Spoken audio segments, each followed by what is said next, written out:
Hello and welcome to Mega Esports, and we are here in late 2024. It is the 9th of November, of course, and this is our first Gran Turismo 7 event for Mega Esports. We're really looking forward to this. It is a Gran Turismo 7 competition exhibition. That's what we're calling it. We don't have a better name for it at the moment, but I think that sums up quite nicely what we're going to be doing here today. First of all, let's talk commentators and broadcasters. My name is George Cook, and I'll be joined here by Trev Byers and Mike Howe. Trev, you can see over, if I get the angle right there, he's there on my right. Trev, nice to have you in the commentary box. Very good. Good afternoon, good morning even if you're on the eastern coast of Australia like I am, but great to be here, George, and also to Mike and all of our viewers here on the stream here this afternoon. Fantastic day of action here on Gran Turismo 7. We've got some quality drivers in the field as well across the three classes, so looking forward to a great day of motor racing action. Exactly right. And Mike Howe, nice to have you in the commentary box as well. We don't have your lovely face on the screen at the moment. We might see it at some point, but for now we get your lovely voice instead. Well, I think for the sake of everyone watching there, George, it's probably best that we just keep it a dark screen there for me. Hey, look, it's great to be back here for the second time I've been involved with Mega Esports. Looking forward to a great afternoon's racing here in New Zealand. And of course, Trev doing a good job there at about 3 o'clock in the morning in Australia. Hey, guys, we had a big 6-hour race last time. Now we're moving into a sprint format by comparison at the mighty Red Bull Ring. I'm really looking forward to this one, guys. So hold on tight, because I'll tell you what, the action is about to start, and there's prize money up for grabs here too, George, and that's real money out there too. So fantastic work there from the Mega team and from Nathan behind the scenes, guys. So really hold on tight, looking forward to it, and let's go racing. Absolutely right. Yeah, we've got 3 qualifying sessions across 3 different categories of cars. Then we've got 3 sprint races, and then we've got 3 feature races. So the the qualifyings are going to be 10 minutes long each. That'll determine the order for the upcoming sprint race for each class. That's going to be 8 laps long. Then we're going to move into the feature race, 20 laps long, and the feature races are the only ones with a mandatory tyre stop. Now we're going to go through the information about exactly what tyres we're going to be using, what fuel wear, what tyre wear. This is Gran Turismo 7, of course, so there are a lot of variables in terms of how we can tune that. And then, of course, a lot of cars for us to talk about today. The classes, we've got 3 classes. TCR, so there's about 8 or so cars in that. Then we've got the Vintage Classic, which has got one make series, that one. And then, of course, the Open Group 3 class. We're going to have some information about those coming up in a few moments. Let's take a look at the track, though, because I think we're all really excited. Red Bull Ring is such an awesome place to go racing. Let's take a look at this awesome place. So, Red Bull Ring, of course, over in Spielberg, Styria, Austria. 105,000 capacity at this FIA Grade 1 track. Of course, you might recognize this from the Formula 1 and a number of other series. Grand Prix motorcycle racing come here, as do the DTM. And look at it, nestled away in this beautiful valley here, the start-finish line down there on the right-hand side, into Castrol Edge, turn 1. Really tricky braking zone. We're going to see a lot of action down that part of the track. It's key to get the exit lined up. Get yourself hurtling down towards turn 3 at Remus, also known as Arms Ag as well.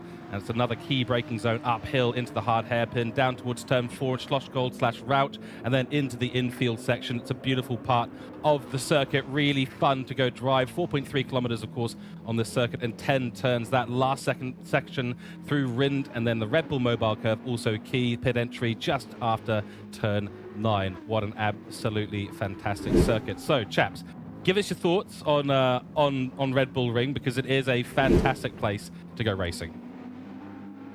Absolutely. I think, like we said, it's short, it's sharp, it's very quick, only 10 corners, although obviously turn 2 came in a little bit later than the rest of them. But no, fantastic circuit. Couldn't get a better event, I guess, or a better place to go racing here on GT7. Very good circuit on GT7 as well. You mentioned about that downhill braking into turn 4, very tricky, and weather can play a factor around here, but I don't think we're going to see too much of that here today. You're right. Yeah, well done there, Trev. Yeah, sorry, George. Look, well done. And really interesting about Red Bull. Turn 1 is one of those ones you either get it really well, or you get it really suck. And of course, the other thing too, we're going to be doing pit stops later on, and that's going to be interesting too, because entering that pit area, as you guys know, it's you really want to get that approach right. And if you're coming in near a rocket too fast, you can make a mess of it. And if you go in there too slow, you might get a Liberace. So you've got to be a bit careful about how you go about entering the pits. And it can all happen very quickly.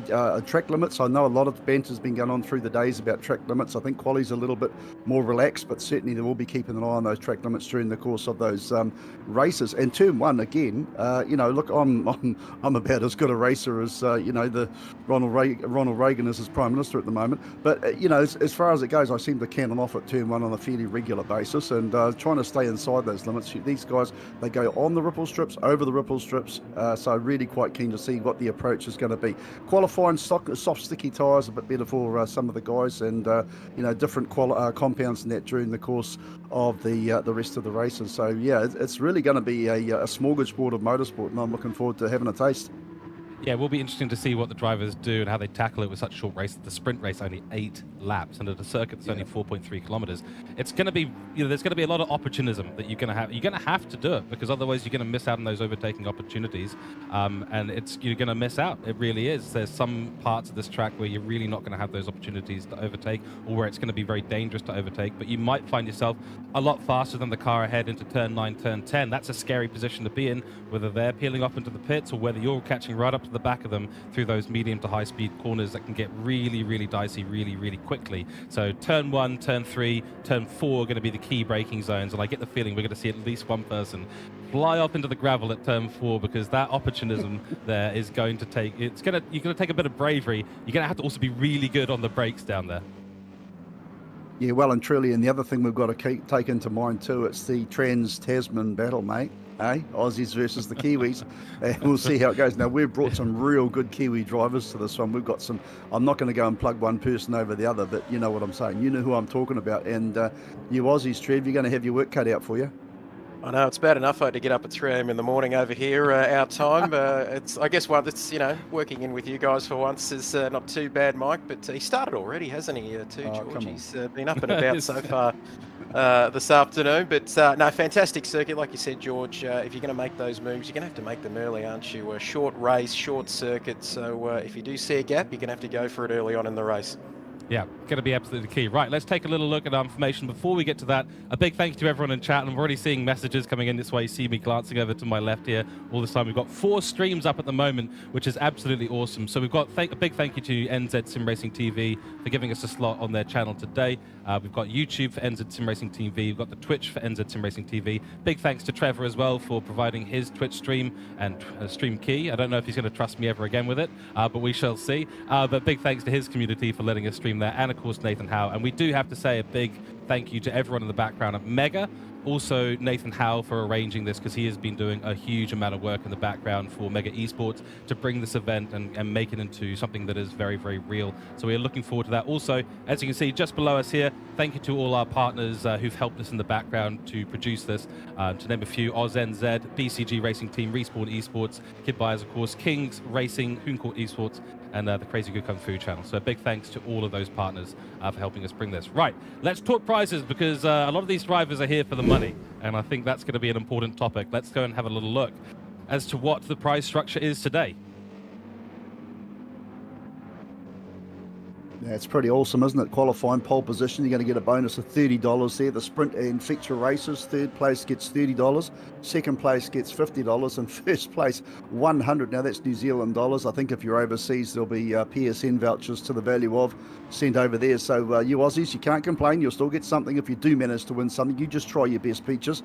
But certainly well worth getting up and getting out of bed for. And again, got to do a big shout out to the Mega crew there, Dr. J and the team that have put this real cash up there for grabs. And yeah, we're certainly looking forward to being well and truly worth the investment from them. And if this goes off as well as they hope, this is only the beginning of what's looking like a very, very busy 2025 there, guys. So hoping that we can see plenty of it. But that is real money up for grabs here. Doesn't mean rip, poo and bust as far as crashing into each other to try and get it, but obviously the stewards will be hopefully not very busy, but there are some incentives there, Trev. Couldn't agree more, Mike, and not that these drivers need any more incentive, of course, to go racing here on a beautiful sunny day at the Red Bull Ring, but it doesn't hurt, does it, to have those extra cash incentives there as well. And a big shout out to, of course, the crew at Mega Esports. It's just exciting to be at the dawn of a brand new sim racing adventure, so very much looking forward to it, and I don't think the cash prizes hurt either.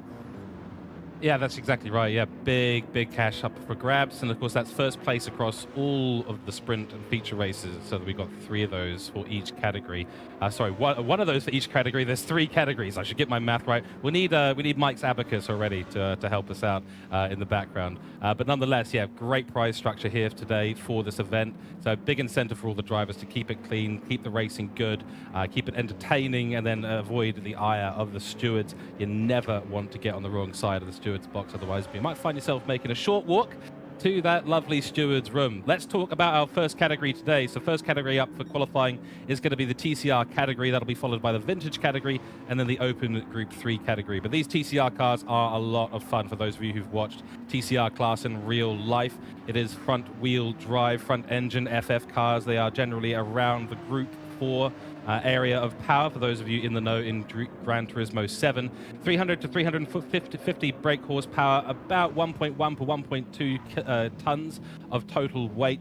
350,000 in-game credits to buy one of these babies, and then 260 kilometers an hour is your approximate top speed. Don't think we're going to be seeing the cars get quite up to that speed tonight. We've got a range of different vehicles available for this, and I'm already seeing a lot of Mazda 3s, a lot of Scirocco's, and an RCZ out on the field as well. So really good amount of cars already out there. Nice to see the variation. Absolutely. I think the TCR class, all about precision and control. These cars, they're not quite the fastest outright, we know that, but they're incredibly agile and responsive and to quick directional changes.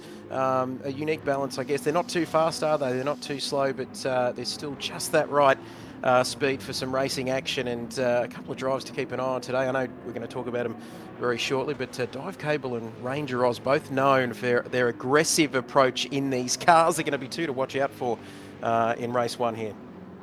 Yeah, well and truly, and it is a good variety of cars here, but again, front-wheel drive in these very tight, tricky conditions, when you hit the ripple strips, it can, if you hit it wrong and you don't get across those lines, and obviously there are the sausage bumps on the outside of some of these too, and that can really unstabilize these cars. So let's hope there's not too much in the way of spins. A front-wheel drive car, when you have a spin, you're gone. It's very, very hard to catch. Now, we know that some of these drivers are top drivers here, but with 300 plus horsepower, top speed 230, 240 k's around here is the best speeds I've been seeing in the practice we've been watching so far.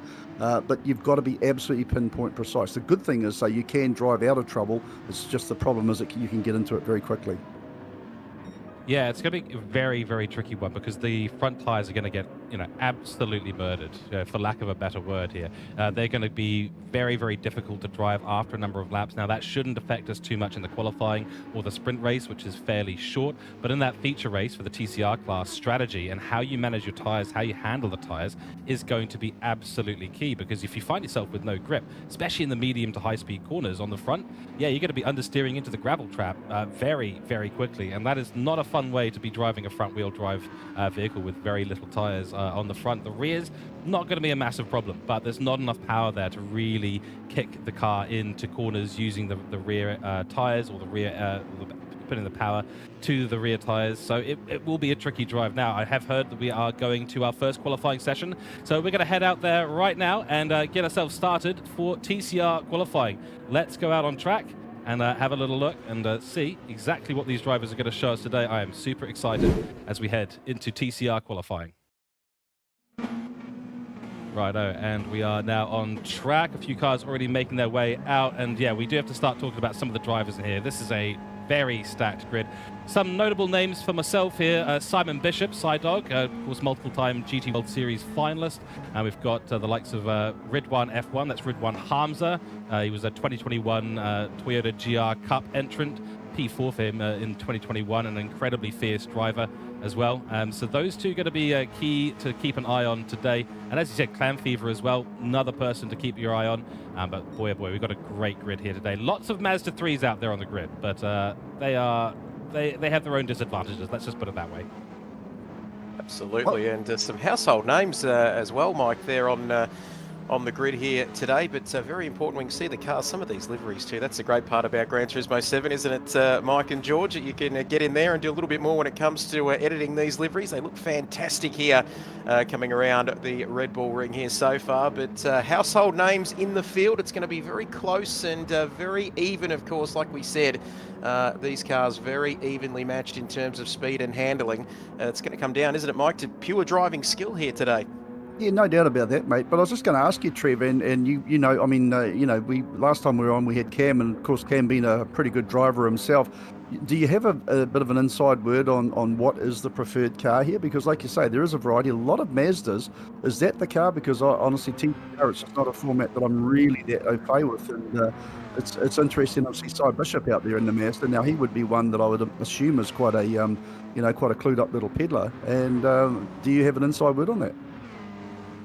I think it depends a lot on the conditions, obviously the length of the race, but you mentioned Simon Bishop being a handy peddler. I don't think there's a lot he hasn't put his self into and hasn't won actually in terms of Gran Turismo 7. He's very, very experienced. I think he might have even been one of the most experienced campaigners in the GT World Series, of course, overseas as well. But I think, especially nowadays with sim racing, how far we've come in the last couple of years, I think that these drivers are very accustomed to jumping into any car really and doing well here.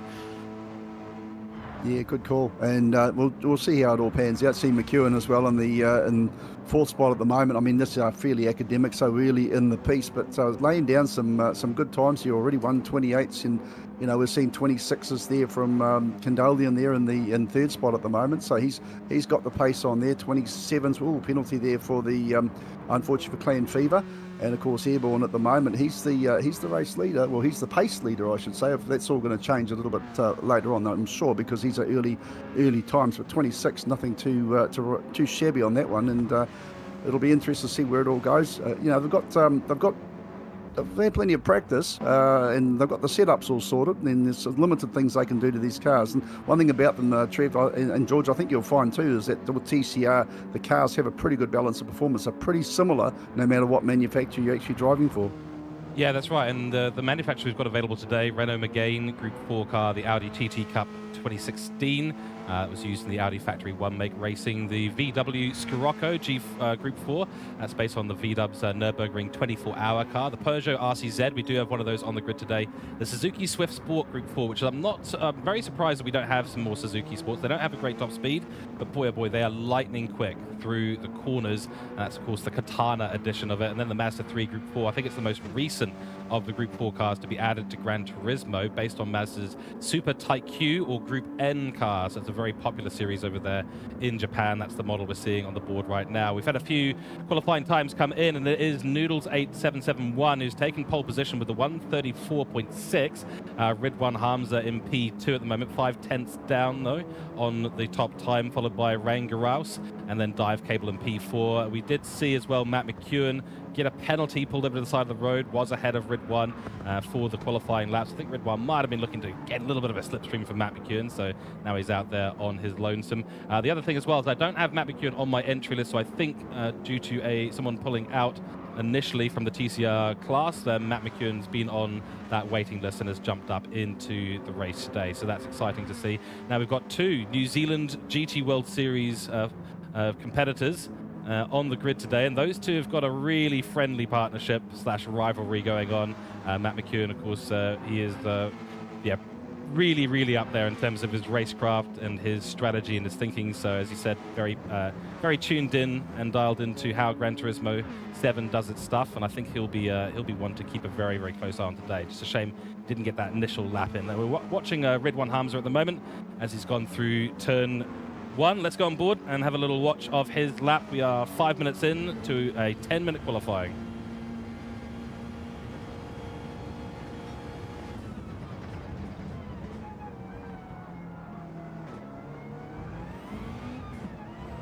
Right, as we go through Remus, let's have a little bit of a track digest here from us, because this is the first time we're out here on the Red Bull ring today. So Trev and Mike, let's go through the corners as well.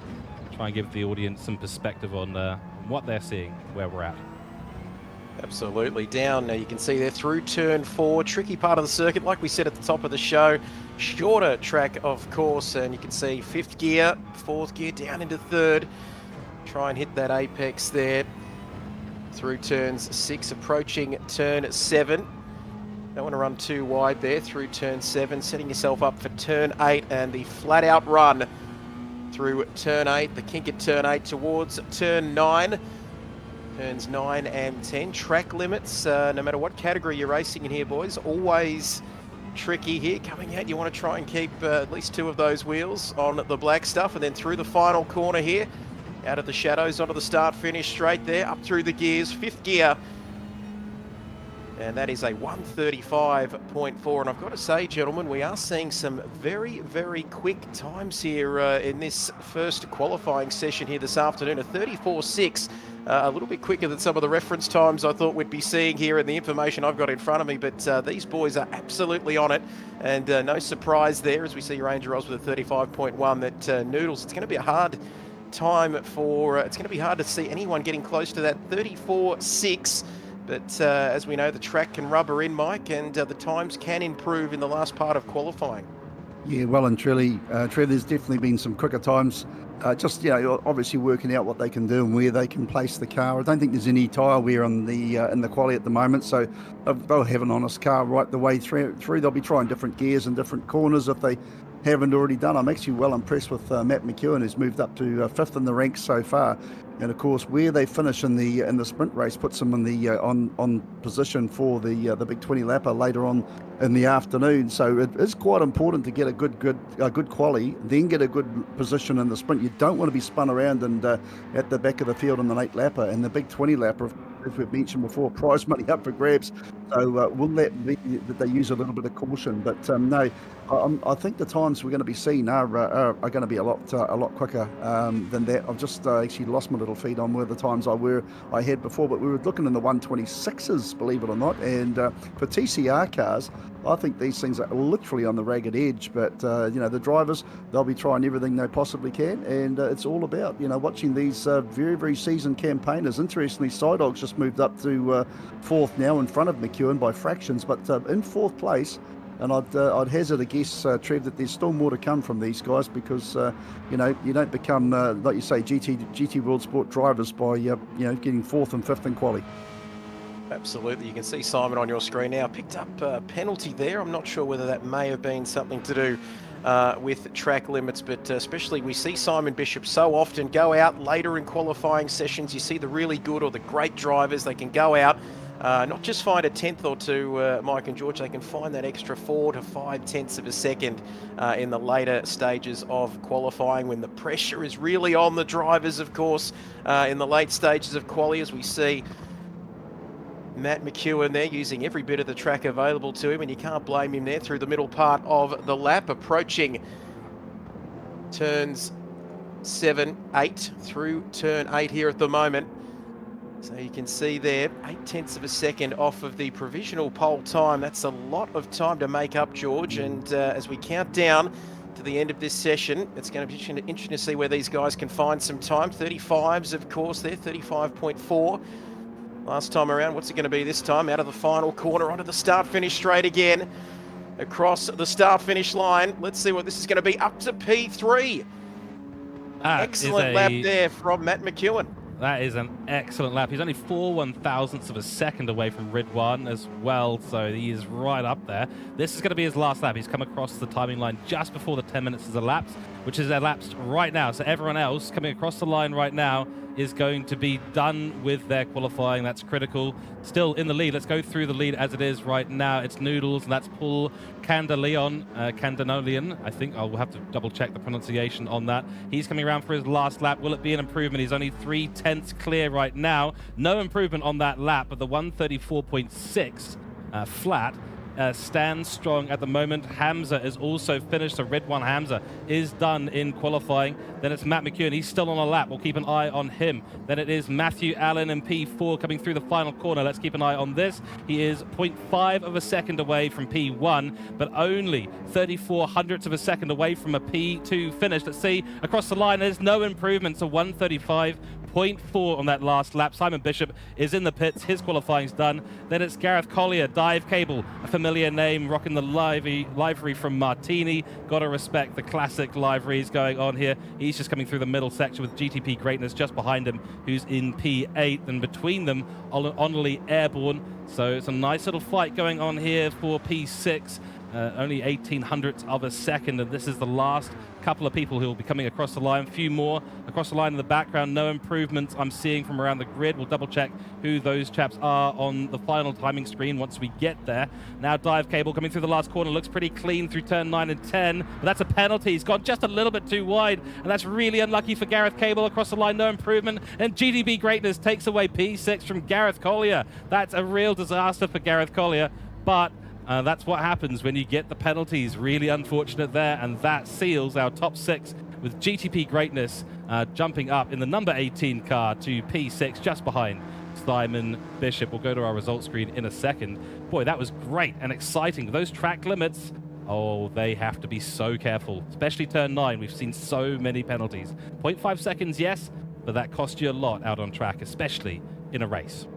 Interesting too. I saw Cy Bishop go in there with a better part of a minute still to go, and he just parked it in the pits and said that'll do. So that tells me one thing: either he had to go and do something, or he's just very confident to start from there and work his way through. Remembering we only have short sprint races, which denotes the position for the big 20 lapper. So very, very interesting. But hey, look, these are consummate professionals.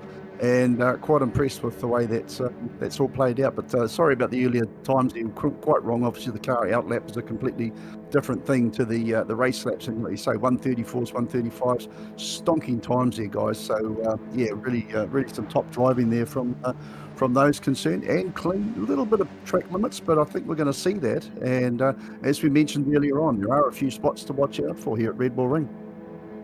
Absolutely. What a finish. I'm just trying to take a breath after the finish to that qualifying session. And like we said, with a couple of minutes to go in that session, it's the top drivers really find a way, don't they, to get those few extra tenths of a second. As you can see the results there. Noodles with a 134.6. He set that time very early on in that qualifying session. He was the man to beat right throughout the session here, the opening qualifying session of this Mega Esports GT7 day here this afternoon. Through the results, down to Vert Wheeler, who was there outside the top 10, of course. Ridwan in second with a 34.8. And then Matt McEwen there, 35.15 tenths further back. Ranger Oz, one of a couple to keep an eye on here as we get ready to go racing in race 1. Simon Bishop, we all know about him. And then GTP Greatness. Dive Cable, another one to keep an eye on in this race. And then P8 there for Honourably Airborne there as we go through. 9th, Rock the Rock. There we go. Love some of these names. 1.4 seconds further back. It is a short lap, of course, with only 10 corners, but Clan Fever as well. Very close those times. In fact, they're flying Kiwi. Hopefully we don't see too many of those flying in the race there, Mike, but 2 seconds further back, and it was Vert Wheeler 3.7 in the end, taking P12 for the start of race 1. Yeah, and that's where we disagree there, Trev, but great session, that one. Some high quality, fast racing, and George, good to see you back there, mate. You're looking lovely, done your hair and your eyebrows.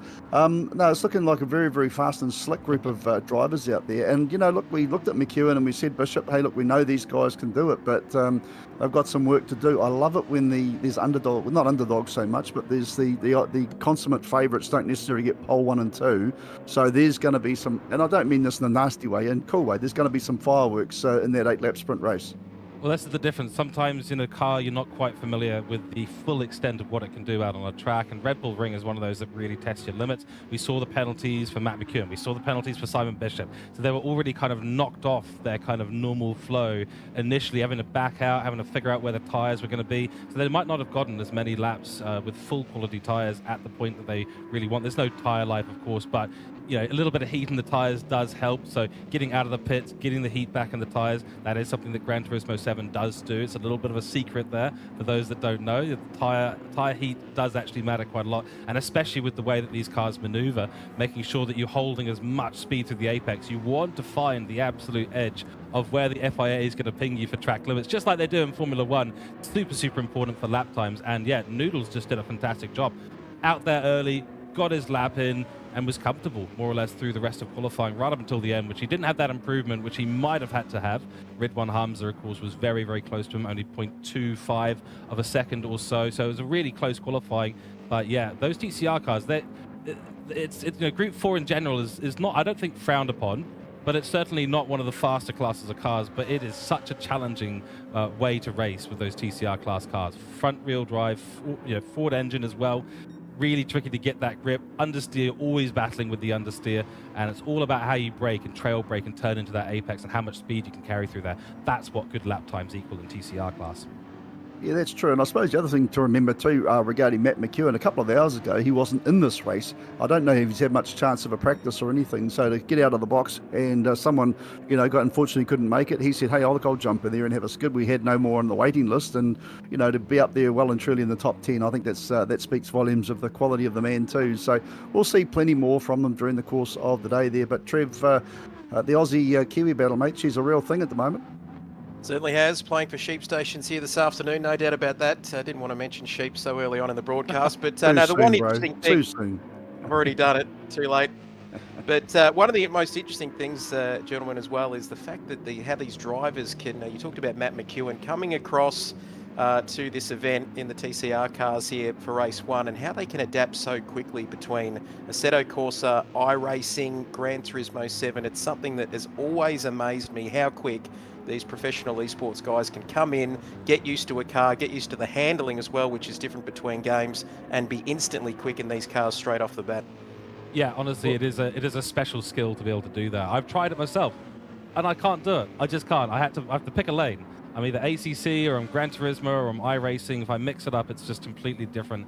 And yeah, Matt McEwen is notorious for not practicing and then jumping in late into a race and just being quick and then suddenly winning things. So he's notorious for coming in for interviews and saying things like, oh yeah, I practiced for about 5 minutes. And I go, yeah, can you just double it or triple it just for the sake of everyone else, so that it doesn't sound like you've done absolutely no practice, even though that is pretty much the case. But no, all good results today, and we're going to be moving on to our vintage classic class in a few moments' time. If we've got anyone in the commentary box, in the interview box, I should say, let us know, Trev. But in the meantime, we shall move into some more information, and this time we're going to be talking a little bit about the vintage cars. It's a one-make series, and of course the Wicked Fabrication GT51. 372 brake horsepower in this car, 1.3 tons, $300,000 to buy in GT7, and a max speed of 283 kilometers per hour, V8 tuned, SEMA winning classic muscle car. This is a very similar powertrain, or at least the numbers are very similar to Group 4 class, what we've just seen in TCR. Totally different kettle of fish, though. Absolutely, and I feel a little bit, I don't want to say too much about vintage classes with Mike here in the commentary box with us, but these cars are fan favourites, aren't they? And always good to get a taste of that nostalgia. Slightly more challenging handling dynamics, of course, the classic engines, and we can't beat that classic sound, can we, of the old school cars, but lower downforce, handling, aero not quite as advanced, of course, Mike, but I think everybody loves to see these historic cars out on the circuit. Well, I don't know about you, mate, but they actually remind me of your classic, the old FJ Holden, the old Humpty, but sort of an American version of that. And I'm looking forward to seeing how they go. This is one class I actually have never seen at Red Bull Ring Racing, so I didn't get a chance to watch any of the previous practice, and I haven't been around to Nate's place to actually get on and have a bit of a crack myself. Unfortunately, I'm a shocking sim racer. I back myself as a pretty good real racer. I can't feel the cars like these guys do. So every driver out there is out there. Every driver I sit back and admire, because how they can make these things anywhere near, fast and precise and hit racing lines in an old whale or barge of a vehicle, I do not know. So really keen to see how this one goes. And again, a good lineup. Again, we're seeing McEwen in this one as well. So that's going to be interesting. He's just jumped out of a TCR car. Now he's into a Wicked Fabrication barge. We'll see how that one all plays out. I love the Hudson Hornets little graphic on the Ibn Hamza's car there as well. So we'll see how that one all plays out. But yeah, guys, again, looking very different. I mean, I love the whole uniqueness of what we're doing here today, and I hope everyone else out there is in the same planet, because it's a complete race reset and go repeating. So we'll see how this one plays out. Yeah, I think that's the benefit of Gran Turismo 7 as a platform for sim racing, is that there's such a variety in different cars out there. Allows you to create these very interesting categories. Of course, the TCR is not an official category. Group 4 would be the official category, where you've got a selection of cars that all approximately fit in, where the BOP really applies well across all of it. TCR is slightly different. There's a few inclusions from outside that class. We've got the open Group 3 category later on, which is a fully managed category within Gran Turismo 7, but there are literally hundreds and hundreds of different cars available in Gran Turismo 7, so it's really nice to see one like this. Of course, the power plant for this is a 1956 Lincoln 368CU in V8 tune to produce the 372 brake horsepower we see on the screen there. Both front and rear suspension have been carefully constructed to provide competitive spec handling. So it is got a little bit of racing grace to it, so to speak. We should see them leaning a lot on the tires for this one, of course. And of course, apparently most of this machine has been customized. So this is a 10,000 hour job to complete this car. Absolutely brilliant. It won Best in Show Gran Turismo Award in 2016 and is the custom cars that win and was added to the game at that time in 2016. So it is a popular favorite. No wonder it's back in Gran Turismo 7. It is going to be a lot of fun, but yeah, very, very different. We'll see how the likes of those who are racing in TCR and, of course, this class having to adjust in a very short amount of time to what these cars are going to do. We're getting into qualifying now, so let's jump out on track and take a little look, because this is one that I've been looking forward to a lot, and we shall see. I'm not familiar with these cars, so we shall see exactly what they're like. And we'll start, of course, with a beautiful onboard. Look at the words on the steering wheel. This is the vintage classic category here at Mega Esports, and I am loving it already. Absolutely here for this one, and I tell you what, I said I'm going to be very careful when I say the word vintage, but look at that beautiful livery as well. 2 words, of course, Mike: vintage racing, and boy, just pulls on the heartstrings and the nostalgia as well. Very, very powerful there, and look at these liveries. We talked about the amount of hours with these cars, but look at this. Captain Risky there, of course, and some very interesting names to keep an eye on. Like you said, George, a few of our drivers, of course, jumping across, aren't they, between the TCR and the GT3s and the vintage categories, but there's certainly a couple to keep an eye on. Simon Bishop, as always, he's going to be right up there, of course, going across these different class of cars, but as always, it's going to be very, very important to get out there early and set a time here. The fabulous Hudson Hornet there on your screen. Beautiful camera work there, George, to just get a close-up shot of that. And boy, these are absolutely fantastic and really provides a great mix. Not so much there as we see going off there at turn 5 there. Yeah, that's the old General Lee making a general nuisance of itself. Absolutely, but some of these liveries, Mike, are fantastic, aren't they? Seeing these nostalgic cars out on the circuit. Yeah, they really are, and I'm looking forward to seeing how these drivers handle. And the other thing, obviously, is once we get an established lap time, not the out lap, but an actual lap time. I mean, we saw the TCRs in the 134s, 135, so I'll be quite keen to see what a real time is going to be in a 20-ton barge with about 12 horsepower. But these guys are making them look like race cars. How, I do not know. So hold on tight, and get them flag marshals somewhere safe, because goodness knows what's going to happen here. But Flying Kiwi looks like he's certainly got the bit between his teeth at the moment there. And if Cy Bishop's out there, McEwen's out there as well, we'll certainly see how they play. But Rock the Rock looking pretty handily placed there as well, and we'll see what real times are at the moment. Hard case. It's just a blast from the past, and if I hear you say vintage and mention me one more time, young Trev, I'll tell you what, I'll throw you a frown. we could start a drinking game every time I say the word vintage and Mike in the same sentence. Have a shot of Diet Coke, but old school power, George, with limited grip, heavy, slower braking zones. Some of the old school, the art of cornering in these classic cars. You're not so much relying on the downforce, are you? As we see Flying Kiwi here coming through in this vintage classic class, and by the time I stop getting excited about just the look of these cars, our qualifying session will be over. But Flying Kiwi there, beautiful looking Hooncorp livery there, always looks nice, the Hooncorp Esports livery, even more so on these vintage classics here as we approach turn 9. And these drivers, traffic, George, not so much of an issue here, of course, with the smaller field, despite the shorter circuit as we take a look at Flying Kiwi. Is he coming through to set a time here, George, and get us underway in this qualifying session?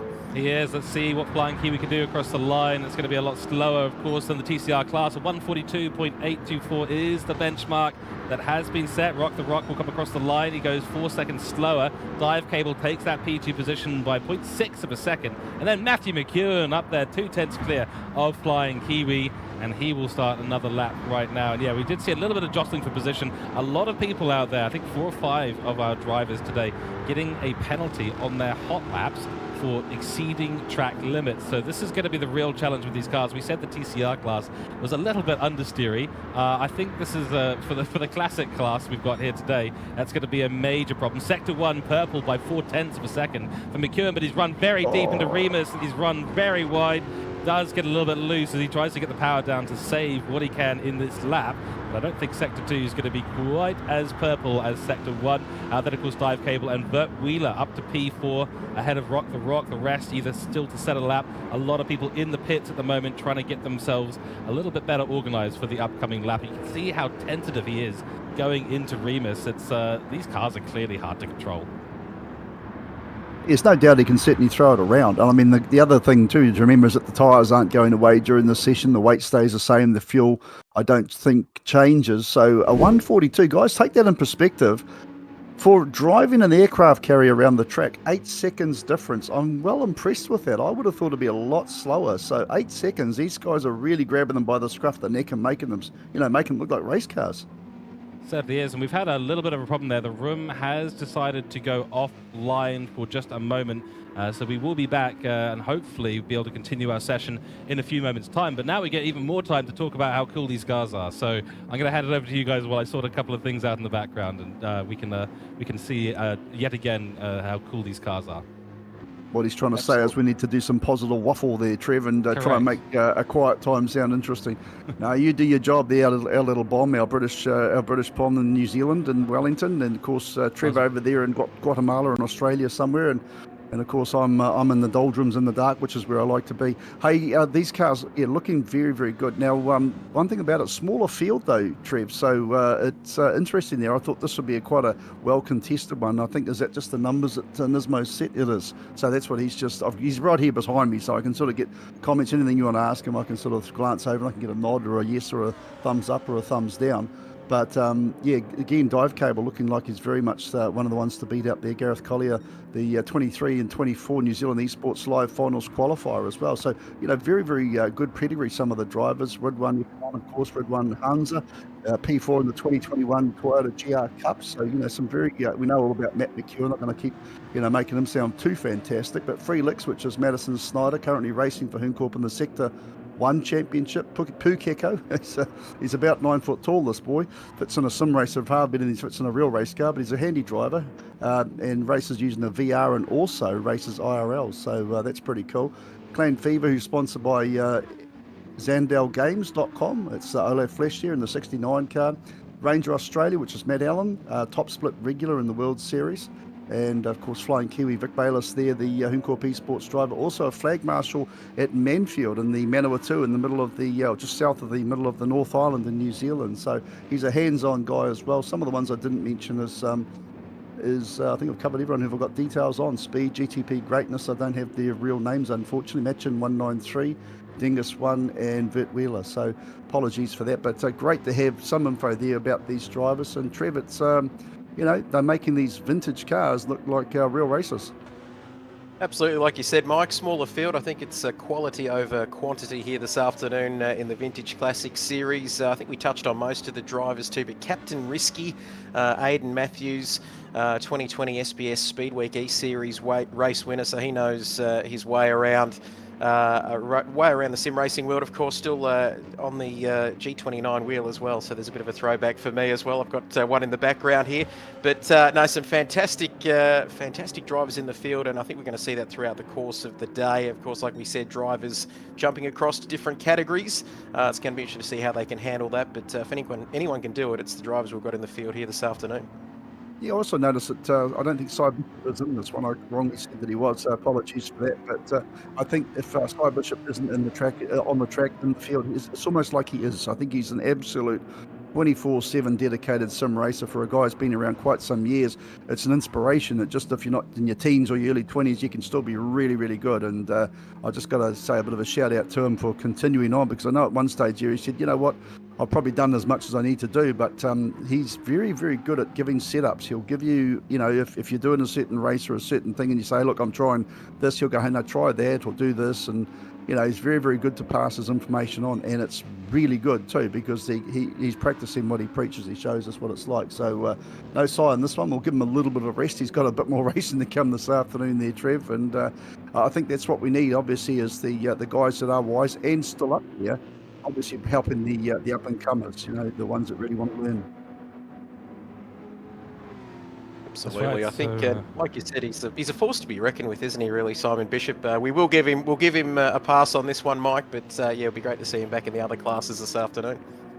Too right, and we are getting close to going back on the track. We're just waiting for a couple of final drivers to get in there. Qualifying is just kicked off, so we will jump over there in a few moments' time. Also, let us know in chat. Ask us any questions. We're watching all the chat channels. Ask us any questions. We'll try to get to you all as much as possible. And give us your predictions. What do you all think? We'll try and give us some predictions as we head towards the sprint races and the feature races once qualifying is all sorted out. But would you like to drive one of these cars in real life or in the sim racing area? Let us know. It's an exciting format regardless. And I think the other thing to note there, just want to tack onto the point there of age is no restriction in sim racing. Age, disability, anything. Sim racing is for everyone, and you can get into it at a very low price as well, whether it's on the controller or whether you've got a full rig or whether you're Pukeko and you need some sort of you know, very large rig to fit yourself into. You can see I'm in one of these here. Anyone can go sim racing. I think that's one of the big benefits of it. Right, let's head out on track and go back to our vintage qualifying. Okay, here we go once again. Let's get the race information up, and this time it is Matt McEwen leading the charge. It's a very plain grey livery, this one, but actually really like the look of it. Absolutely. I don't know what you think, Mike, but it's very mysterious and a little bit James Bond as well there, if you don't mind, for Matt McEwen. But great to be back out on the circuit here. I'm not sure what the local track time is, but you can see the shadows there across this Red Bull ring. But Mike, they'll be very, very keen after the slight intermission to get back out and set a time early in this session. Yeah, they get another slice of the pie there, don't they? And not a bad thing for them. We saw, big drift there from McEwen, heavens above, and lights up the tyres as well. So they've got about 12 horsepower, the old Model Ts, but they keep it up going, and he's got that thing going well. But so these are outlaps. It won't really matter too much in the grand scheme of things. If you haven't got temperature in your tyres, if you're going to have a little bit of a slideways action and get the tyres smoking, now's the right time to do it. But Clan Fever certainly trying to go with McEwen, and you wouldn't be silly about that. I don't know, guys, if there's much in the way of an advantage of of aero in this one. Is it worth a slipstream? I think have we got slipstream turned on there, Nate? Where is he? We have, yes, he is. So yeah, very good move there from Fever. If he can sit behind McEwen on this one, might give him a little bit of a gain. Here's an important thing we haven't mentioned yet. The slipstream is going to be key, especially at a circuit like this, in some ways, because there are a few straights. Basically, you've got 9 corners separated by 4 main straights. We're on the second, technically the second after the pit straight of these long runs, the longest one of the circuit. And this is where you get the big overtaking opportunity. Up the hill means you don't have to brake as much into that corner, just need to get it turned in correctly, and you can dive it up the inside. You can even try around the outside if you've got a driver that's willing to take that inside line and give you a little bit of space in a valid overtake. Just make sure you're as much ahead at the apex as you possibly can be. I think McEwen's catching up to a little bit of traffic ahead, but a big line of these fabrication GT5 51s now in a row, and everyone's going to be keen to get that lap time in with 3 minutes through already. And I think that's one of the trickier things with this format. If you do end up with a penalty, if you do end up with a needs to go into the pit lane for whatever reason, you may end up taking a little bit more time than you want to in this qualifying takes. Oh, that's very wide from Matt McEwen, but a Flying Kiwi picks up a penalty. So track limits already coming in, and track limits for Matt McEwen, no surprise there. He will reset to the pits. It's a long out lap, just over a minute and a half, and then you've got to go and set your laps. We saw it was 1 minute 40, I think, for the previous qualifying, with Flying Kiwi setting that lap initially. You notice too that McEwen's actually gone back to the pits immediately after picking up that penalty. I think, and I can't get inside his head there, I'm not quite that good, but I reckon he's actually done that to drop the slipstream there from Fever, because the penalty was going to hurt him. And, we've got a spinner on turn 10 there, just coming down into turn 1 in actual fact. Someone's gone well past the track limits. But, and so real smart move there from McEwen. You don't want to drag someone around the track. Yes, you're going to pick up another a slow lap anyway, but that was the case. It was a cross the line moment no matter what. And we're only, just on 4 minutes into the 10-minute qualifiers. So there's some good tactics going on there, and it will be interesting to see how things will play out. But just going back to some of the drivers here at the moment, seeing what their out lap times are. We've only really got a few cars that have crossed the line in anger, and we're into the 43s, 44 speed back in 10th there at the moment, and the 43.7s there, rock the rock. So right at the front, it's the 140.4 there for Alan in the 82 car. So he's doing a great job, and currently leading the field at the moment. Now, we saw previously get to the break there, 42s were the order of the day. Now we're into the 40s, so these cars are going particularly well, boys. Absolutely. I think might have been Ridwan there having a bit of a moment, but he's got the Hornet there facing in the right direction, and back on to the black stuff. 120.9 there through that second sector. As you can see here, coming up to the final part of the lap. We've talked about those infamous words, haven't we? Track limits. And they have had a little bit of a part to play so far there. Was that 4 wheels off the circuit? We'll wait and see. Nothing in the way of the penalty for the fabulous Hudson Hornet here as it comes through turn 10. A little bit twitchy there, slight bit of oversteer, just keeping it together. Hard in the mouth stuff there. He comes across the start-finish line. What can he do? It's, it's just outside of the top 10, isn't it? And a long way off of provisional pole position. But I think Georgie's having another run here as we take a look now at Clan Fever. They're currently 0.8 of a second off of provisional pole position from Ranger Oz and Dive Cable. We were told to keep an eye on that man, of course, throughout the course of today's action as we go through turn 3 there. Starting to go downhill. Very important to get the braking zone right down into turn 4 into the Schlossgold corner. As we can see there, what's this first sector time going to be? 46s, 41.8 so far. The first couple of runs for Clan Fever here now as he gets it. Nice exit there. And as soon as I say that, the commentator's curse acting in real time. They're getting a little bit twitchy on the rear end, but here he comes through turns 5 and 6 now. Heading for the Worth curve at turn 7 now, getting a bit of a perspective from behind this beautiful vintage car here as they look a little bit difficult to control through this middle part of the lap here, Mike. They seem a little bit twitchy there, don't they, through sector 2? Yeah, well, I think you find you need a lot of the drivers. I'm scrolling through and just having a bit of a look myself, and I'm seeing a lot of them are taking those corners with a bit of trepidation. I'm also seeing the turn 5, 6, and 7 where the drivers are taking 2 or 3 bites at the corner. Just watching Alan there in the 1 position at the moment, the 82 car, just come out his last 2 laps. It was a 144.6, a 144.4. And he's just going to cross the strip this time around, 140.8. So dropped 4 tenths there. I thought he was starting to get the rear end atmosphere of Clan Fever in front of him. I thought it might have just picked him up, but our pole sitting car, in actual fact, Matthews has just gone through there in the fastest lap now of a 140.2. So the beautifully turned out 32 car there, and he's got it on song at the moment, 140. Oh, he's just kind of picked up a track limit. They're getting a bit excited, unfortunately, about that. But the 32 car there, which is Captain Risky, of course, Ada Matthews, but I've got him as A Matthews on the screen. And from doing the is at apparently the fastest lap to then go and pick up a half a second penalty. He'll be lugging that around the track. So will he use this time to catch up to Ivan Hansa there in front of him and try and get himself closer up, which is Rid 1 F1, of course, to try and get himself some aero? Because I think that's what guys will be looking for here, guys. These vehicles have got the aerodynamics of literally a Swedish brick, so they'll be looking for any opportunity they possibly can to improve their times. Yeah, of course, Absolutely. and with the cars they don't have any aero on the cars, so you're not going to get too much dirty air. You don't have to worry about that too much. It's really all about the mechanical grip at this place for these cars. So it's going to come down to your skill and ability to control the understeer, the oversteer, whichever way the car's going. A bit of understeer there for Matthews as he goes through turns 7, 8, and 9. But yeah, that's the key thing. It's going to come down to driver skill. So there's no aero for these guys to worry about. There's no dirty air to worry about, but that slipstream will be important. It'll give you a few extra kilometers per hour on the top speed, critical as you come through turn 1. So Aiden Matthews is going to be looking to make sure that he is as close to Ridwan Hamza as possible, and Ridwan will certainly be wanting to be as far away from the guy who's currently in pole position right behind him, knowing that he's probably going to be giving him a little bit of a tow throughout this lap. And it's now coming up to 9 minutes through a 10-minute qualifying session. So these are the last laps for these two chaps. Can Ridwan Hamza make his way up into that top 3, maybe even P1, which is being held right now by Aiden Matthews, Ranger Oz, that's Matthew Allen, and of course Gareth Collier in P3, followed by Matt McEwen. And we've got Dengus, number 17 car, in P5, followed by Clan Fever and Machine 1, 2, 3 in the 193 car, followed by Honor Lee Airborne, your top 8 at the moment. Little bit of too much curb there for Aiden Matthews, but he's closed up on Ridwan.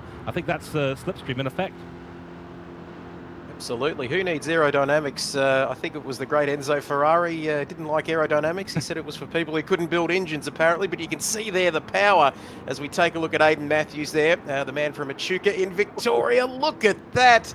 We talked about traction zones, turns 1 and 3. Of course, you've just got to be so you've got to have a delicate touch there with these cars and the control that's required on the throttle input to just avoid that wheel spin and keep those rear tyres from overheating. But let's have a look here at Aiden now, Captain Risky, as he's better known to his friends on the PlayStation Network. Got some traffic in front of him there in the form of Ridwan, but I don't think that's going to cause too many issues here through the final couple of corners.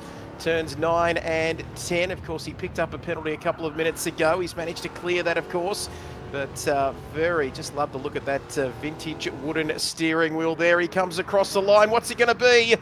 It's a 40.8. I think he's gone even quicker there. Ridwan up to P5. Somebody off at the final corner there. Clan Fever. He will be taking no further part in this session, George. That's right. Wow, a bit of a mistake there from Clan Fever at the end, so he is going to be locked in for P7 at the moment. Dengus up to P6. GTP Greatness has put the number 18 car up into P8 in this race. Ranger Oz still ahead of Dive Cable. Matt McEwen on his final lap as well will be going for this final bit. There is another car, yet another car around. Not quite sure who that is.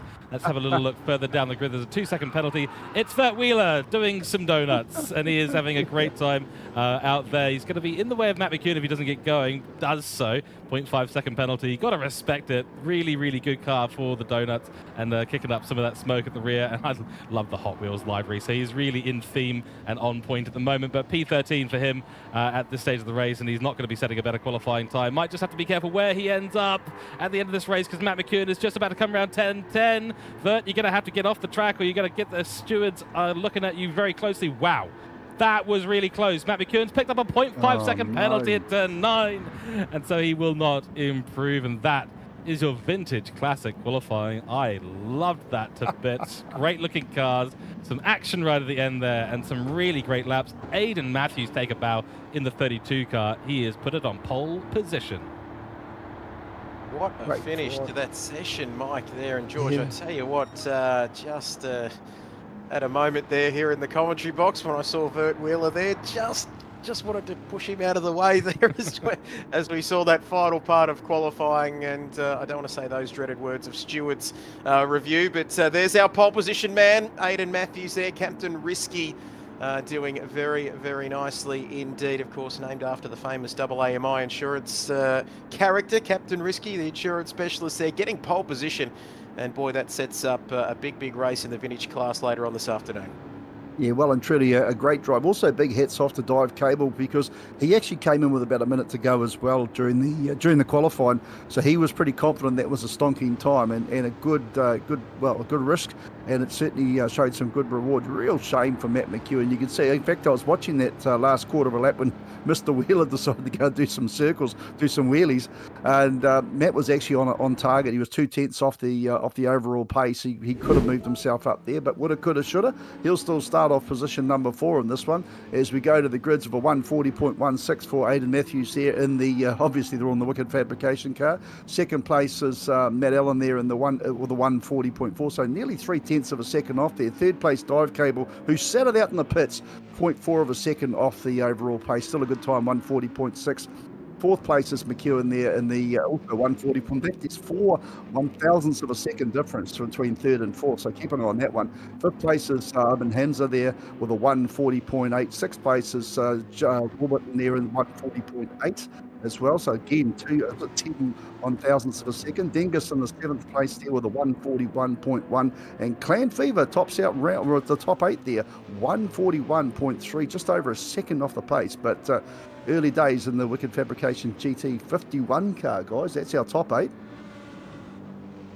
And then we move down to 9th place there, which is Machin 193 with a 141.73. 10th place is Honestly Airborne there in 142.2, so he'll be happy with the top 10. Kiwi a little off the pace in his car, but that's all right. A 142.4. The Rock gets 142.5. That's 12th position. Vert Wheeler, the man who does the donuts, a 142.6. We'll start off unlucky for some 13. And Speed, looking to pick up a little bit more during the course of the race, I'm sure, with a 143.8. Now 14 qualifiers. The winners are grinners, guys, and some great driving right through the ranks here. Some handy little burnouts going on there too. I'm quite interested to see how Mr. Wheeler goes through the day. He's clearly got the money for an extra set of tyres for the sprint race and the feature race, because he certainly has not got any more qualifying tyres because they have been burnt to a crisp. But yeah, I have to admit, really great liveries, some fantastic racing out there today. Big congrats as well to Ridwan Hamza, made it up from P10 to P5 on that last lap. Absolutely critical for him to do so, otherwise he would have been in a rotten position down there in the grid. But I think the racing is going to be the really spectacular thing with these Fabrication GT51 cars, because they're so difficult to control, they're so understeery, they're also so oversteery, but you can do a lot, you know, acceleration input, braking input, you can do a lot to control them. And I think the racing for this is going to be incredibly tight. Bear in mind, the top 7 within 1 second qualifying time. So we're going to see lap times, you know, probably in the 141s, 142s for an 8-lap sprint race, and of course the 20-lap feature race coming up as well. I think it's going to make the racing incredibly exciting and incredibly close. I'm super keen to see the action we're going to get in the Vintage Classic today.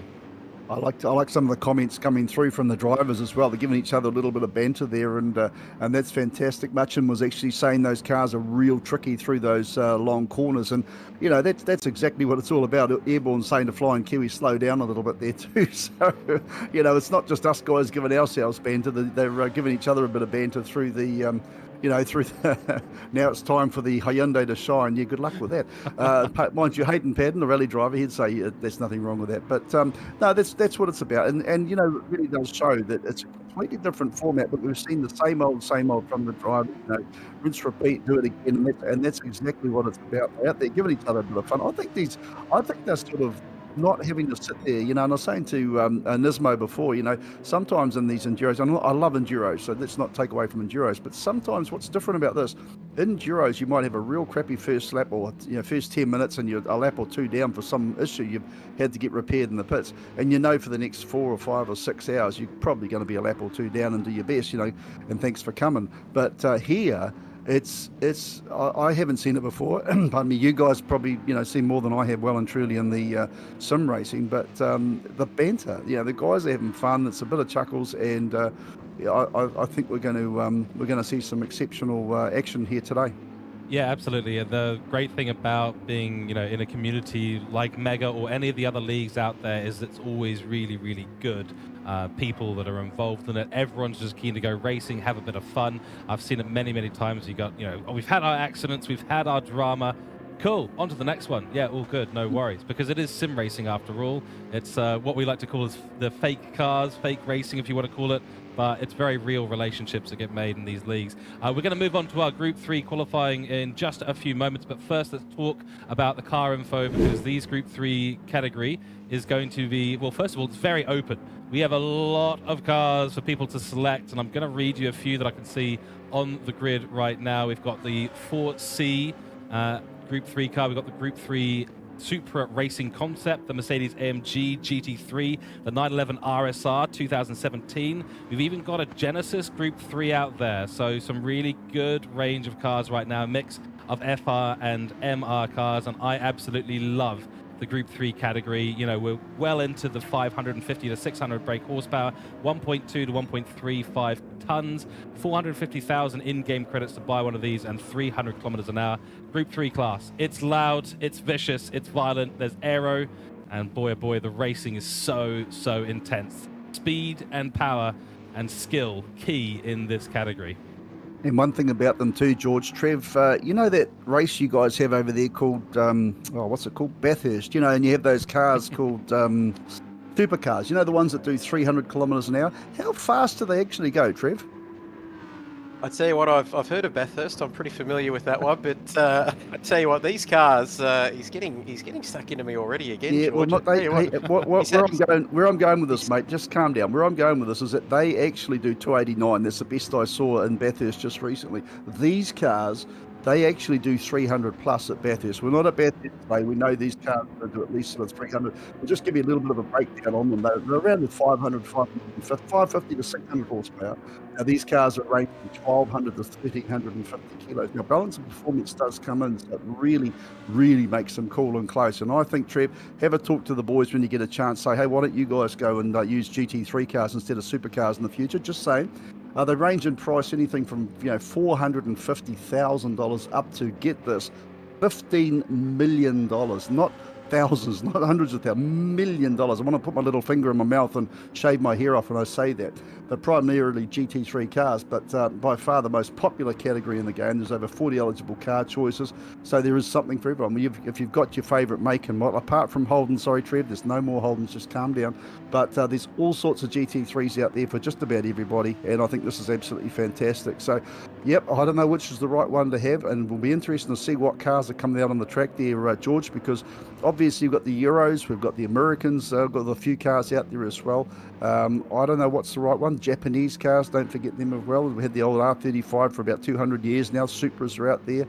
So, you know, what's the right car to choose? Honestly, for me, the Group 3 class being such a wide variety, it all comes down to what you like. That's certainly how I've approached it, and I have not raced in the quickest Group 3 car. I love the McLaren 720S. I love the McLaren 650S. Give me a McLaren any day of the week, and I'm a happy chap out on track. Even if it's slow, even if it doesn't corner particularly well compared to some of the others, there will definitely be some meta choices in this category, though, and especially track dependent. We're seeing a lot of 911 Porsches. I can tell you right now, those Porsches are really strong competitors here. They've got great turn-in, they've got great bite on the acceleration, out of the corners as well, which is key. But I tell you what, they burn their rear tires like you never seen. So there will be a lot of loss of grip for those in the 911 today. Nice to see the Mercedes out there as well, and the 4C. So a really good variety of choice here. And I think there's some out there that are going, yep, I want to drive my favorite car. And there'll be others that are thinking, what's the meta? What's the best car in this category, and what's going to be best suited to the Red Bull Ring today to give me the best shot at that prize money by the time we've completed the feature race? And Trev, you must have driven the Group 3 category at least a few times. You got a favorite? Well, it's hard to go past the Mercedes, but I couldn't agree more. These names, Porsche, Mercedes, I also wouldn't be too unhappy, as you said, George, like yourself, taking a McLaren out there would be fantastic. But as it says on the screen, most popular category in GT7, and just the variety of the cars, the power, something we didn't see in the previous session with the vintage classics, of course. It's good to have the aero back as well, so it's hard to pick a favourite, but same as you, I think a McLaren would do me on most days. I'd be pretty happy with that. Yeah, I love it. And yeah, I mean, I remember going to a track day, watching the It was the Enduro 22 in New Zealand, and I got my first taste of what GT3 class cars are like in the real world, and it is so violent, it is so fast, and the drivers have to be so good, and I can't wait to go and see more. Can't wait to see what the drivers are going to do out on track. I think we're getting close to qualifying. Mike, you got a favorite in this category? Well, it's a little. No, I don't. Okay. Just simple as that. Do you just like the category? Is that it? Well, I was just sort of thinking, we saw 134s out of the TCR cars. We saw 140s in the vintage cars. I'm really quite keen to see where we're going to go time-wise on these machines under quali. It's going to be very interesting. I'm a bit like Trev. I do like the Mercedes. I'm a Kiwi. I like the McLarens. I'm not seeing any McLarens in this particular field, but you really can't go past those Porsches. You've just got to watch like you said, you've got to watch those rear tyres and not burn them up. But the 4C Group 3, look, that'll be an interesting car to watch as well. I think they've got their strengths and weaknesses, a little bit underpowered, but again, BOP applies in this one, and it's all about looking after those tyres. Certainly is here. We're about to jump out onto the grid, so give us a few moments here and we will go racing, because qualifying for the Open Group 3 category here has just begun. And bear in mind, of course, that the qualifying results will give you our grid order for the upcoming sprint races. Let's go out on track and have a little taste of this incredible category of racing. Now, of course, Matt McEwen has now managed to do both the Group 4s, the TCR class, the vintage class, and now he's jumping into the fastest class of all, the Group 3 class, certainly the class that he's most familiar with, the most deadly with in terms of what his familiarity with. Lots of racing in these Group 3 classes throughout the GT World Series, so he is going to be one to keep a very close eye on. Now we get to see the showdown between the two Kiwi GT World Series drivers, Simon Bishop and Matthew McEwen. I think Matthew is in the RC Supra, so he will be in the Toyota at the moment. I just realized I've got car names on, and I've just got to switch this over to nicknames. That's a little bit better. And I think Simon Bishop is in the Mercedes, so he's going with a slightly different choice, the BWT livery, of course, and lovely pinks and blues on that one there. I think we saw the Genesis going a little bit wide earlier on, but a lot of good names in here, Trev. It's going to be a real battle. Absolutely. Big names, as we've seen in the opening two sessions here this afternoon. Noodles, always one to keep an eye on as well. Dive Cable, Ridwan, Ranger Oz, a lot of these guys jumping across, of course. Vert Wheeler, he'll be about as popular as a wet Monday morning, I think, after some of those antics there at the end of that previous qualifying session, of course. But here we go. And once again, beautiful looking liveries here. You can see it's all about high speed on these straights, up towards 300 kilometers an hour. And like you said, George, as well, it's very important to manage those tyres, especially the rear tyres there. As Jay Warburton getting a little bit sideways there coming through turn one. Is that going to affect his opening lap through turn two, the non-existent turn two? They're up towards Remus at turn three, very wide on the entry there, just missing that apex there. First, second gear, powering through the gears, going downhill now towards turn four. And you can see all the drivers as well there, Mike, coming out grouped together closely on track. I'm not sure what that was all about, but very competitive there. All of the drivers jostling for position there, as we see once again Matt McEwen on your screen. Doesn't get much more nicer looking than that, does it? The beautiful Toyota Supra there in a very Toyota looking livery, but somebody is off. We saw somebody facing the wrong way there, George. I'm not sure who that was, but I believe they've gone back to the pits. They have indeed. That was Simon Bishop in his Mercedes AMG having a problem at Slosh Gold turn 4. Tricky place, because you're running the car so wide onto that near the gravel trap, and suddenly it appears, and suddenly you're on it, suddenly you're putting the power down, and these cars really on the limit. I think we're seeing a lot of people bunching up because the slipstream is massive, but probably see a little bit of a bigger gap here in the TC than the TCR, because the dirty air affects the dynamics of the car so much. These cars are so reliant, Mike, on the downforce that they provide with that big rear wing and the front and rear splitters. Yeah, I was actually going to pick up on what Trev mentioned, that all the cars went out so closely. I was scratching my head on why that would be a thing, but I know obviously we mentioned about aero being a big part of GT3 cars, but or Group 3 cars, but it really, I was surprised about that. I thought you'd want to get out there, get some heat in your tyres, have a good clean run, And yeah, it just didn't happen. I happened to be looking at our man, old burnout king there, Bert Wheeler, and he's picked up a half a second penalty in the previous lap. Not to be outdone, he's picked up another half a second penalty for this lap as well. So if he's anything, he's consistent, bless his heart, and I think that's good. So too has the ninth place Warburton there. He's also picked up a half a second penalty. And guys, I've got a feeling this is all turn one related, where that is a very, very tricky corner. Oh, turn one is an absolute nightmare in a lot of ways. I love the corner personally, but it is tricky because you're going uphill into the braking zone. Then suddenly it's on camber. There's a bit of a dip into the apex, a nasty sausage curb on the inside, which can launch the car, send it skyward, and that's going to give you no grip whatsoever as you head towards the exit, flying towards the exit, because the key in turn one is to hold as much speed as possible and get on the power really, really early. So it's all the things that make it challenging, plus the camber of the corner, plus the sausage curbs, and you'll rapidly become part of the manufacturer's space program as opposed to their Group 3 platform. And I just jumped on to watch Matt McEwen, and he'd actually just picked up, he's just served a half a second penalty as well. So this time won't mean much. Currently, 0.04 of a second ahead of Mr. Kendalian there, who's Noodles doing a great job. But, it's if it catches out guys like Matt McEwen, it's caught out, and we've even seen a spin from Sidog there, Side Bishop. So, it's a very, very close quarters racing. Interestingly too, Dive Cable up to third place at the moment with quite a bit to go. So Gareth Collier, and we know how good this driver is, 23-24 New Zealand Esports Live Finals qualifier.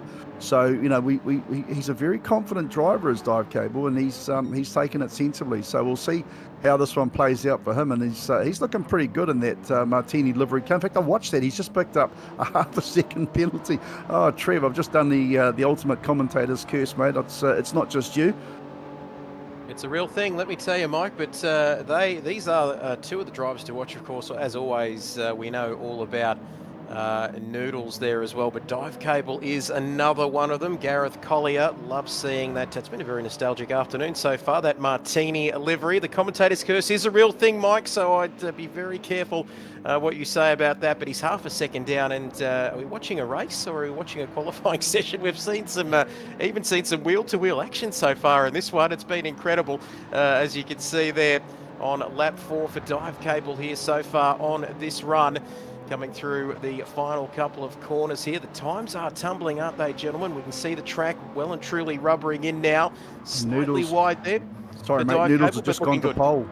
Sorry, Noodles has just gone to pole there with a stonking time, and he's just done a 1:27.686. So he is a tenth of a second ahead of McEwen. So sorry to jump in, but actually just watching him, I was one of the few guys who wasn't carrying a penalty on that lap, and just by stealth he'll come through there again. Dive Cable doesn't seem too phased on this one back in his car there. He's actually just over a tenth behind McEwen. So we'll have to wait and see how this one all plays out. But my word, there's certainly plenty to come from these drivers. We'll see. Well, obviously it's still, what do we got? Better part of 3 minutes to go there, George. So I'm sure the drivers, they'll have confidence. The tyres aren't chewing up too much. They'll be looking after them. The full tank, we've still got a belly full of fuel, George. And we'll see. Who's your prediction on this one? Can the others come through, or have we seen the best? Oh, don't count out Matt McEwen, don't count out Noodles, don't count out Dive Cable, don't count out Ranger Roz, don't count out Red One Hamza. It's just really all to play for, that's the thing, and I think there's only a very small amount of time, less than a second between the top 5 right now. Red One Hamza, expect him to go a lot quicker as well. Trev, your predictions as well, mate. You've got to have a few hot takes. We've seen people go sideways, we've seen penalties. These guys are pushing really hard in this race right now, well, qualifying, I should say. Absolutely. Like I said before, it seems more like a race, doesn't it? But taking a look at Ridwan now, you cannot count anybody out here.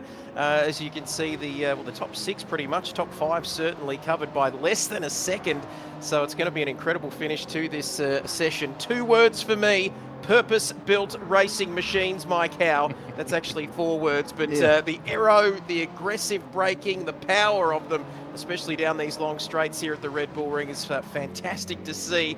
As we can see Simon Bishop there after an unfortunate start to qualifying. That's not how we're used to seeing him, loving that BWT pink livery there, the Pink Panther there, 1.2 seconds off. I wouldn't count out this man, George, if I was a betting man. Simon Bishop, I reckon he's going to get very close here in the final couple of minutes.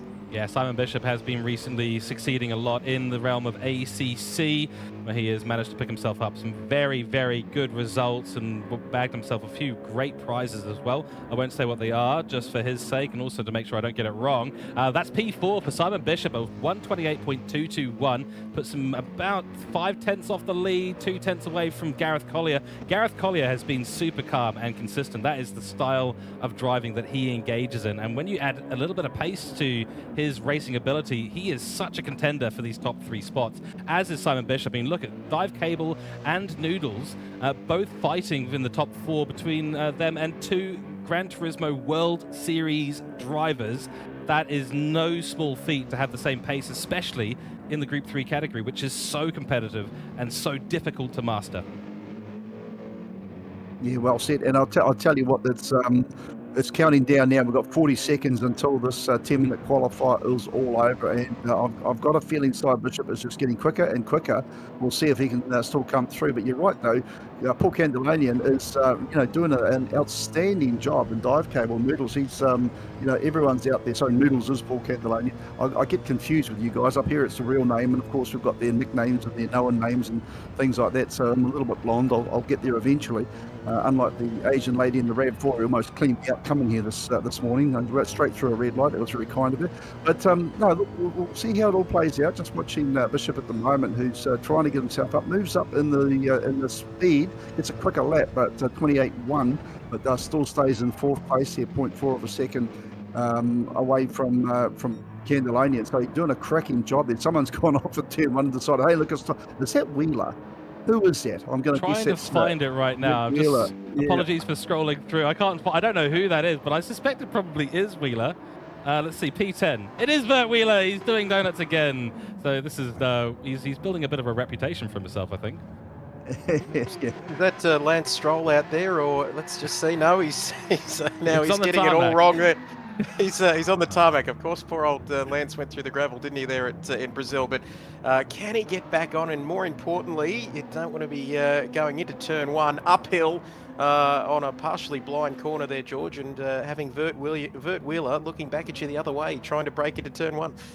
Oh dear, oh dear. It's a bit scary for the drivers coming in, a bit scary for him as well. And of course that does mean that there's a yellow flag. Looks like the drivers have finished their final lap. So it's time for us to look at what's going on. Matt McEwen has taken pole position by nearly 2/10 of a second, and he's actually taken it away from Paul here. So that's massive. Wow. Noodles will fall to P2. Dive Cable still in P3. Simon Bishop yet again has decided his qualifying is over, and he's put the Mercedes into the pit lane. P4 for him. Then Ranger Oz in that 4C Group 3 car, and a great livery as well for that. And he is solidly in P5, followed by Ridwan Hamza with a penalty, so that's ruined his final hot laps out there today. Really unlucky for him in that Toyota Supra. So P6 for him. Then GTP Greatness regularly in the top 8. And now, of course, we get to go and have a little look at our full results. That 127.528 from Matt McEwen. Absolutely brilliant job there. Still only a second between P1 and P7. Just goes to show how close the racing is going to be in the upcoming sprint race. 8 laps for that. And then, of course, the upcoming feature race. Trev, take us through the results, mate. Absolutely. Somebody call the police, because Matt McEwen has committed a crime there. He stole pole position right at the end.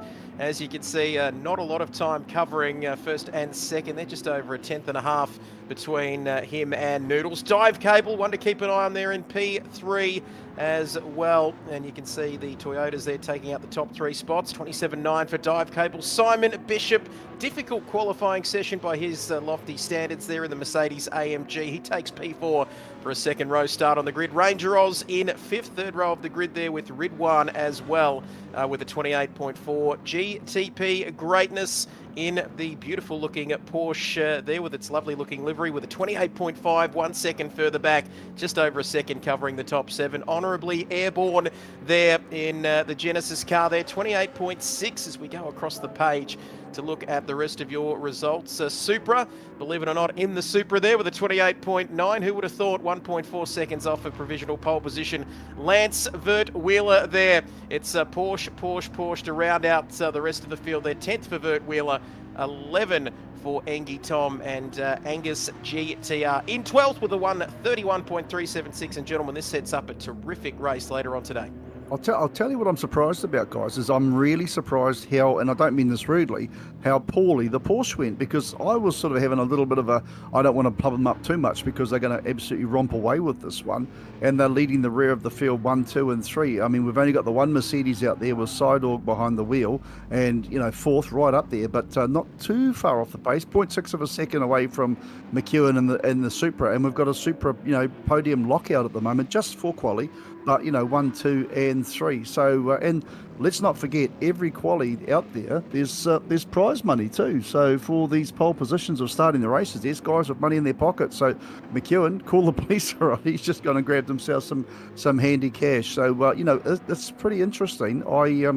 Again, I actually do concede that GTP was actually behind the wheel in 7th place in the Porsche, but I did think they were going to be, you know, better placed than that.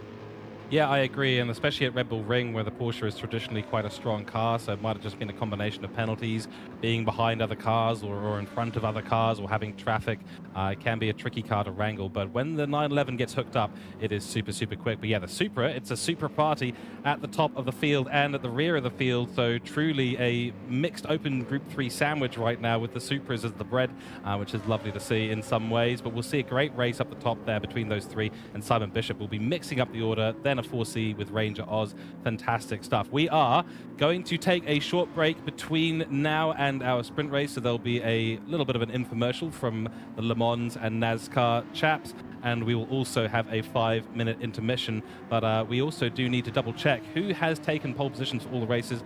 Obviously, for the sprint race here in Group 3, that's Matt McEwen, so $30 to his name, and we'll get a check on who else has gone in. So in Vintage Quali, it was Captain Risky, so Aiden Matthews will be taking that $30 for pole position. Congratulations to him. And then in the TCR class, it was Noodles, so 3 different drivers, some of which are competing throughout the different categories, or multiple categories today, taking some great results. And Paul in Noodles 8771 nearly took out 2, and that would have been $60 to his name, only $30 of Matt McEwen, taking away from him in the Group 3 category. We are going to go to a short break right now, and we'll come back. We'll be talking about the sprint format as it will be on pretty soon. So we'll take a quick commercial break, and we will see you all very, very soon. Anyone that wants to go motor racing can go motor racing. This is so good. Everyone loves driving a car fast. You will have fun. You can call me stupid. Yes, you can call me cheap. You can say I'm lazy. You can say I'm weak. We try to make it accessible to just about anybody. That's a Holden Ute. Well, it used to be a Holden Ute at some stage. Get a team of your friends together, let's go racing. Boost the fun up. You're in trouble,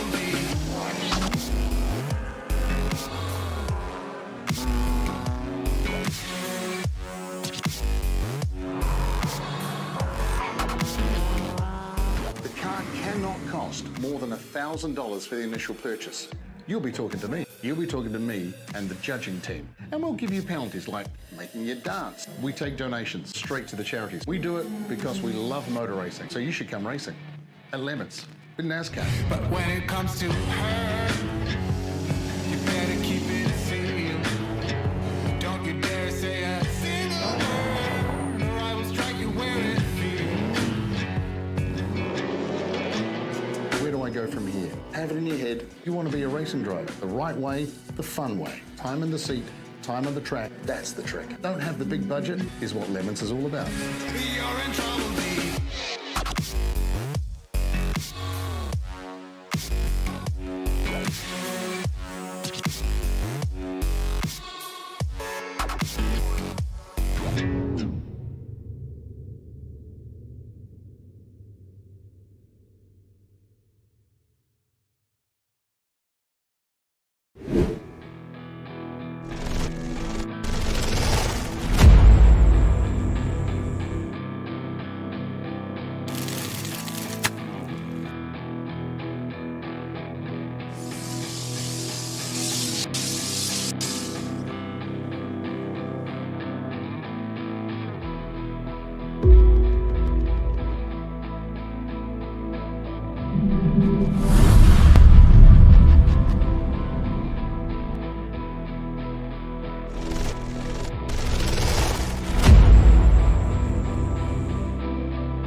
Hello and welcome back to Mega Esports. We've just been on a short break between our qualifying sessions and our sprint sessions, which are getting sorted out at the moment, and we anticipate that to get going some point soon. We had a great qualifying. Really good to get a sort of a little drip feed of what we're going to see in the sprint race and the feature race coming up.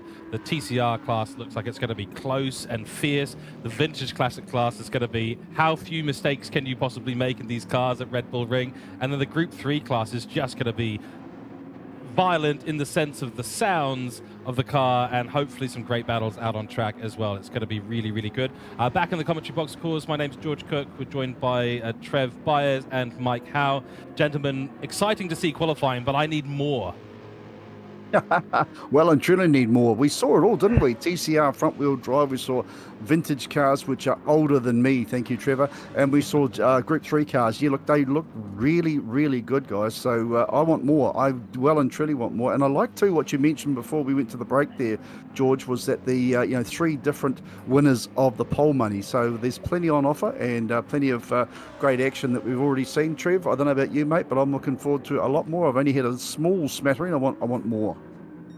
Absolutely. We've had a taste of it, haven't we? We've had the entree. Time for the beginning of the main course, of course, before we get on to the longer races this afternoon. But no, very much looking forward to it. Those qualifying times, given how close they are, I think we saw top 5, top 6s covered by less than or just over a second. If that's any indication of what we're going to see in the races coming up, I think it's all of them are going to be absolute crackers in all 3 classes this afternoon. Certainly is. So just to give everyone an idea of the event schedule coming up at the moment, now we've had our qualifying for TCR, Vintage Classic and Open Group 3. Now we head into the sprint races. The format for that is going to be, for TCR, 8 laps out there at Red Bull Ring with the racing medium tyre, no mandatory pit stops. So it's go hard, go for those 8 laps on the racing medium tyres and then get yourself to the end. However, the important thing to note is that sprint races do feature 1x fuel and 1x tyre wear. That means that for every lap you do, you're going to experience tyre wear and fuel wear about 1 times of what it should be in Gran Turismo 7. That's going to be ramped up for the feature races. We'll talk about that more later on. But your 3 next races to view, 8 laps for TCR, racing medium tyres, no pit stop. Then Vintage Classic will be 8 laps as well. So they're going to be on the sports medium tyre. So there was sports soft for qualifying for Vintage Classic, now sports medium, so less grip, even less grip for these vintage class cars. No mandatory pit stop for them as well. And then the Group 3 category is going to be on the racing soft tyres for 8 laps. That's the same tyres they were on for qualifying. So basically just a pure sprint race for the Group 3 category. But TCR, they qualified on racing softs, now they're on racing medium, so less grip available for these front-wheel drive cars. Yeah, that's going to make it hard on the old strategy, I suppose, and I'm sure plenty of these drivers have done a lot of laps to work out what they have underneath them. But for those that have just quickly joined, I think Matt McEwen, one of them there in the barges, he's going to have to work out what it's all about. But for the TCR cars, we're going to have our first 8-lapper up very, very soon, guys, and it will be very interesting to see what strategies they play. Like you said, 1 times tyre, where they will go off after 8 laps a little bit. Do you go crazy fast in the first couple of laps, or do you save a little bit for the last 6, 7, 8 laps? Absolutely. That's going to be the big question, I think, like you said, George and Mike. Pure sprint race, obviously shorter race, shorter circuit there, but going from the soft to the medium compounds, you don't want to be eating all of those lollies before they hatch. And if you can understand what I just said, you're a better man than me. But TCR class, like we said at the top of the show, it's all about precision, not quite the pure speed there, but it's going to be interesting to see, like you said, Mike, how are these drivers going to manage these tyres, especially early on? And things aren't going to be, they're going to be very hectic, I should say, into turn 1 as well. Yeah, well and truly it. Go ahead, Sorry, Mike. no, well and truly about the mentality of the first couple of laps. One thing too, guys, is track limits. And I mean, if you do go in there and rip your tyres up, you don't want to be that guy first one to get a half a second penalty. And I think with these 8 lappers, half a second is going to be a massive, because it's not just half a second, is it, George? Excuse me. It's not just half a second. It's actually probably more like a second and a half by the time you slow down, get back to your speed, and the guys that around you will just be whistling by, waving goodbye. Exactly right. Yeah, you're not just set to lose 1 position. It's a 0.5 second slowdown. It's not the actual total length of the penalty like you'd see in real world motorsports, where someone say, you've got a 5-second penalty. That's just 5 seconds off your overall time in general. This is a 0.5 second slowdown. So you're slowing down with full brake, automatically, of course, for 0.5 of a second. So you're losing 100 kilometers an hour there minimum. You've got to make that time back up to get back up to speed to enter into turn 9. The location of the penalty box here is pretty ruthless, I have to admit, because suddenly you're coming into turn 9, which is the high-speed corner. You need to make that time back up, and if you're suddenly in a pack of cars, coming through turn 9, it gets awkward. People run wide, then you might run wide. You might have to cut the corner. Suddenly you're staring down another penalty, Trev, and it becomes really awkward, really, really quickly through that section. Absolutely, and it's all about it being a timing thing too. I mean, I know that it's not much when you say it quick, but 0.5 of a second, it's huge, isn't it? Especially around this lap. And if you are caught out, if you're in a huge group of cars, it can almost ruin your race in the blink of an eye. That's right, yeah. I think we're going to be going racing very, very soon, but just to give you the brief overview of the order, it's Noodles in in P1, followed by Red One Hamza, Matt McEwen, and then Ranger Oz in P4. That's your top 2 grid spots. We're about to go racing, so let's get out on track. I'm super excited for this. We're about to get the more that we have been after, so let's go out on track and get this race started. It is the TCR Sprint. And of course, there is prize money available for these drivers. It is going to be a grid start as well, so watch for the lights as we head out on track. Our leader, Noodles, with the 134.6, and there's the lights. We can hear them ticking down right now. The sprint race has begun, and it's a great start from Noodles. Got off the line nicely. Red One, not as good a start, and he's going to be under pressure from Matt McEwen almost immediately. Ranger Oz trying around the outside. He's actually dived in front of Red One. Red One has massively lost out. He's down to P5 already, up to P4, fighting now with Simon Bishop. Noodles getting away nicely down the first straight. Matt McEwen in his tow,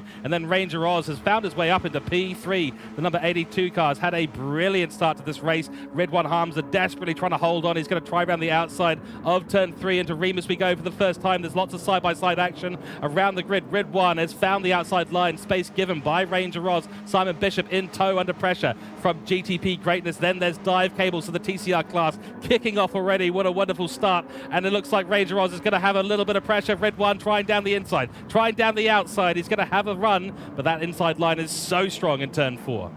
Matt McEwen up to second place as well. Fantastic start there from him. He really is cutting through like a hot knife through butter. And of course, watching back to Cy Bishop, who's just taken a conservative approach, guys. I'm very impressed at the moment. No half-second penalties thus far in the lap. I can't do commentator's curse, mate. We've got to talk about facts. And so far, everyone's talking nice and clean.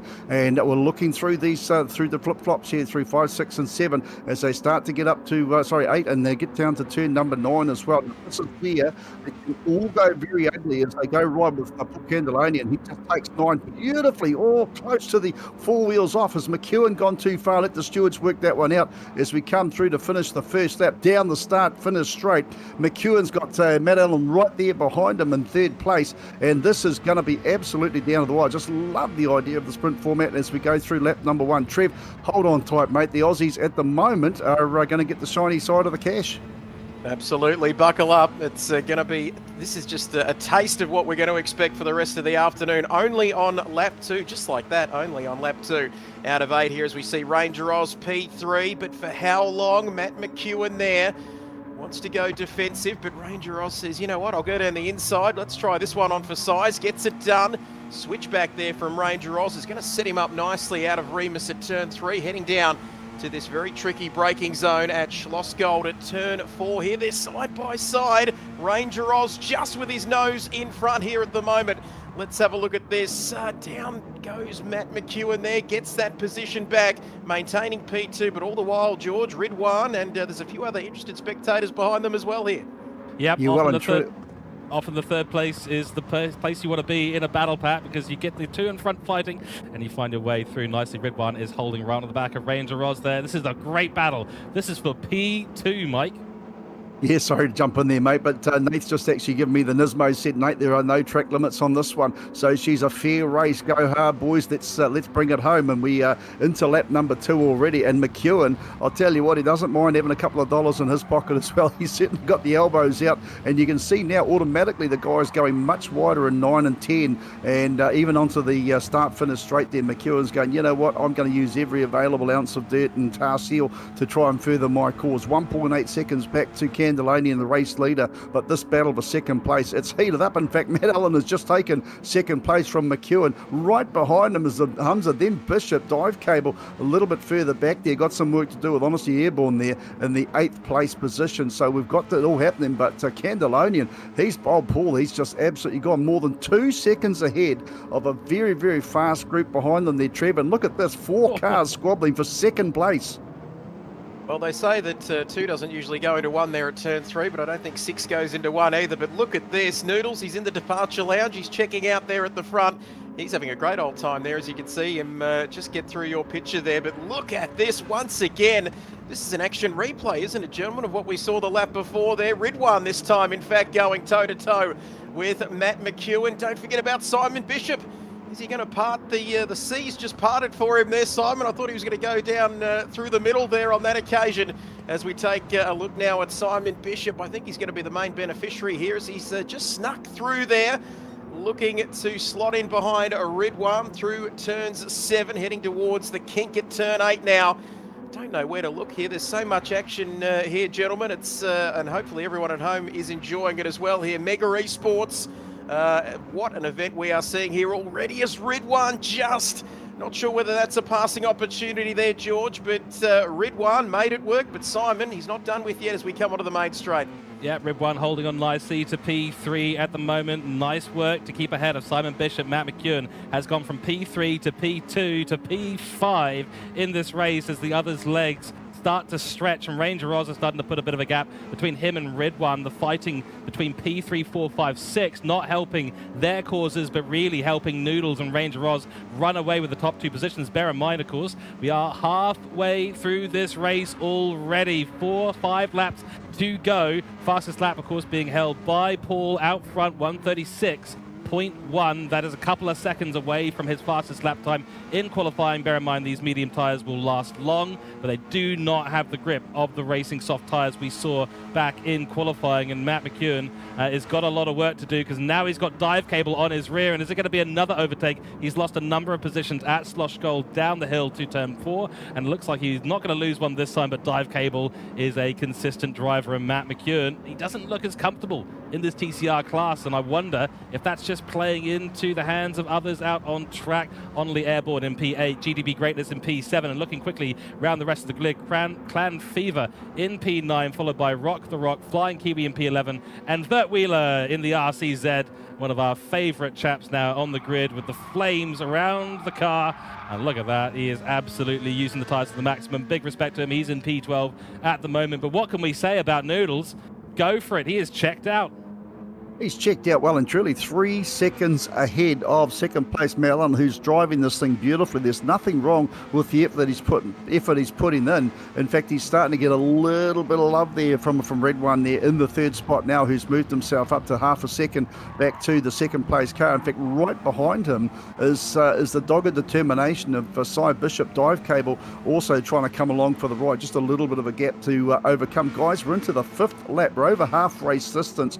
I'm loving the sprint format, and I've got to say for McEwen, remember he only just a couple of hours ago got the call up to actually have a go in the TCR, and I don't think the track time, I don't think the practice is working well for him. Not making excuses, just stating the facts. So some good driving there from him. But what about the race leader though? Noodles, he's got I'll tell you what, he's got nitrous oxide or Red Bull Racing helping him or something, because 3.5 seconds he has checked out and he's not asked for the receipt there, Trev. So he's born and bred on the side of his car, but I'll tell you what, he's showing them a clean set of wheels at the moment.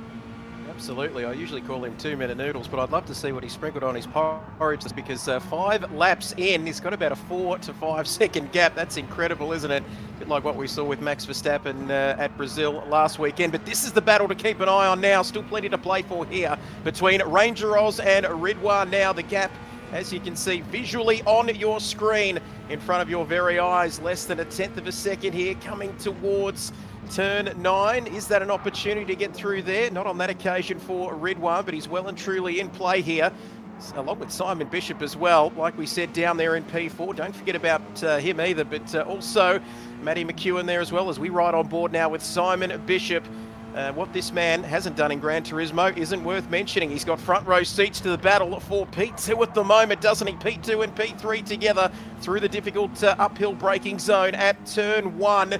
Now through turn number 2 here, the kink at turn 2, heading uphill once again to turn 3. Is Ridwan going to have a go? Will he go left? Will he go right? He's going to keep Ranger Oz guessing here. I think he's going to make a dive for it. Down into the braking zone. He's run slightly wide there, but Ranger Oz, George, just keeping his nose in front, but it's going to get worse before it gets better here with another crack, I think, from Ridwan into turn 4. Very respectful racing we're seeing out on track. No banging of doors, no damage to these cars so far, which is fantastic to see. Ranger Oz, great defense down the inside at Remus, and Ridwan has not yet found the passing point that he needs against Ranger Oz. So all 3 of these guys very equal in terms of their ability out on track in these TCR cars. In the background, Matt McEwen has found his way back up ahead of Dive Cable, who did get him into the braking zone at turn 1 on the previous lap. Does find himself now back behind Matt McEwen. Red One really trying to find a way through. He's got the stress of having a car in front and a car right behind Simon Bishop on the gravel, so he's got slightly dirty tires for the upcoming corners, but there is like 0.1, 0.2 of a second between these three racing, and it's going to be maybe turn 1 that's going to decide who ends up in front of each other. Red One had a little bit of a moment into turn 9 there, so he's unstabled himself through that section. Down the hill we go through turn 10, and it's all going to come down to who has got the power down best through turn 10. Ranger Oz going defensive immediately, wants to defend that position, Mike. 2 purple laps in a row. 2 purple laps in a row for race leader Noodles, now into the 35.9. Sorry, George, but that is amazing pace from this guy, who's now 4.4 seconds ahead, 36.0, and pardon me, 36.0. Then he's jumps down into the 35.9s. I mean, what more can you say about the race leader? Let's talk about second place battle. It's a squabble. It's an absolute fight. It's not a cluster because these guys are driving so particularly well. Matt Allen there in the second spot, the Mazda Spirit Racing Machine. He is just taking those perfect lines here, and Red One's got some effort to do here. He's just dropped a little bit back there from Allen at the moment, and Cy Bishop is was all but touching his bumper bar, just out of 1 that time. He's out of 2 that time. He's dropped a little bit of distance away, but like Lazarus, he will come back. Don't count him out as we are into lap number 7, and still Noodles is just setting them an absolutely fantastic pace. McEwen back in 5th place at the moment in his little machine, and of course Dive Cable, don't count him out as well. They're still having an enormous little scrap for position, and we go back through the field to Warburton and Airborne there in the 7th and 8th position on the screen. But boy oh boy, what can you say about the race leader Noodles, who is just pulling away? He's just out of here like a ball man, Trev. Certainly is. We won't talk about bald men when it comes to the man we are riding with at the moment. Aerodynamic, I think, is the best way to describe it. As you can see, Ranger Ross still leading this pack. 2020 SBS Speed Week E-Series competitor. They call him Mr. Strategy in other racing leagues that he takes part in, but in sprint races, that doesn't help you out very often, as we are now on the final lap. And I'd love to get your thoughts, boys, on who do you think is going to win this battle, but it is too close to call at the moment.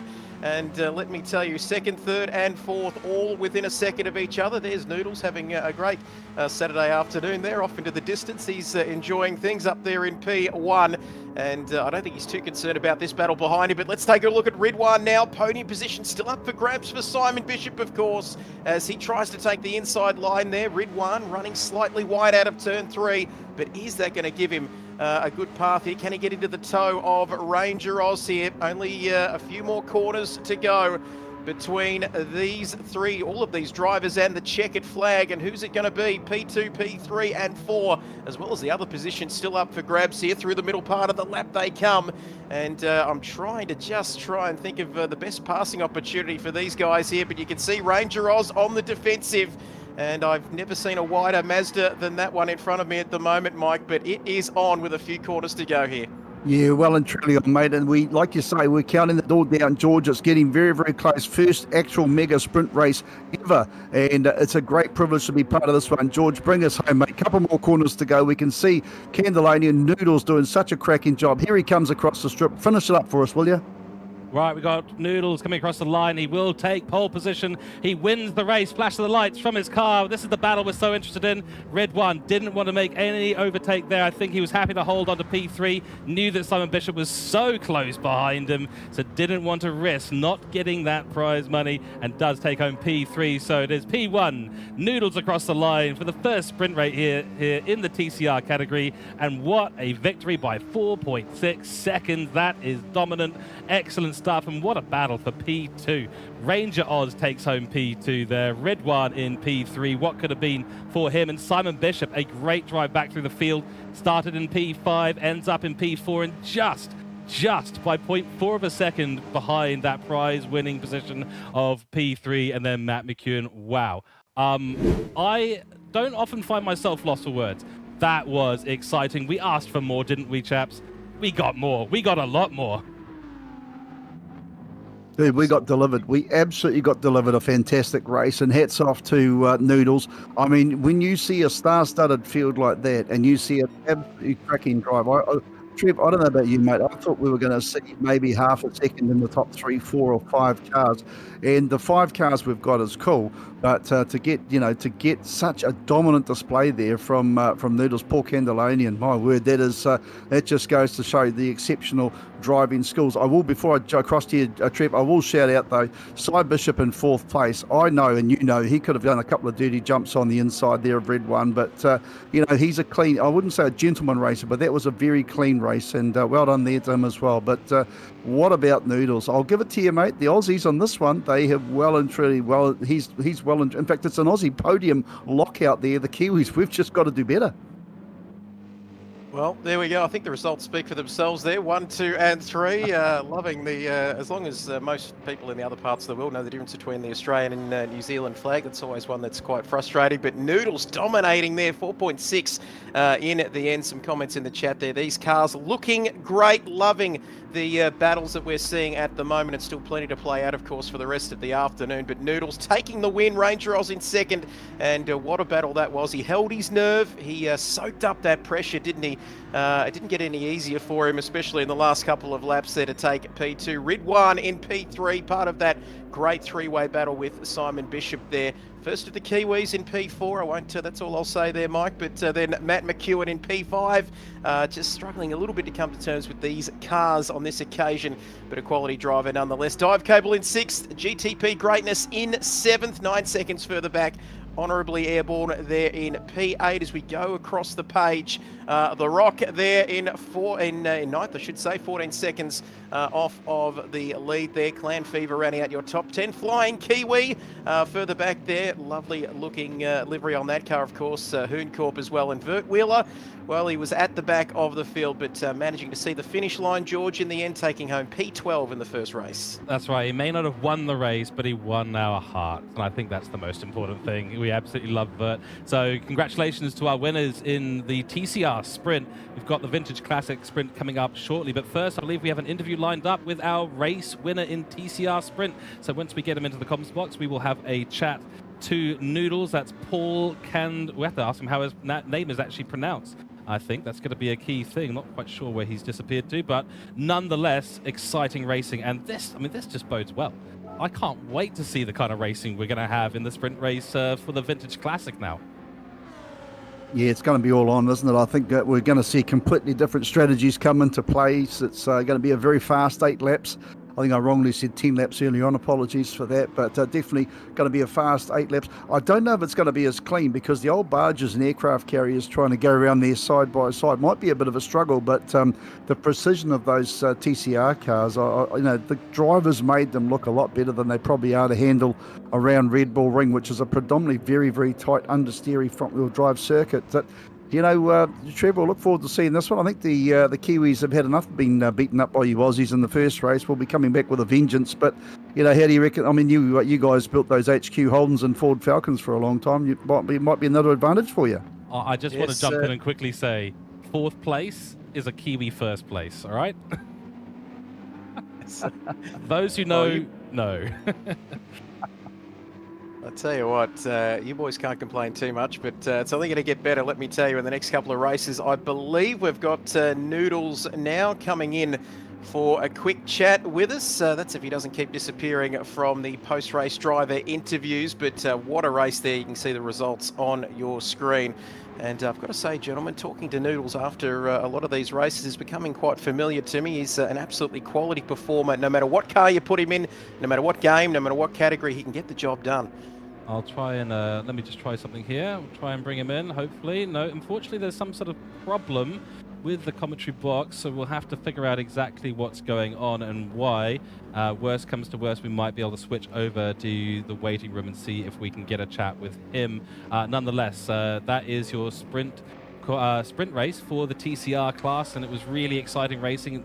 Interesting to see that there's at least one who's really got it right, and that is the man that we are trying desperately to have a chat with at the moment. And also want to say a big well done to those down the grid as well, P5 and down. Some exciting racing that we couldn't get to because we were so fixated on P2, 3 and 4, right? Yeah, that was a bit of a shame, and apologies for that, guys, but it is the way sometimes it happens when we look at the front of the field with such fast quality racing. Trev, maybe what we could do, I always believe in a plan B in motorsport. We don't have, if we can't get hold of Noodles, you're an Aussie, I'm a Kiwi, how about I interview you and you can be Noodles if you want?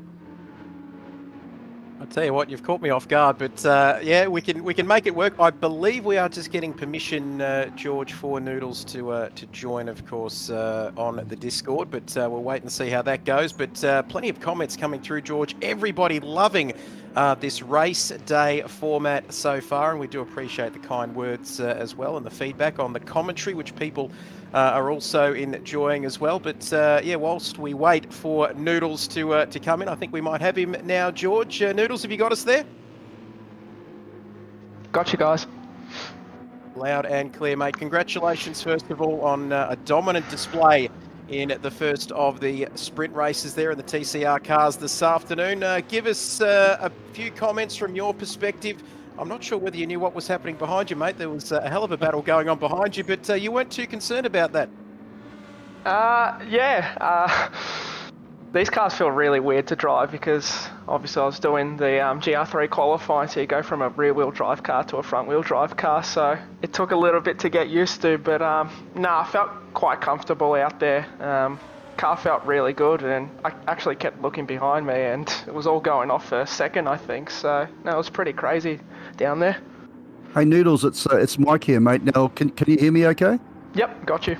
Yeah, mate, is it true, the rumour I just made up, that you are actually born a New Zealander? Is that true? Unfortunately not. Born here in Melbourne, Australia, so full-on Aussie here. Well, technically, Australia is actually the northeast island of New Zealand. But hey, look, congratulations, mate. I mean, to consistently do faster and faster purple sector laps, I mean, that is a quality performance. I will say, and I'm not being rude, I'm not that clued up on sim, and Trev speaks very well of you. But why are you so fast, and how come you just keep getting quicker? I think it just comes down to practice, really. Obviously, the more you practice, the more consistent you get. So I think that helps out a lot. So yeah, just keep doing laps and laps, and obviously you build up confidence over time. Yeah, you well and truly show that you've got the confidence under your. Now, unfortunately, you've won that race. Obviously, you're disqualified for the rest of the day because you're an Aussie. Is it something that are you a good road racer? Have you actually done racing on the road as well as sim racing, or is it like you just sim?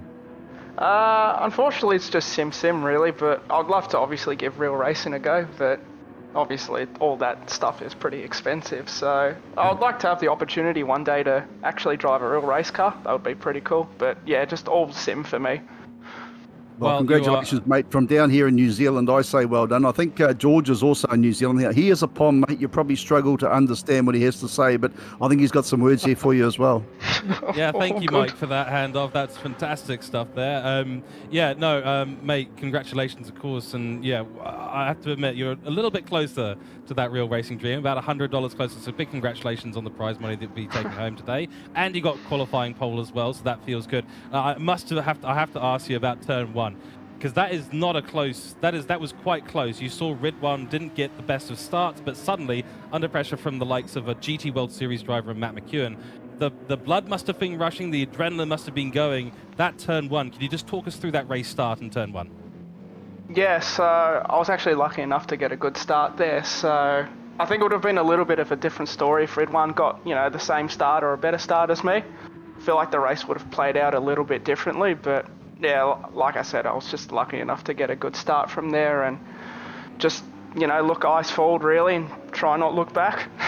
Excellent. Yeah, it's just the next corner after the next corner.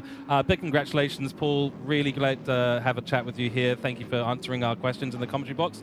And good luck for the races going forward, and especially TCR feature race. No worries. Thank you very much. Cheers.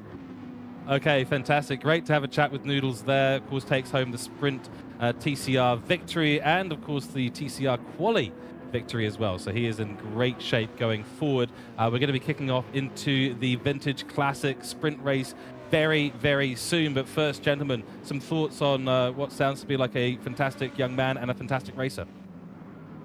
Yeah, well, I'll just jump in there if that's okay, because Trev obviously know a little bit about the guy, but that is a very, very safe set of hands. I was watching quite a bit of him and looking back behind his car on my view, and his lines, he just kept smacking the apexes. He just kept. I mean, I didn't really see him run horrendously wide. He was taking real nice racing lines. So I hope he can't hear us, because you'll be getting a big head. Most Aussies do when you start praising them. But that was just a very, very mature. I didn't actually want to ask him how old he was. It's his personal information, but sounding like his late teens, maybe early 20s at the oldest, and just a sensational driver there. So Trev, mate, well done on that one. I'll give you that one, and you guys in your podiums, well, just wait till we get these taxis out on the track, mate. Hopefully a different story. Absolutely. You can keep your hands off him too. He's ours. We've claimed him.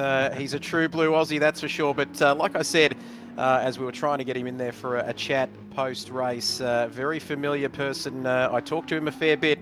Of course, he's an SBS Speed Week competitor, a Race on Oz champion as well. Around this very circuit, of course, back in 2021. So very handy peddler, and he's made a perfect start here, and cannot wait to see him in the next feature race that he's taking part in this afternoon.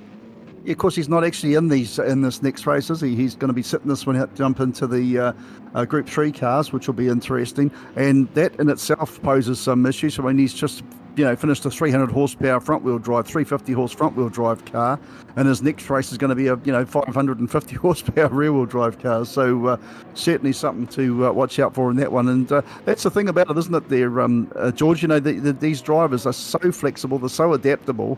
They have their preferred, but I really wish I'd actually asked him, was that you said the cars are hard to drive, but is it something that he prefers driving?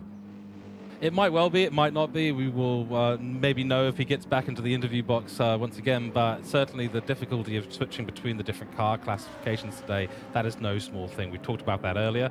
We can see it out on track, even with Matt McEwen. We saw how well he did. He got pole position over there in the Group 3 category, but in TCR, it's just not able to keep up with the ones who've done a bit more practice, who are a bit more familiar with that class, and even as what Noodles was saying, that he's gone from qualifying in Group 3 cars to suddenly driving a TCR car again. So he's gone from one to the other and back to the other again. Luckily for him, he's done really, really well, and he's got his head sorted in the right zone. And there's just an adjustment, and I don't quite know. It's hard for me to describe exactly what that is and what that takes, but this is what makes a really quality sim racer these days, is the ability to jump and change.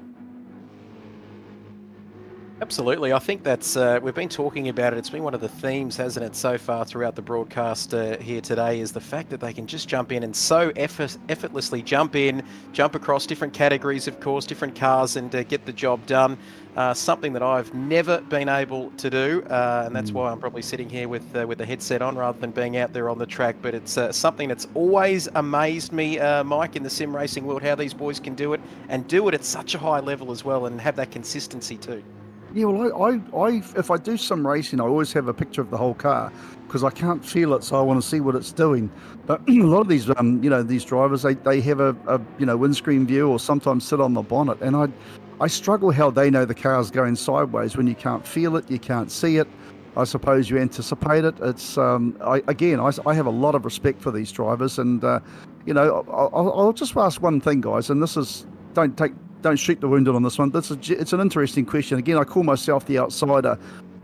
Why isn't there more women doing this? Why aren't there females doing this? I mean, it's not like they can't turn a steering wheel and push pedals. And I wonder why. I'm sure there's some very talented ladies out there. I just wonder why we don't see more sim racing ladies in car racing. There's certainly a lot of petrol heads out there. But do you, Trev or George, do you know of talented ladies that just don't come? I think it depends a little bit on platform. It depends on so many things. When I race over in ACC, the ones that win the races, we've got a lot of female drivers out there that drive at the professional esports level. They're incredibly talented, in fact, far more talented than the majority of male drivers that do end up racing in esports. So they are out there for sure. I think it depends a little bit on the platform, and also the leagues and things like that. There might be a little less involvement in some of the leagues from some of them, but it's definitely something that I want to see more of, and I think we'll see that grow. I don't think that's going to be something that remains the way that it is at the moment. I think in the next few years that'll become more and more popular, especially with esports and sim racing becoming more accessible to more people. Absolutely.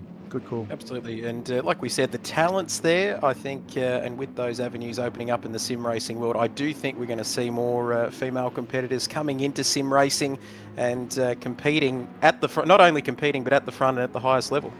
Yep. Yeah, well, they're welcome. They're definitely welcome to come to Mega, and I'm sure plenty of other platforms out there too. So if you're a lady tuned in, young, old, tall, short, doesn't really matter. As we can turn the steering wheel and push some pedals, and you've got some skills, then in future for future Mega events, you are more welcome, or just as welcome, I should say, more than welcome to come and play with us lot here. We won't bite. Well, I won't anyway. Trevor's Australian, George is a Brit, so we'll try and be on our best behaviour. Right, let's get underway with this one, boys. The barges, the aircraft carriers. We're not too far from kicking this one off. Yep, that's right. We are literally on the verge of jumping out into the barges. Sprint race, 8 laps, very slow, moderate pace, but some incredibly close racing action to come. We're about to head out onto the track. So let's go out there and let's get ready, because this is going to be spicy. This is going to be fire, in my opinion. Let's head out. Okay, here's the race beginning, so get ready. Its false starts will be penalised, so watch out. 8 laps ahead of us, and it is Captain Risky. Aiden will be on pole position, followed by Ranger Oz, then Dive Cable on the second row of the grid, alongside Matt McEwen, Ridwan Hamza, GDB Greatness, and Dengus. That's 3 lights. 4 lights are on, 5 lights are on. Wait for the lights to go out, and it is race start, and Aiden doesn't get the best of starts there. Ranger Oz actually going to have his inside line into turn 1. This is what the others would have been worried about, starting on pole position, but Aiden will have to risk a move around the outside. Does so nicely and actually holds on beautifully to P1 there at the start of this race. So Captain Risky away beautifully at the beginning of this race. Now it's Ranger Oz's turn to be under pressure. The number 82 car fighting with the number 12 in Dive Cable, and Matt McEwen. He is much more in his element here for some reason or another. They're coming into the first braking zone. It's a hard braking zone. These cars do not slow down quickly, and doesn't look like we've got too many bits of action through there. Ridwan has ended up very, very wide through turn 3. It's going to cost him an inside line and a position to GTP Greatness, and Clam Fever now having a little look as well. He's following in the slipstream of GDP Greatness out the front. McEwen still on the inside line of Dive Cable. He's going to get the position beautifully. A little bit of a look up the inside from Ranger Oz. Trev, what a start we've had. Absolutely. Classic cars, classic track, classic drivers, and boy, oh boy, we're halfway through lap 1 and we've got a classic race already on our hands, and not for the first time this afternoon. Ranger Oz is sitting there in P2 with a cast of thousands behind him, breathing down his neck as we come through turns 6 and 7. Let's go one better and ride on board there. Slight touch of oversteer, keeping everything pointing in the right direction there for Matt McEwen, looking much more comfortable, isn't he, gentlemen, in these classic vintage cars as we come through to complete lap 1. 2 corners to go before we get through the opening lap of this race. So far, the action is showing no signs of slowing down here, with Captain Risky leading the way. And then it's not too far behind for Ranger Oz. Did he make a slight mistake there? Dive Cable running wide there, George, coming out of the final turn.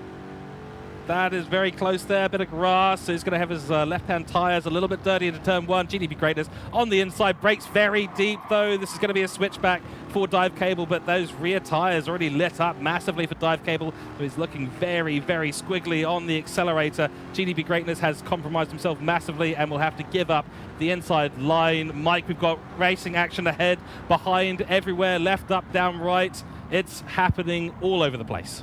Yeah, a bit of a shame on the start there in the first couple of corners. I think our mate Mr. Wheeler and Kiwi had a little bit of a coming together like this. They're leading the rear of the field by quite some considerable margin. In fact, that scrap is still going on as we speak. But at the front of this one, though, you said before, Trev, that Matt McEwen, George, you said Matt McEwen's looking a lot happier in the old aircraft carriers, and that's exactly what's going on. He's just on the big dive there under Matt Allen, Ranger Oz in the second place car at the moment. But it's not looking good for me at the moment, I have to say. And I say this with a smile and a bit of cheeky, because we've still got these blimmin' Aussies 1-2 of the podium. McEwen, you need to get some nitrous oxide in that old snorkel, mate, and pick up the pace. But going back to Dive Cable, I was going to call him Dive Bomber earlier on, though, in 4th place. He's doing absolutely cracking job. And the young Mr. Warburton there back in 5th place here. Good solid drive. Just falling back the flash of the headlights there from Matt McEwen. He's trying everything to intimidate these drivers. They do have the rear view mirror on working there, of course, in these cars. If you're just new to sim racing or new to this lobby in GT7, and boy, he's trying everything he possibly can. He's about 0.4 of a second away from Matt Allen there in 2nd spot, and all about Ranger Oz at the front of the field of this one. He's just driving away. He's not shown them a clean set of heels. He's actually doing some really, really good pace. Last lap through was a 43.7 there. In fact, it is the fastest lap there for Ranger Oz, but that's what he needs to do. Stay nose in front, keep the battle going, and just slowly eke away, not be intimidated by the drivers behind him there. So good pace there from, sorry, that's Captain Risky, the race leader, Matthews here. It's Ranger Oz back in 2nd spot, McEwen back there in 3rd, Dive Cable, Clan Fever, and again, fastest sector there for the race leader. So he's starting to really show them how it's all done, and we'll wait and see whether or not Ranger Oz can come back in 2nd place. Meantime, cracking pace there from Captain Risky, Aussie 1-2, Trev. Yep, can't complain about that. I tell you what, just calm down a bit there. Don't worry, I'm sure we'll see the Kiwis up there at some stage, Mike. But look at this. Not just battles at the front, but battles right the way throughout the field. We're riding on board with Ridwan here, down into Sloss Gold at turn 4. Was that a bit of a nudge? As you can see, Rock the Rock. Beautiful looking livery, but here comes the famous Hudson Hornet there. Ridwan making a move, and you can see P8, 9 and 10 back to Matchin as well. Down there in P10, also having a great view of this battle, but it is close, it is tight. Matchin rounding out the top 10, flying through your screen there, and Dengus 1 in P11. And don't forget about the People's Champion further back, of course, Vert Wheeler there, rounding out the rest of the field here this afternoon. But look at this racing action. Flying Kiwi there, along with Vert Wheeler, as we get back to the battle for P8 at the moment between this man, Freelix. We'll go with that. Big hello to the family if they're watching. But look at this, a slight moment there out of the final corner at turn 10, and that is going to make him very vulnerable coming into turn 1, George. Oh, let's go on board with Freelix for a lap here. One fantastic bit of car control on the exit. And this is turn 10, down the hill to the right and then up the hill to the right on turn 1. Absolutely fantastic racing all the way around the grid. Still at the top, Captain Risky and Ranger Oz battling for it. McEwen still in P3, but under a little bit of pressure now from his Kiwi mate in Dive Cable. And these cars are just so beautiful. They are beautiful inside and out. We saw the rear view mirror vision as well, and it's absolutely beautiful out that rear window. Ridwan made a good couple of places there, and are now under pressure from Freelix in behind, followed by Machin 1, 2, 3 in the 1, 2, 3 car, followed by the General Lee of Dangers. And this is great because this is vintage classic. It's so well themed. The drivers have done such a good job on these liveries. Again, something that's totally outside of my skill set. I have no idea how these drivers make these cars look so good. And then, of course, the racing, which is even better. Captain Risky, Ranger Oz, close as anything out on track, and McEwen falling off a little bit. Remember, these are sport medium tires, so they do not have a lot of grip. They do not have a lot of life. No, they certainly don't. And one thing I was watching Matt McEwen too, it was about 1.4 seconds back from the second place Ranger Oz car. He's now down to about 1.2. So he's trying to get those micro sectors and get himself up to the back end of these two blimmin' Aussies who are just showing them how it's all done at the moment. We've got an Aussie podium, we've got an Aussie 1-2, and this one in the flying aircraft carriers as we just complete 5 laps. So we've got 3 more laps to go. And hold on tight, guys. If you've seen anything before in the TCR, the front drive 350 horsepower snorkers. Now we've got the aircraft carriers there with about 12 horsepower and Model T technology. They're doing a cracking job though, these drivers. I've got to say, let's go back to the race leader, Captain Risky, the Aidan Matthews. He really is putting on a great display. He did have over a second gap back to second place there, Ranger Oz and or Matt Allen there in the 82 car, but now it's down to 0.8 or just under 0.7, and McEwen, he's steady around the 1.3 seconds back in third place there, the top. That's our podium. So it's not over yet. I've got a feeling though that Ranger Oz has said, you know what, I wouldn't mind a few more dollars in my pocket on this one. I'm chasing the Hyundai, I'm driving an aircraft carrier there, George, and we've still got a little bit more time to go. We do, yeah. Captain Risky just missed the apex at turn 4, so he's making a few small mistakes, and I think this is what we were sort of looking at in qualifying. Small mistakes in these cars equals big issues out on track for your race time or your quali time, and if they make a few little mistakes here and there, it will cause them some problems. So Captain Risky needs to keep it really consistent here. Tricky to overtake in a circle like this. The slipstream is not quite as strong as we maybe saw it in qualifying at the moment. Certainly haven't seen Range Roz be able to catch up through that turn 1 to 3 area, that straight through the kink in turn 2.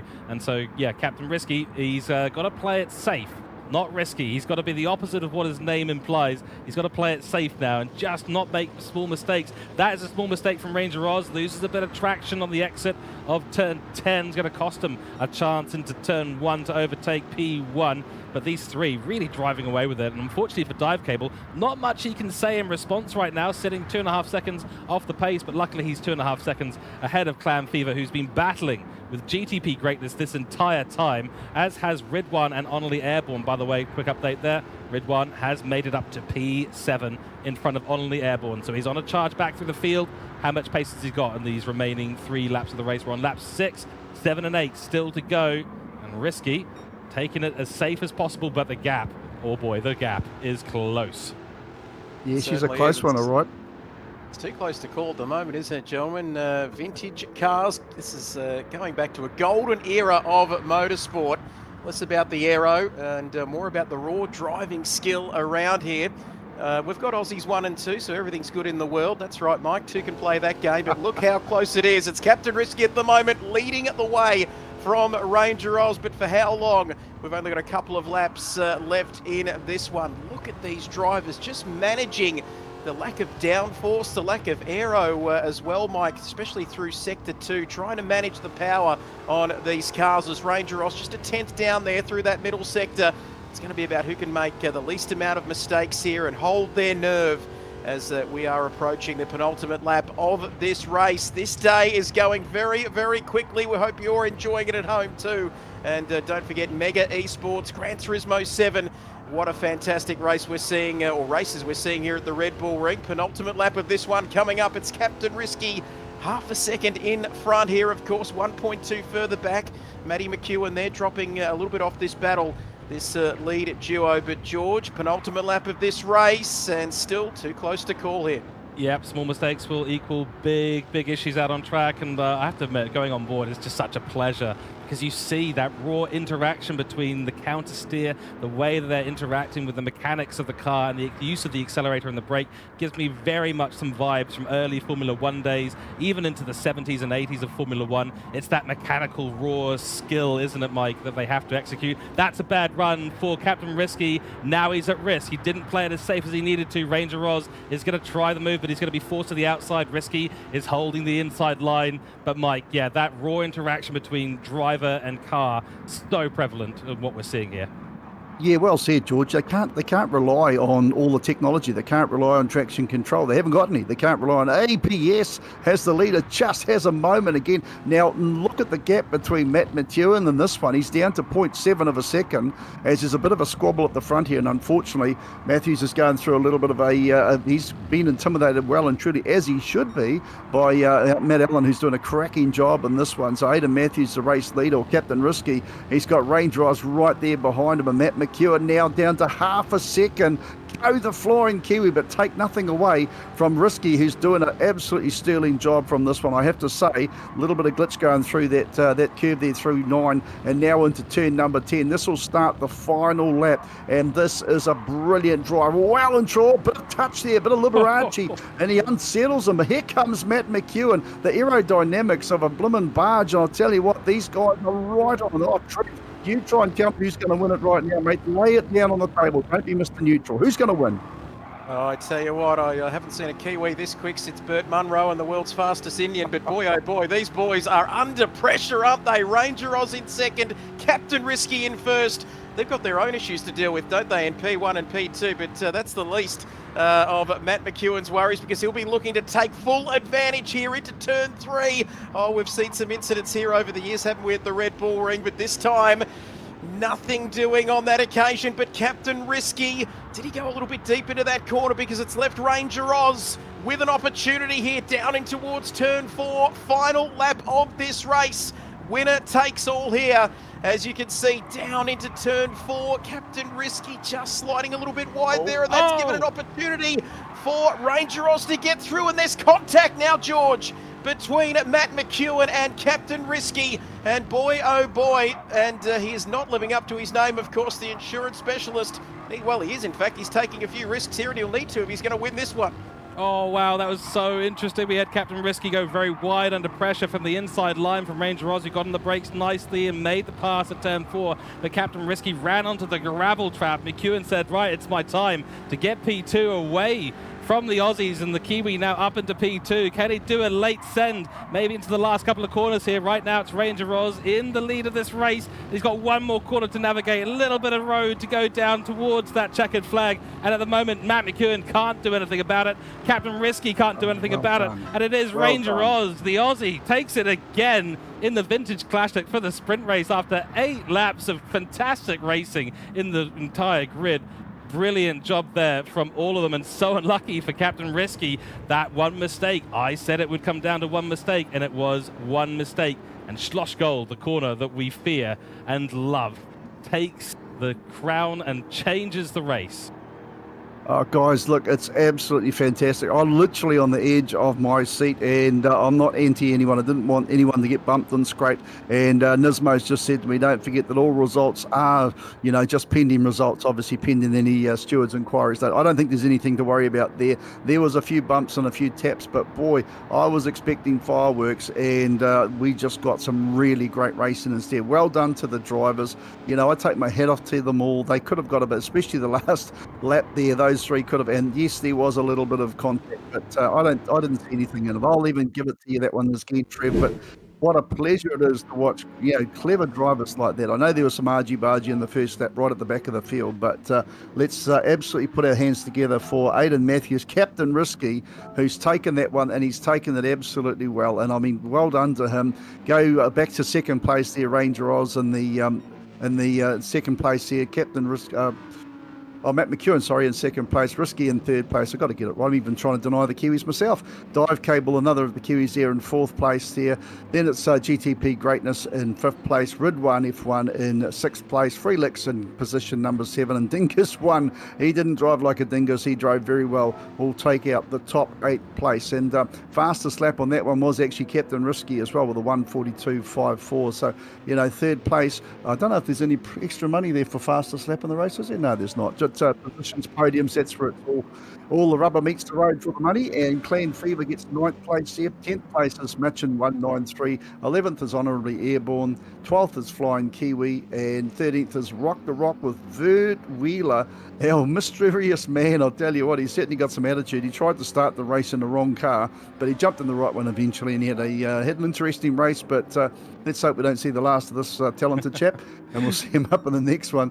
He could have made it interesting, but he didn't want to rock the boat. He just said in the comments. So well done, Trev and George. Some cracking racing there, guys. Boy, I'm not just trying to blow smoke up the proverbial, but I'm thoroughly enjoying this so far. This is great. We wanted more, we needed more, we got more, and we're getting even more coming up. This is only the sprint race. We've got all the feature races to come as well. That'll include pit stops. Strategy comes into play as well. It's going to be really exciting. Well done to Ranger Oz, and I do believe he will be joining us in the commentary box in a few moments' time. Trev, you get to interview yet another Aussie. When are we Kiwis going to be able to interview a Kiwi? And where's my British drivers? Come on, guys. Come on. Just be patient. I think it'll happen eventually. Don't you worry. But boy, we have been spoiled, haven't we, so far in these opening races so far. Still plenty more to come, like you said, George. But I believe we've got our race winner with us, Ranger Oz. Have you got us there? I got. How are we? Going very, very well indeed. We do appreciate you giving up your time, of course, after what was an incredible race there in these classic vintage cars. Mate, talk us through it and give us a rundown of that race from your perspective. Yeah, so I didn't get a great start. And yeah, Aiden had plenty of pace at the front. So yeah, I basically just had to keep up with him for most of the race. And yeah, at the end of the race, he made 1 or 2 mistakes, and there was a gap there coming out of turn 2, and I had to go for it. It's to quote the great Ayrton Senna, you saw a gap, and if you no longer go for a gap, you're no longer a racing driver, but made a fantastic performance. You made the most of the end of that race. That was a hectic finish to that one. And how are you feeling now before you get out and then jump in to cars with a little bit more aero and much more power as well in the GT3 class, of course, coming up? Yeah, I actually didn't do too much practice in the sprint settings for this event, so it's a bit of the unknown that I'm jumping into, but it should be okay. I'm just hoping for a pretty clean race and setting myself up for the final races. Now, I just want to jump in there, Matt. Sorry, George. I want to jump in there, Matt, and just obviously confirm you were born in Australia, because I'm clinging on by my fingernails here, mate. Yeah, that's right. I am born in Australia. Damn it. Okay, well, I suppose you did okay then, but, I suppose considering you guys built the HQ Holden and the XA Falcon, you're probably just a secondary nature drive in that car, wasn't it? Pretty much, yeah, something like that.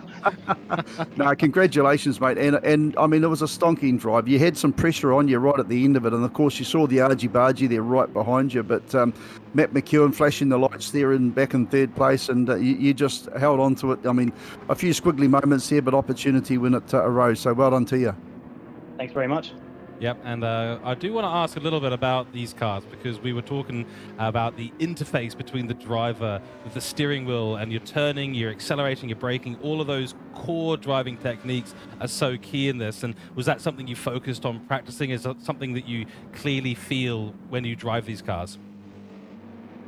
Well, yeah. I mean, that's your job as a racing driver or as a sim racer. You get from point A to point B as quick as possible, and it's really no different for any category. You just have to figure out what makes each car as fast between those 2 points in each track. So that's pretty much how I approach it.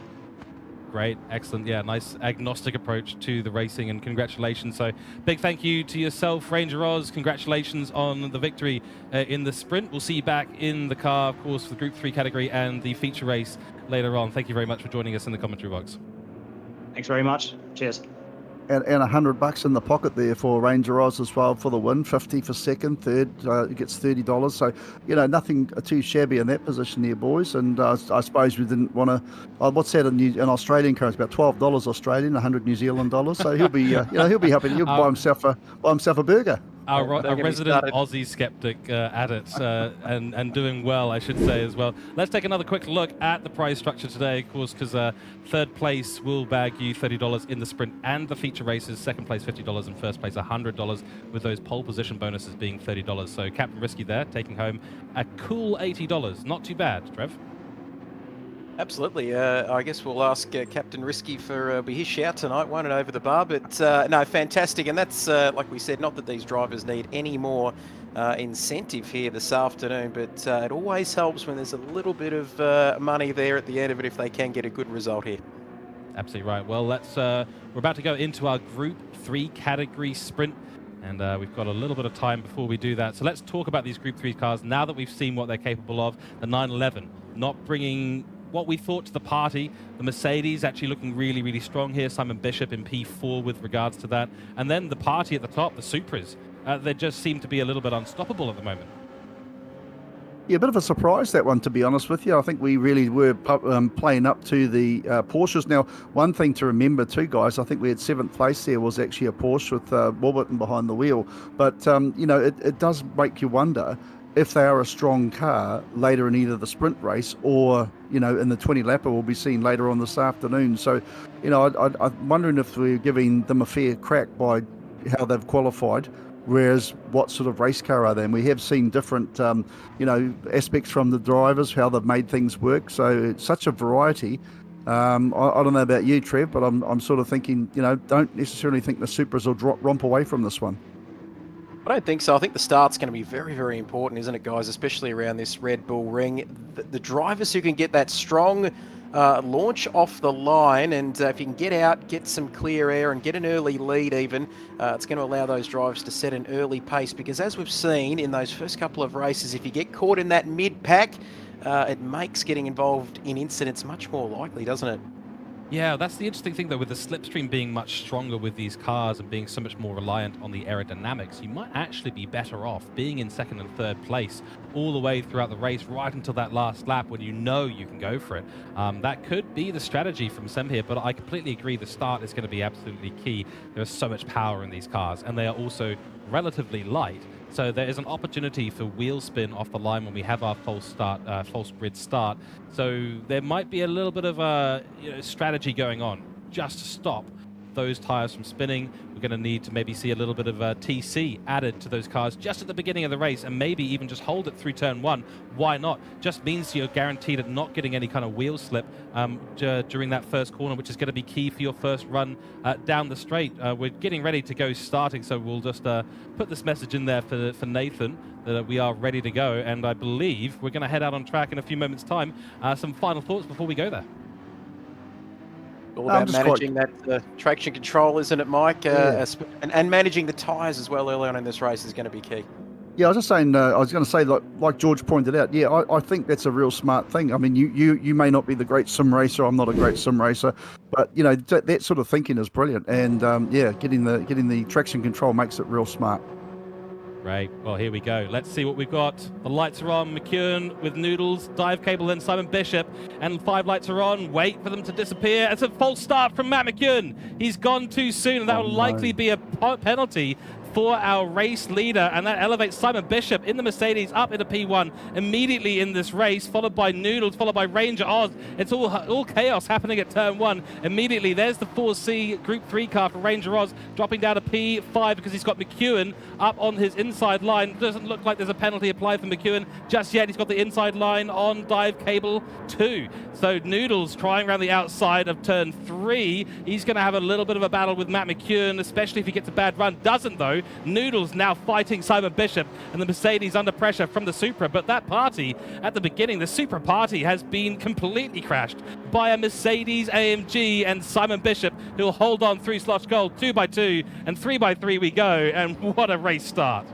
You got to wonder whether not McEwen actually self-penalised on that one, because after the start he slowed right down, dropped back to 5th place, and now he's worked his way back up to 3rd. So whether the stewards are going to jump on him over that or what, I do not know, and that's not for not for us to really comment. But great drive away from Bishop. And you've got to remember, Bishop was well off the pace. We said, why is he in a Mercedes when Toyota were the cars to have? And now what's he doing? Leading the jolly race. So again, we've just got to sit back and watch and just admire the talent of these drivers who can climb out of one and climb into another. And of course, Candelanian there, Paul Candelanian back in 2nd spot there, doing a fantastic drive like we've seen him all through the day. And Matt McEwen back in 3rd place at the moment. Then of course we've just got some quality right through the field there, Trev, and it's only early stage in this one. We just completed 1 lap, and thus far we haven't seen any silly nonsense go on. So again, looks like some relatively clean driving. All very clean, Mike, of course. All very respectful here. There is a Kiwi in front. What's going on here this afternoon? But for how long? Because here comes Noodles. Paul Candelonian up in towards turn 3 now. Can he get that move done? Yes, he has. And let me tell you, Simon there invited himself, he just entered a party that he wasn't invited to. The Supra party was crashed by the Mercedes on lap 1, but Noodles now has his nose in front as we come down here, lap 2 out of 8. Down to turn 4 at Schloss Gold, approaching turn 5. All still very clean so far there, right the way throughout the field here. But Noodles is leading this one. Simon, he's very, very experienced. He won't be too concerned about that, like you said, George, at the top of this race. Not too with the aero on these cars and the pure speed and power. It's not bad to be in 2nd and 3rd to try and get some of that slipstream and tow here as we climb the hill now towards through turn 8, approaching turn 9. Matt McEwen here. He's about 7/10 off that lead, still very, very close. Ranger Oz 1.3 further back behind him there in P4 as we come through the final corner. So easy to make a mistake as you get the power down. It's all about managing the tyres, managing the traction control in these cars. Turns 3 and 9. Very, very critical to modulate that power then as we see Simon Bishop breaking into turn 1 there. Running a little bit wide, George, but it looks like through turn 2 he's got a pretty good run. But so is Matt here, top 3 all together. Yep, and we've got 2 Kiwis chasing down the Aussie. One's in a Supra, one's in a Mercedes. Matt McEwen and Simon Bishop, great friends off track. and on track. They're fair races, they're respectful races, and that was a bit of a send from Matt McEwen, but he's got the position and now will be the lead Kiwi chasing down Noodles, who is off to a great start. Now it's Supra versus Supra, so the bouncers starting to kick out the Mercedes out of that party. Behind them though, Ranger Oz in P4 doing a fantastic job in that 4C. The Alfa Romeo driver is doing brilliant work and keeping the Supra of Dive Cable and Rid1 at bay for now. So Ranger Oz doing a great bit of blocking the door, so to speak, and Dive Cable and Rid1 will be battling it out with GTP Greatness and Supra, who, by the way, has had a brilliant start in this race and has found himself up in P8. That is stunning work from him. But now the chase begins. Can Matt McEwen in this sprint race with 6 laps to go, or coming up on 5 laps to go, can he chase down the Aussie in Noodles, who has been so quick in so many categories today so far?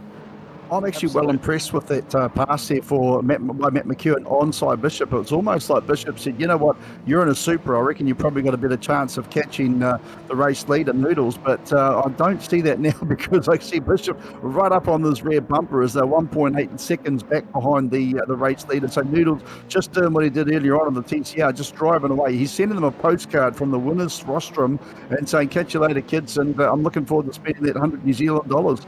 So as he goes down into turn number 3 now. Look at the gap. In fact, it's a purple sector at the moment for Matt McEwen back in second spot. So he's setting up some very good pace. Bishop. Oh, side Bishop has a tank slapper.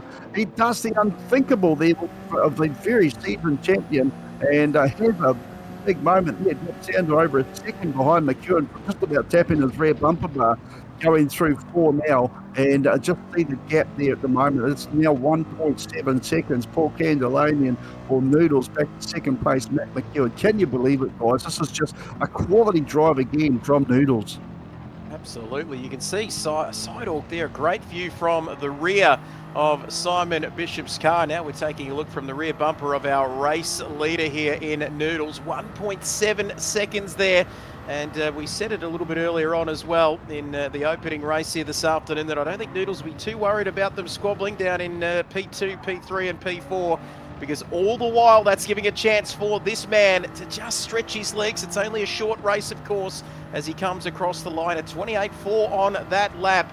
And you can see that, look at the consistency from him in the 28s there right throughout the course of these opening laps here, but still plenty to play for as we see Matt McEwen there. Simon Bishop dropping a little bit further back there after having a moment there through the mid part of the lap, but it's only 1.8 seconds here, still well and truly in his sights there. You can see Noodles just up ahead, quickest first sector there for Noodles, for Matt McEwen, I should say. Noodles has the fastest lap overall of a 28.438, but Matt George is still chasing him down. It's still got a long way to go here.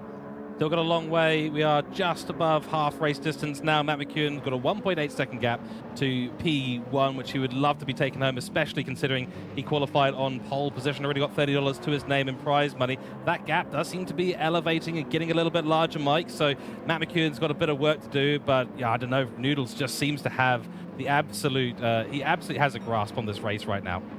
Well, he does, but again, let's not forget, and I'm not trying to shoot down a Kiwi, let's not forget the potential false start there from McEwen. So we'll wait to see what the stewards have to say about. I can't believe I'm saying that, but McEwen at the moment is on a purple sector lap himself. So he was last lap through a 1:28.47, and Noodles did a 1:28.438. So I mean, we're talking nanoseconds between them. Just watching Noodles go. In fact, Paul Candelani has nicknamed Noodles. It's almost wrong because it sounds like a lesser name than the extra is. He's a fantastic driver. He's no noodle, this kid whatsoever. So just a fantastic pedaler there, and he can just show such consistency. But Noodles is what he's called. Noodles is what we'll go by, and he is now down to just under 1.7 seconds there to the second place McEwen. Go back to Simon Bishop back in third. Then of course there's Nat Allen or Ranger Oz there in third place. And we just had a word from the stewards there. No case to answer on the false start, and it may be the fact that McEwen actually did self-rectify and backed himself right out of that one. So well done there, and good work from the officials to bring that to us so quickly. The stewards have agreed, so that's a little bit positive there for us, George, and we can try and bring these Kiwis to the front of the field. Certainly can. We've just been on board with Dive Cable and Ranger Oz, having a beautiful battle up the pit straight through turn 3, now turn 4. Dive Cable has managed to get ahead and take away that 4th position. So well done, Gareth Collier. Takes it away from Ranger Oz, and that Toyota Supra, and all the Supras, in fact, around the grid, starting to really stretch their legs. There's a 2-second gap up to the rear of the Mercedes-Benz of Simon Bishop. Dive Cable would be stoked to finish up in that top 3, of course, and bag himself his first bit of prize money for this event. Ridwan Hamza, surprised to see him in P6. Would have thought he might be up there a little bit further in the grid, but he's still challenging and he's still threatening, and Ranger Oz will have to keep an eye on his rear vision mirror as Dive Cable starts to drive away from him in that Alfa Romeo through turn 4. Nice line from Dive Cable, excellent stuff. Let's go back and check the gap between the leaders. Matt McEwen is now 2.1 seconds behind Noodles at the moment, so Noodles is really secure on the penultimate lap now, lap 7 of 8, so 2 more laps including this one to go. And that, oh, there's been a big mistake. Matt McEwen has had a huge issue and he's found himself in 3rd position at turn 1. Unbelievable moment there for Matt McEwen. I think we just caught the back end of that incident, but we saw him going down the timing sheets. Simon Bishop up to P2 now. And Matt McEwen, penultimate lap of this race. He's got Dive Cable right behind him there in P4. And he's looking very, very vulnerable here down in towards turn 4. That's the problem. You make a mistake, there's not a lot of time to correct it and get back up the field there. But he's still holding that podium position. But Dive Cable, Mike, all over the back of him there for that final podium spot. Yeah, he's well and truly keen and motivated to try and get himself up. There's a few dollars on the table there to make the pass. And just for a second, I thought that McEwen and Bishop were going to start getting. McEwen was starting to close down that gap. Now, McEwen, as you can say, with Dive Cable right there behind him, he's got to really get those elbows out and keep them a little bit wide. And if I was going to say, if there was any chance of McEwen catching up to Side Dog there, Side Bishop, for that battle for second place, I think Bishop wouldn't be quite so keen, quite so accommodating this time around about letting them go past. But another fastest lap there from the race leader Noodles, who's just gone down to a 1:28.296, fastest lap of the race. This is sensational driving there from Noodles, poor Candalonian. He just really has got the bit between his teeth, guys. And George, I don't know about you, mate, but I think this one is just about in the bag, nearly 5-second gap. And as a Kiwi, it hurts to say this with an Aussie in the lead. Certainly does, but Noodles can't take anything away from the drive he's had today. And as we head to the final lap, let's run through our order as it stands. Noodles in P1 with a 5-second gap over Simon Bishop, the New Zealander in first place for New Zealand. We're going to keep calling it that. Matt McEwen in 3rd place, followed by Dive Cable in 4th. And then it is Ranger Oz in the Alfa Romeo in P5, Ridwan Hamza in P6. GTB Greatness in the number 18 Porsche, leading the Porsche class at the moment in P7. Supra in P8, great start from him, and he's going to finish in P8 by all accounts. Onnerly Airborne in P9, followed by Angus GTR in another Porsche in P10. Then it is Eng Tom here in P11, followed by our favourite, the popular vote here going to Bert Wheeler as always. No flames on this car though, maybe that's what's holding him up today. Nonetheless, through the last couple of corners we come. Noodles has had a great race start, got ahead of Matt McEwen after Matt McEwen had that problem off the grid start, and that has cost Matt McEwen potentially P1, and certainly has done now. Flash of the lights, Noodles. He's going to take home another victory, and the sprint race for Open Group 3 category here at Mega Esports is taken by Noodles, with Simon Bishop in 2nd place and Matt McEwen in 3rd. Dive Cable, Ranger Oz in P4, P5, and Ridwan in P6. Wow. Stunning bit of racing there, and as always with the Group 3 category, it's all drama. It's What a bit of look at the consistency. Sorry, Mike. I was just going to say the consistency of his lap times there. Lap 7, penultimate lap of the race. He's gone and put in a 28.2, and look at those times on the right-hand corner of your screen, Mike. Mr. Consistency. We can't keep calling him Noodles. We need to put some more respect on that name. Golden Noodles? I'm not sure what we're going to start calling him here.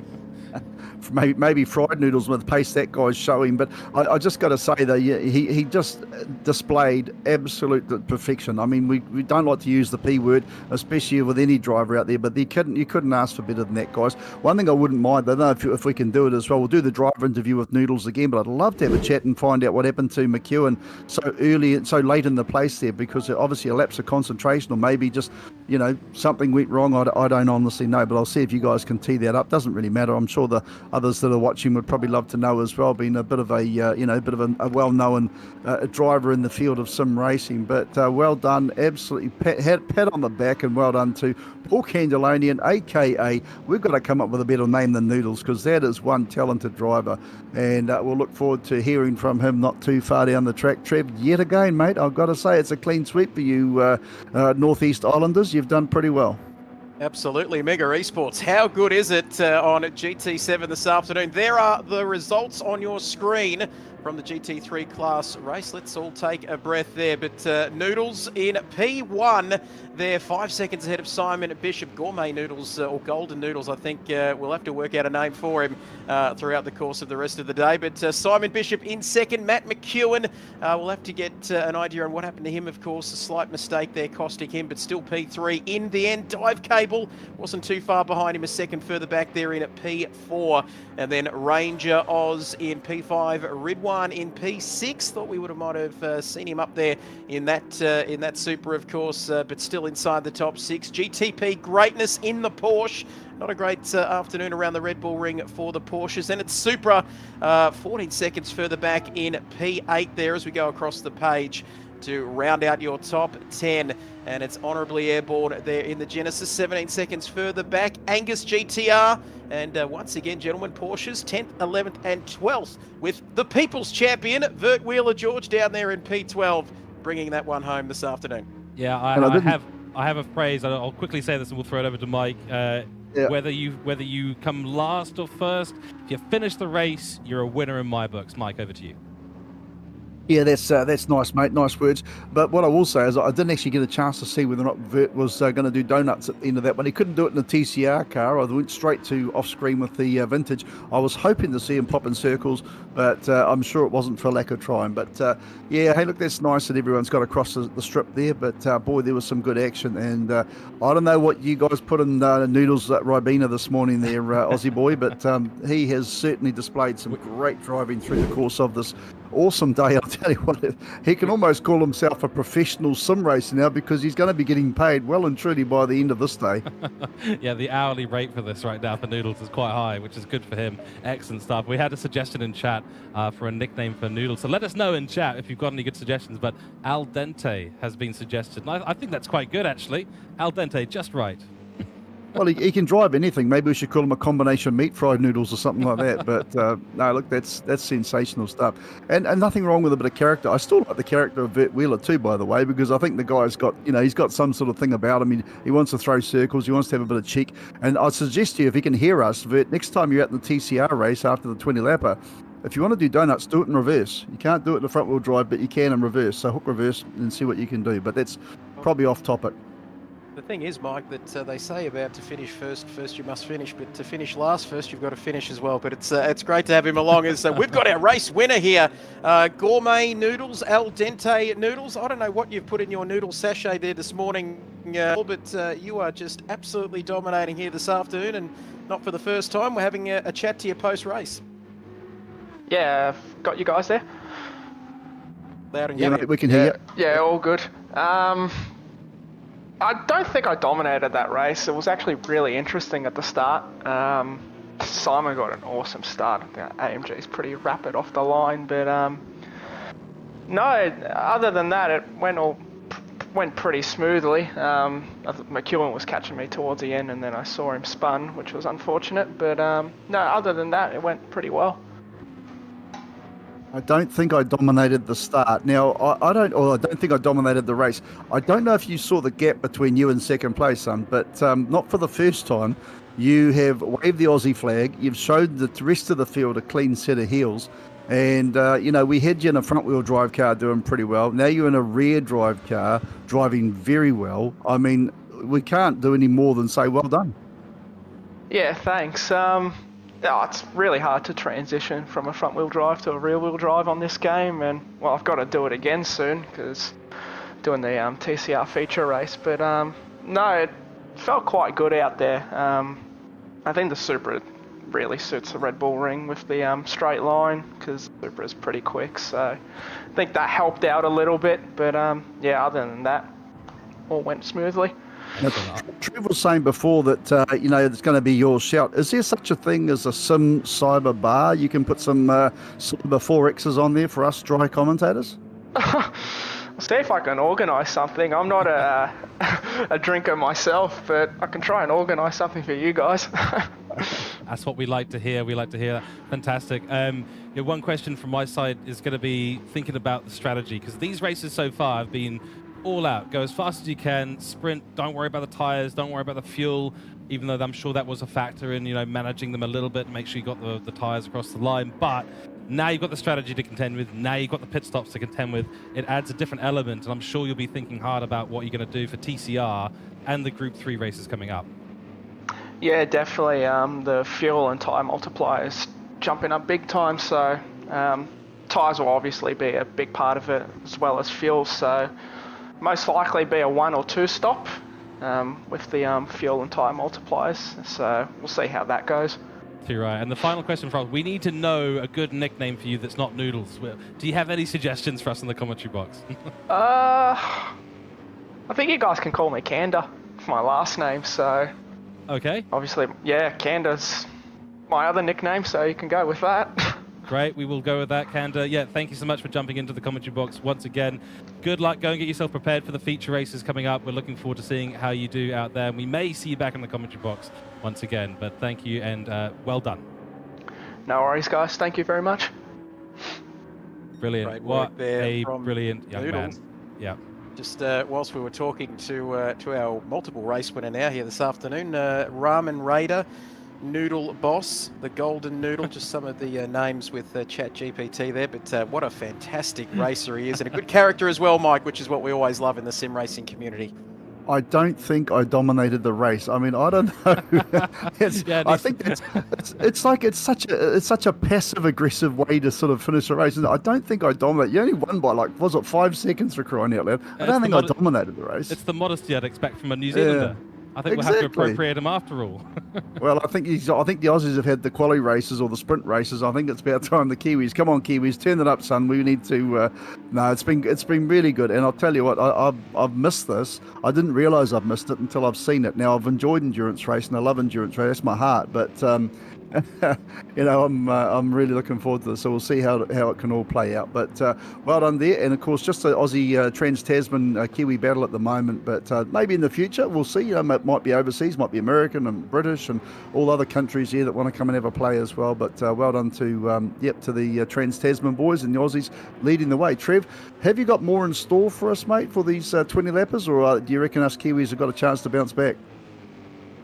Well, who knows? So far, so good. I'm not complaining sitting here in Australia, but no, you never know. Obviously, like we said, strategy, pit stops, a lot to play out. So I don't think the Kiwis are done just yet this afternoon.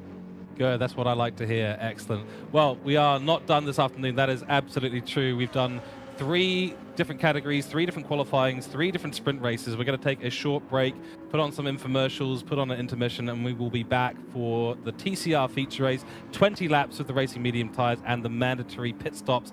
The strategy now becoming a factor here at Mega Esports for the GT7 competition exhibition.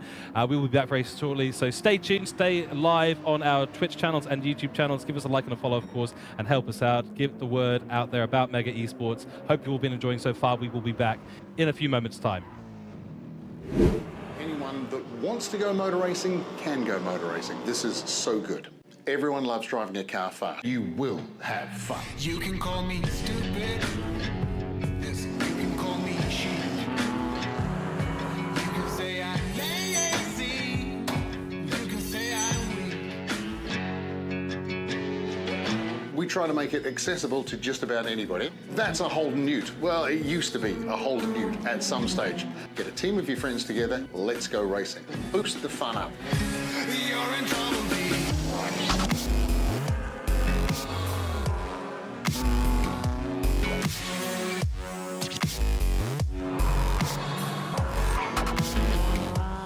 The car cannot cost more than $1,000 for the initial purchase.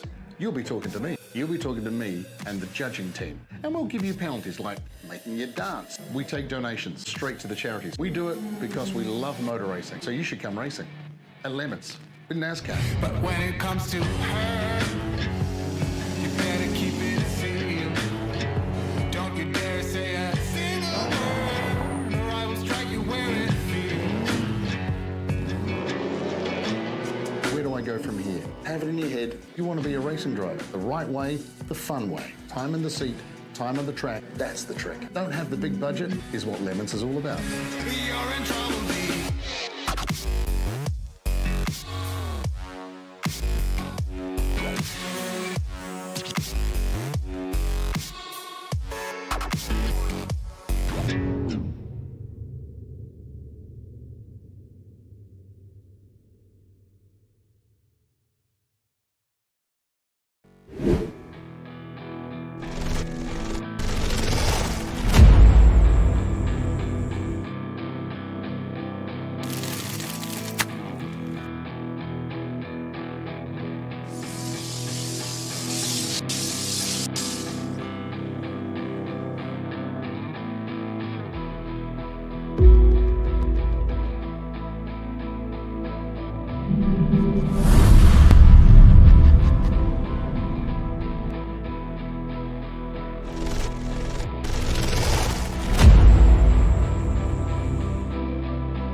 Hello and welcome back to Mega Esports. We've had our qualifyings, we've had our sprint races. Now it's time to get to the feature races. These feature races are 20 laps long. We have one mandatory pit stop and a range of different tires that the cars can use for different classes. And one key thing, the most important thing to note, is that we do have 4 times fuel, 7 times tire wear. That is going to be a factor here, so look for the refueling, look for the tire changes, look for them using the mandatory tires as well. This is where the strategy comes in. It's all good if you can win a sprint race and be the fastest out there, but can you apply a good strategy as well? That is, going to be the key question. Right, now as strategy starts to enter the fold here with racing medium tires for the TCR cars and the one mandatory stop, Trev, Mike, let's go to you guys. Let's get some thoughts. Let's get some hot takes. We're going to try and get into these feature races as soon as possible to bring the racing action. So Trev and Mike, let's have some comments from you guys before we get into things. Well, completely different ball game here. Like we said, it's one thing, the sprint race is short, sharp, it's point to point, a race to the line, no pit stops in play, but this race is going to be completely different. Of course, the longer format of racing, of course, when do you come in to make your stops? The pit stop strategy will have a big part to play. Tyres as well, the medium compound, it's going to be interesting to see how the drivers manage that, but a whole different ball game, 20 laps. This is a race, not a sprint, so it's going to be interesting to see what happens. Yeah, looking forward to this one, guys. Also remember that the start of these races is the results of the sprint races, so that's how the grids are going to line up. Looking forward to seeing how this all plays out. They've all had a touch of it. I like what Noodle said earlier on, or Kanda now, is what he said at the end of that race. He's thinking about these longer distance races and 1, possibly 2 pit stops. Now that's telling. That's a big difference in itself. Was he actually giving away that he might do a 2-stopper, or was he trying to tease that he thinks a 2-stopper, but he's only going to do a 1? So all the psychology in the world, who knows what's going to happen, and I'm looking forward to it. Hold on tight, guys, because this is only just going to get better. Exactly, yeah, that's an interesting indication there with the 2-stop, and I don't know if the fuel and tire wear is going to be enough to actually mandate a 2-stop strategy, but if you want to have the better grip, if you want to have a little bit less time mucking around with low fuel or low grip out there, it might be a sensible thing to consider a 2-stop strategy. In terms of the transit time for the pit stop here, it is pretty long, so any additional pit stops you do are going to cost you a lot of time in this race. So if you are going for a 2-stop strategy, you're going to have to be lightning quick. You're going to have to be Noodles quick, Kanda quick, Matt McEwen quick, Simon Bishop quick to manage that kind of strategy. If you're not, then you're going to probably struggle to find up that time that you've lost in that pit stop. So it will be very interesting to see. I suspect the 1-stop strategy is going to be what we end up seeing most of the grid. And one thing also to point out, guys, that every single car in the TCR class is a Mazda now. It wasn't before, except Honorary Airborne, who's actually running the Suzuki Swift. Now, he's just put a cheeky comment in. He's the only non-Mazda there. Does he get a $10 bonus for, but something different? I think that's quite hard case. He gets a pat on the back from us, that's for sure, for taking the different line there. Maybe he'll do well. I actually really think the Suzuki Swift could do well at this race. I do know that we are starting soon out on track, so I'll keep an eye on it, so I may have to interrupt our conversation here. Of course, remember the prizes. I think we're actually just going straight into it. So 20 laps. Beginning rapidly, but the Mazda 3 Group 4 car, Trev, that has become a staple in the TCR class today. It certainly has, and it's reliable. It's easy to handle. It's going to be interesting to see how the drivers go there. I know we're going to get back into the action very, very quickly, but we spoke about those pit stops. The 1-stop looks like it's going to be the preferred choice for most of the field. Like you said, you're going to have to be Noodles quick to get into it, but we're almost ready to get into it here on the grid. We certainly are, and of course another false grid start here. Once again, first row of the grid is Noodles and Ranger Oz, who took out the win and P2 in the sprint race for TCR. 3 lights are on. 4, 5, wait this time. Make sure you don't get a penalty at the start. We haven't seen that so far, and it's a good start off the line for everyone on the grid, except for, I believe, that is Honorary Airborne.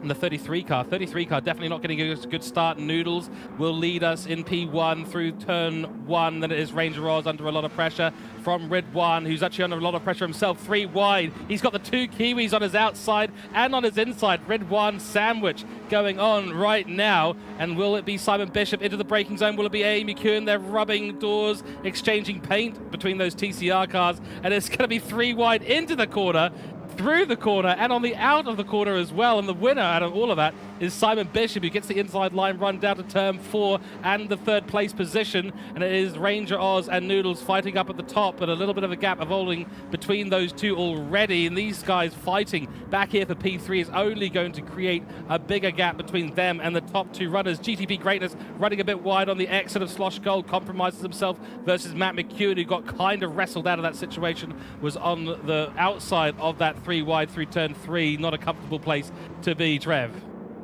Absolutely, and boy, a lot easier up here talking about it in the commentary box, gentlemen, let me tell you. But GTP Greatness there, Ridwan on your screen. It's a hectic start, isn't it? All of these drivers jostling for the early positions here in the early going of this 20-lap feature race. Look at that. Still, some things never change, Mike. Noodles there in P1. And let me tell you, Ridwan there down in P4, only 2/10 behind Simon Bishop there in the appropriate Red Bull livery around this Red Bull ring. Look at this. Drivers just settling into a rhythm here as we tick across the start-finish line into lap number 2.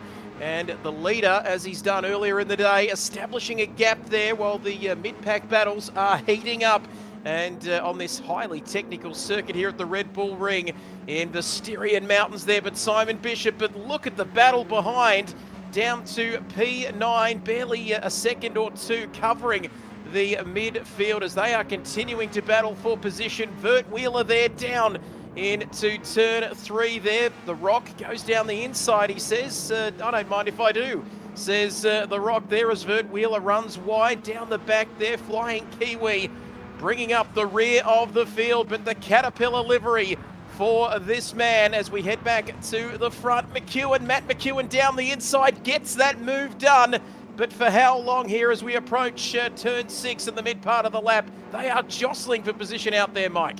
Yeah, they well and truly are there, Trev. And I'll tell you what, I think Matt McEwen, after that last Group 3 race, he is one fired-up little Kiwi at the moment. He's all eyes forward, and it's not about the money, it's about the pride. He wants to get himself up on podium or better. So watch for Matt McEwen after making a mistake earlier on and then in the previous rear drive Group 3 cars. Absolutely gutted with himself. No one to blame, and that's what you got to do. And if you're going to get back on the horse, you got to grab those reins and really give him a good rub. And great driving again, fantastic work there from the no false starts, and that would be me. I would definitely do a false start. And Noodles fastest, no, not Noodles fastest, GTP, he's the fastest now, and the lap record, not lap record, but the fastest lap so far, 36.7. I've got a feeling, guys, it's going to come down. And also, George, we're talking about strategy. We are on to our 3rd lap now, 2 completed very, very fast laps.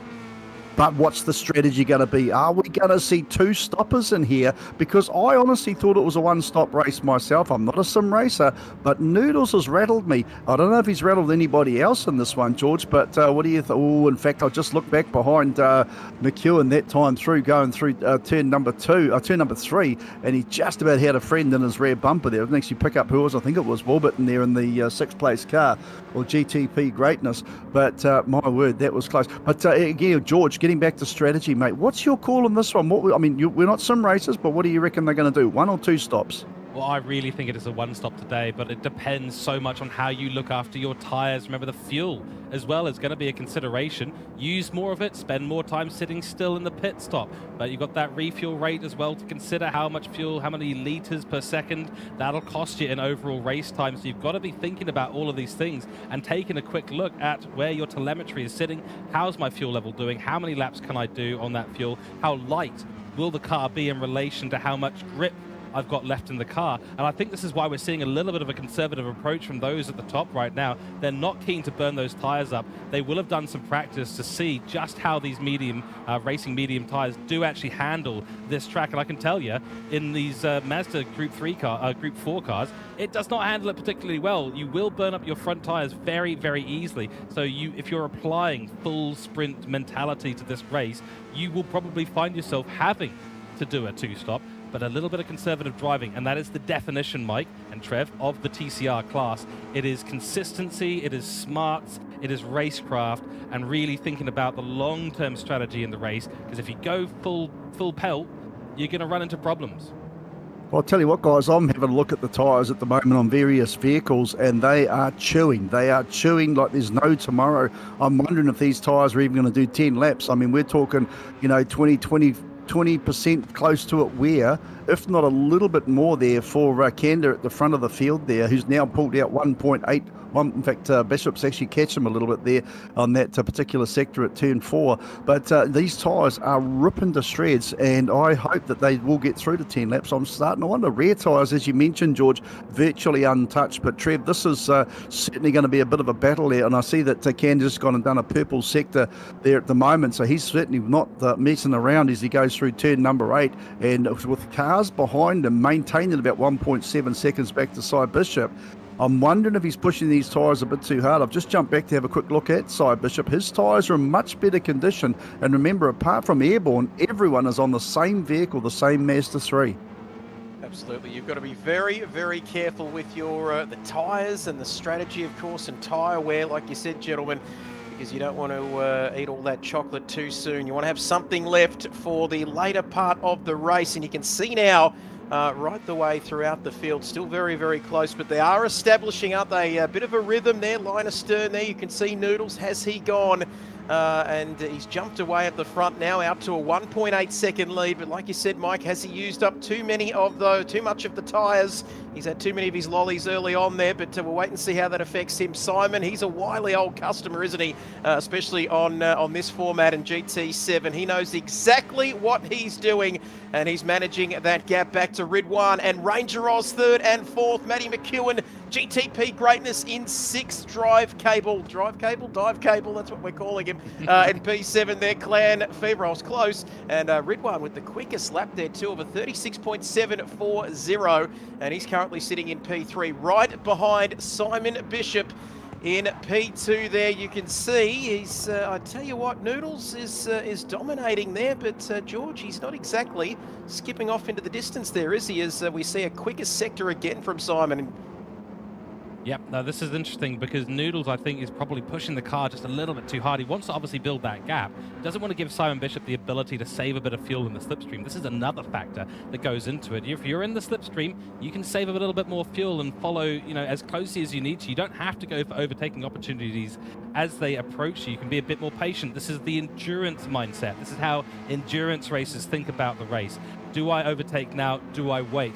Where's the advantage that the other person has got over me? Where am I weak? Where do I need to be strong? And how can I then manage my resources of my tyres and fuel as effectively? And I have to say, no surprise for me that Simon Bishop has got better tyre life. The guys who've done the GT World Series driving have driven cars like the X 2019, super, super quick cars that require really smooth inputs into the driving wheel, into the accelerator, the brake.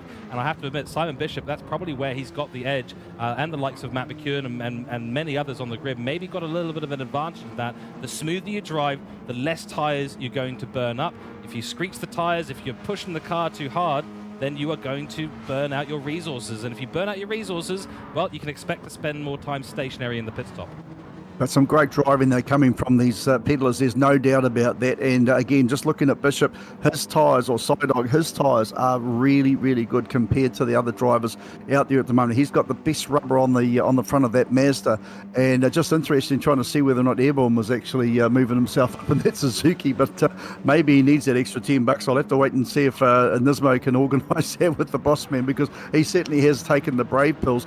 But we'll wait and see. Oh, look, guys, I don't think these tyres are going to last 10 laps. I'm happy to be wrong. Well, what's left after 10 will not be pretty.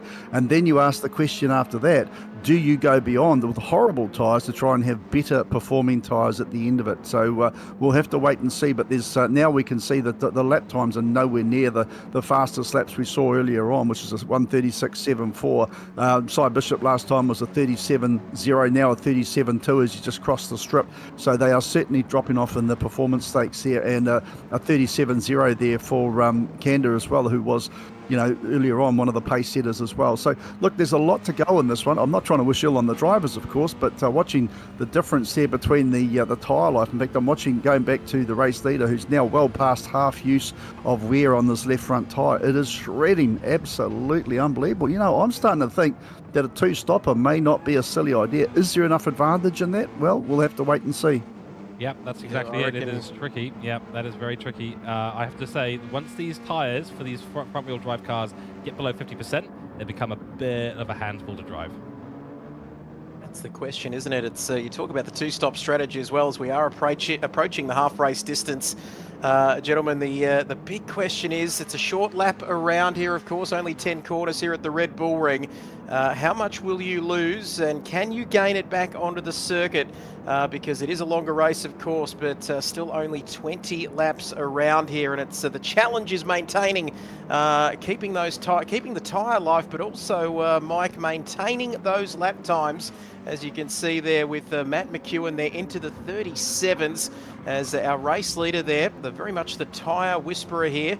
As Kander, you can see there through the final corner there, he's maintaining that lead. It's out over 2 seconds now, but Simon, who is going to pull the trigger here? And we'll wait and see what's more powerful, the undercut or the overcut. That's going to be the question, boys, as we approach the first round of pit stops at the midway point of this race. Well, that's right, because the gap is actually still pulling away. Kander did a 137.43 last lap through. Cy Bishop 137.3, and then we're going 137.4 there for the third place there, which is that guy. Richard, sorry, I've got different names on the screen here. So Richard F1,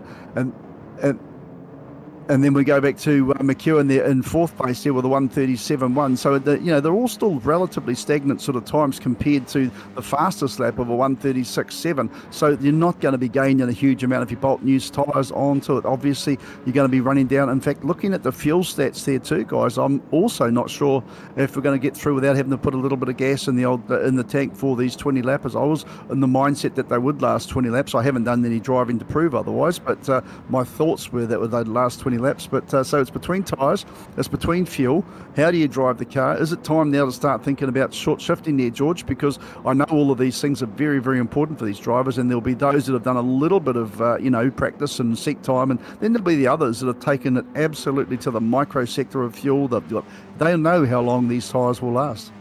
Yeah, well, this is the critical thing. I mean, it does take just a lot of practice, a lot of thought. Got to battle on between GPD Greatness and Clan Fever. We're on board with us right now. Will Greatness find the inside line into turn 9? He does so. That's a beautiful overtake. Textbook overtake, in fact. Or a little bit of argy-bargy on the exit, though, and Clan Fever's trying to desperately hold on that position. Cuts turn 10 massively and then compromises himself, so that will potentially be Greatness in the right position. But Clan Fever's holding on so far. It's going to be a good battle into turn 1. We'll talk more strategy in just a moment's time. We are coming up to half race distance, and yeah, look, for every litre you can save out there on track, you're going to save time in the pit stop. Clan Fever holds on for the moment with a little bit of a wide run through turn 1. Greatness probably won't be too happy with what he's just seen, but that is fair racing. But yeah, no, honestly, it is key.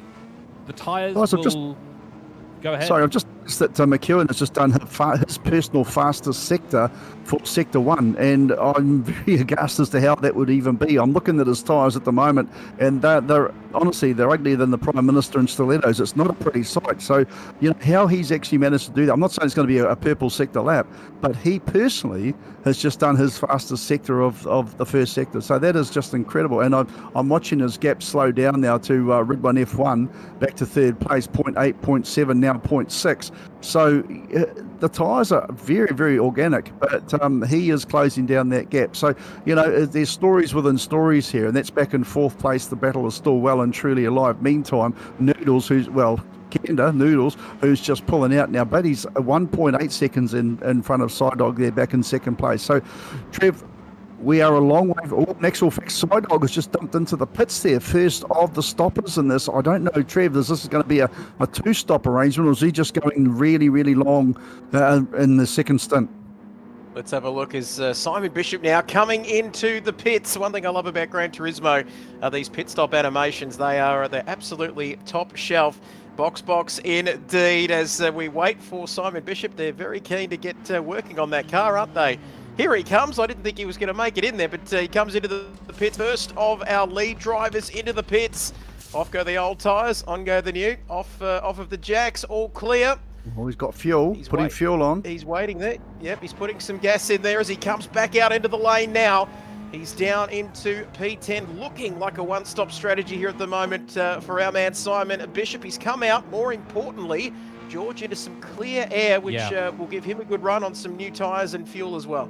I think this is a really smart move from Simon Bishop. He doesn't have to deal with the dirty air from Noodles. There would have been a little bit of a whiff of it, and he also can just get his head down, do good laps. If he gets a couple of good out laps here, or out lap and then a couple of good hot laps after this, he will be closing up that gap massively. And it also now depends a lot on the fuel and fuel usage. He was at 47 litres when he came into the pit stop. We've got to keep a close eye on when Noodles comes in and his pit stop, because the refueling, you know, it's something like 3 litres a second. We'll have to double check the exact numbers on the refueling rate that's been set for this lobby, whether fuel is cheap or whether it's expensive in this race. I suspect the default is around 3 litres a second. So if there's much difference, that could put Simon Bishop in the box seat. He will have to contend with slightly worse tyres at the end. 43 litres on board for Noodles. So by my calculation, that could put Simon Bishop really in a good position. We've got to keep a very close eye on this. Yeah, low fuel for Ridwan. Ranger Oz, though, on 53 litres of fuel. Clan Fever 39, Dive Cable 42. So a bit more time stopped than that. I think Ranger Oz could be potentially in the box seat for this one. We'll keep an eye. Simon Bishop where is he? He is now currently somewhere miles down in P10. He's just coming around the last corner right now. Keep a close eye on this one. It's going to be really, really close. Noodles is filling up. How much fuel does he take? Less fuel on board than we saw Simon Bishop take. Where's Simon Bishop? He's just coming up to the first corner. There he is coming into it. So he's still disadvantaged. Actually, really worked out well for Noodles in this situation, but will he have the speed? Let's see. He's got the speed. He's still in P4. Simon Bishop has got past Ranger Oz, so Ranger Oz has actually gone past Ridwan in this situation. Ridwan losing out in that pit stop, so big switch up. Simon Bishop now, though, with warm tyres, plenty of fuel on board for the remainder of the race. He can go full hammer and tong and see if he can catch up to the back of Noodles. He's cut that gap by nearly 0.7 of a second, and he's going to be in the right position in this race, guys. This is big. He's done the undercut, but I'll tell you one thing that really worked in the favour of Ranger Ross back in 6th place. No fuel. Came in, tyres, and straight out. So that gas that he managed to save 10 litres on everybody else, that was outstanding. How he could do that and still be so handily placed to come out now right on the back bumper bar of Psydog is just exceptional. So, you know, that's a massive gain. I have no idea how you could do that. I'd be an absolute fumbling moron when it comes to sim racing compared to how these guys can do such a good strategy now. Unfortunately, in fact, McEwen's just come in, who was the provisional race leader after everyone else has had their stops. So the first of the stoppers is Noodles, who's in 4th place at the moment, and looking to obviously try and at least gain on McEwen. We'll have to wait and see where he's at the moment. He's coming through the final turn. McEwen, in the meantime, goes into the pit, and we'll chuck some jungle juice and some new boots on the old girl and get her back out there as quick as he can. But there is the pass, an easy pass there for Noodles. I don't think Kiwi has come into the pits just yet, so back in the 2nd spot on the track, but is it on a 2nd spot? I don't believe there for Noodles, who's now pulled out just on 2 seconds of a gap to Psydog back to 3rd place, and McEwen's still sitting there in the pits and getting himself back out. In fact, is back out on the track there now. So great stuff there from him. But, you know, I'm very impressed, guys, with Ranger Oz. That fuel save that he managed to do in that first stint, that could be a massive game changer. If he's able to drive the car that fast and save that much fuel, watch out for him in the next 8 laps' time. Could be the difference, couldn't it, here, gentlemen, as we see Simon Bishop. There is not much he cannot do, this man, Simon Bishop, except maybe get a sponsorship for Head and Shoulders. But apart from that, he is absolutely flying at the moment. P3 for him. And could this be the difference? Of course, coming in early, trying to get the jump on the race strategy. He's got Ranger Oz just behind him. 2.2 now there for Noodles, and Flying Kiwi flying out front, though, with 8 laps to go. So it's all a matter still of tyre management, fuel management here as well. And let's have a look at that. Thank you to everybody in the comments. Rain of Fire there, just advising us that he doesn't even think Ashley and Martin could get that hair back for Simon, but we'll keep pushing on there. GTP greatness in P8 now. And this is a good battle here, George, right throughout the field here. P8 and P9. This is getting spicy. It certainly is. Yeah, these guys have been fighting really, really toughly all the way through. Flying Kiwi does now jump into the pits. 23 litres on board. We saw that, you know, the longer you spend refueling, the more time you're just going to lose out on track. You want to keep the car moving as much as possible. This is why Ranger Oz's strategy of saving more fuel may work out to his advantage. He's still in the slipstream in P3 of Simon Bishop. So this could work out his way for sure. But Noodles, I just want to call this attention. 2.6 second gap, and he's just set the fastest lap of this race, a 1:36.4. And I really thought that Simon Bishop had the fuel, had the tyres now to go after this man, but Noodles has just put the foot down and said, nope, you know what? You're not going to catch me. I may have came in a little bit later, but I've got tyres to spare, I've got fuel to spare, and the 87 car is just flying away with it once again. It's absolutely, it is, I mean, I was hesitant to use the word dominant, but this now is being dominant in this race. We're 13 laps into a 20-lap race. The strategies have all come to their conclusion for the most part, and now it's down to the drivers to see it through to the end. Yeah, the drivers are doing particularly well, but what Ranger Oz did was saving fuel was great. It saved them a lot of time in the pits, but now you can see Sidog slowly pulling away. Sidog as well is just on a purple sector there for sector 1 and just didn't in fact he's just dropped down to 2/10 off for sector 2, and looks like there's someone in the background there doing a big old oji-baji disappearing act. I think that was McEwen. Oh, it was Red One, yes. Ridwan Hamza is off the track and he's stopped. This is something that I've seen before with him. It's been a failure of hardware, but we've got people leaving the room. GDB Greatness is also disconnected as well, so some drama. We've got Ridwan has left the room now, so we've got 2 people who've had disconnect from the lobby. Something technical is happening in the background, and it is a little bit of a technical disaster for us here in the TCR feature race, and that's P4 Ridwan gone from this race, whether that was a hardware failure on his side or whether there's something happening with our lobby right now. Let's hope that it remains stable through the remainder of this race. Oh, you hate to see it, guys. You hate to see it. Yeah, that's gut-wrenching. Absolutely gut-wrenching, because they're well-deserved drivers there to at least get a finish, but no one wants to see that as we see Ranger Oz starting to poke up. In fact, Ranger Oz is just purple sectored sector 1 now, so Ranger Oz in 3rd place at the moment. Keep an eye on this driver. He's really starting to throw the gauntlet down to Sidog, who's currently in 2nd place. Total of 3.5 seconds off the leaders. Noodles just pulls away. He's gone. He's out of here. He's disappearing. And now we're starting to see some spirited driving there from Ranger Oz. I'm just having a look at the comparison on tyres. And for a change, Sidog actually has more wear here because Ranger Oz's latest start by saving that fuel.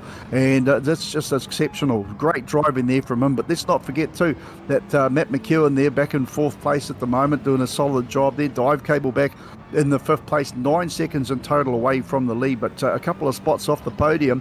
Clan Fever in the 6th place car there, the ZandoGames.com Respawn Esports machine. He's looking solid in 6th place there, guys. In 7th place, which is Rock the Rock and the Fanatec machine. Remember, just about everyone is on Mazdas except 8th place Honorably Airborne, who's 26 seconds back, but it is the only Suzuki out there on the track who's just done his personal 2nd fastest sector, so he'll be happy about that. Flying Kiwi back in 9th place. They're 32 seconds off, and our mate Vert Wheeler, bless his heart, in the Newline machine in the Mazda is currently leading the rear of the field with those 2 disconnects, unfortunately not managing to carry on. So some great spirit there from in fact, Vert Wheeler is doing well. He's 39.2 seconds off the lead, but he's only 7 seconds behind Kiwi, who's no slow driver. So as the race day is progressing, Wheeler is actually out there in every class knowing that we can supply, and he's doing a cracking job. Trev, we haven't got long to go, mate. 5.5 laps to go or thereabouts. I think we're getting ready for a fantastic box seat finish. Absolutely, and how good is it? Mega Esports, Gran Turismo 7, and we will be hosting a variety of events, of course, GT7 ACC later this month. But let's get back to this battle. I think that's one of our slogans, isn't it, Mike? The cars aren't real, but the racing is. And boy, what racing we've seen right throughout the course of the afternoon so far. Hope you're enjoying it at home across multiple streams on Twitch and YouTube, of course. Big shout out to our partners as well. But 5 laps to go in this one, and we've got some prize money at stake here between Ranger Oz and Simon Bishop. And these 2 wily old customers, especially Simon, he knows where to put that car in every one of these 10 corners around this circuit as we do approach that turn 9, named after the late great Jochen Rindt, of course, 1970 F1 champion, through turn 9 and towards the final corner of this lap. You can see there, where are the opportunities to pass here, Mike? It's there's some heavy braking zones, of course, down into turn 4 there, but it looks like Ranger Oz is just biding his time here at the moment. And we've got 4 laps to go here, but he's all over the back of Simon here. Yeah, he's making them sit up and take notice. The only thing he's not doing is the McEwen flash the headlights to, try and get him out of the way, son, move over, fast car coming through. But no, Ranger Oz has played a very, very safe and sensible first sector. You can just tell now after his pit stop that he's well and truly got the bit between his teeth. And I know there's other cars racing out there on the track, but this is the closest little battle we've really got going on around the track. Unfortunately, even though it's only a 20-lapper, the cars are starting to spread out around the field, and that's what's good about sprint over enduro. We're going to have it happen. We're going to decide it quickly, and we'll move on to another race where the old aircraft carriers will be happening very soon. But here we are with the TCR field, and Ranger Oz, entirely the same car, same setup. There's little you can change on these cars between them. So the drivers have got the same thing, and I don't know how Ranger Oz managed to save so much fuel, but look at him now scrapping for second place, I should say, with Sidog there. George, mate, I know that Trev's not going to put a bet down on the table, but I think it's a fairly safe bet that Noodles or Kanda in the machine at the moment at the front of the field, he's going to take this one out. Yeah, it looks like we'll be talking to him in a few laps' time as well. He's just been dominant. It really has been. I don't usually like to use that word, but when you get out of the pits and you just start setting fastest laps, you start pulling the gap away, especially from a man that has such experience in Gran Turismo 7, like Simon Bishop. Simon Bishop in a great position here, P2 still. It's going to be a good finish for him regardless, but he's got to question whether or not Ranger Oz is going to maybe send it on him towards the end of this race. My only concern for Ranger Oz now is the amount of fuel he's got on board and whether that'll last him all the way to the end. He gets to save a little bit of fuel in the slipstream, but it's not actually a huge amount, so he's got to manage that too. But yeah, this is the great thing. We've seen a lot of strategies executed. Endurance racing is one of those beautiful things where you see the race sort of diverge somewhat, especially with the different strategies that are being executed at the different times of pitting and the different amounts of refueling and fuel saved, tires saved, etc. And then it all starts to come back together towards the end. We're seeing that now. Whether or not Matt McEwen can catch up to this battle, I think that's the question. I think we can roll the dice on that one a little bit. Yeah, well and truly, and I'll tell you, I also see that Ranger Oz, he's done such a good job on saving fuel that he's not actually that far behind Sidog as far as how the fuel consumption is going. Bearing in mind, Sidog put on what looked to be around about 15 litres of fuel there, Trev. So this Aussie, he certainly knows how to look after his fuel. Meantime, Sidog, looking at the tyre wear on Simon Bishop in the second place car, go back to Ranger Oz, who's actually got a bit of an improvement on the old tread wear there from his side, but jumping at the front, Noodles as well, the race leader, has actually still got pretty good tread under him as well. So, and going by the pace where his last lap was a 37.4, he's actually a full second slower than the fastest lap that he set back in lap number 12 as we just about finish lap number 17. Trev, look, I'm going to try and say this. I'm not to put the commentator's curse on and break the Aussie deadlock, but Noodles Kanda has got this one in the bag, surely. You've done it now, don't you dare, Mike, but you've already done it. It's too late, but let's have a look. 3.6 seconds is the gap. This man, let me tell you, death taxes, and talking to Noodles after each race this afternoon, he's had an incredible run, hasn't he? He's been dominant, and we've only got a couple of laps to go, including this one that we are on. 3.8 seconds is the gap.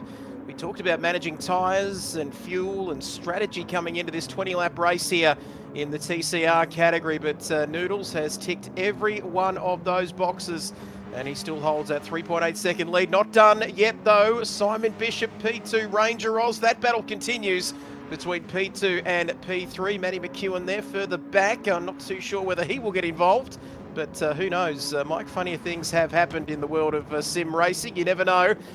Could he do something special there if second and third trip over each other, as we see him through turn 4 there, and a couple of seconds further back to dive cable as well.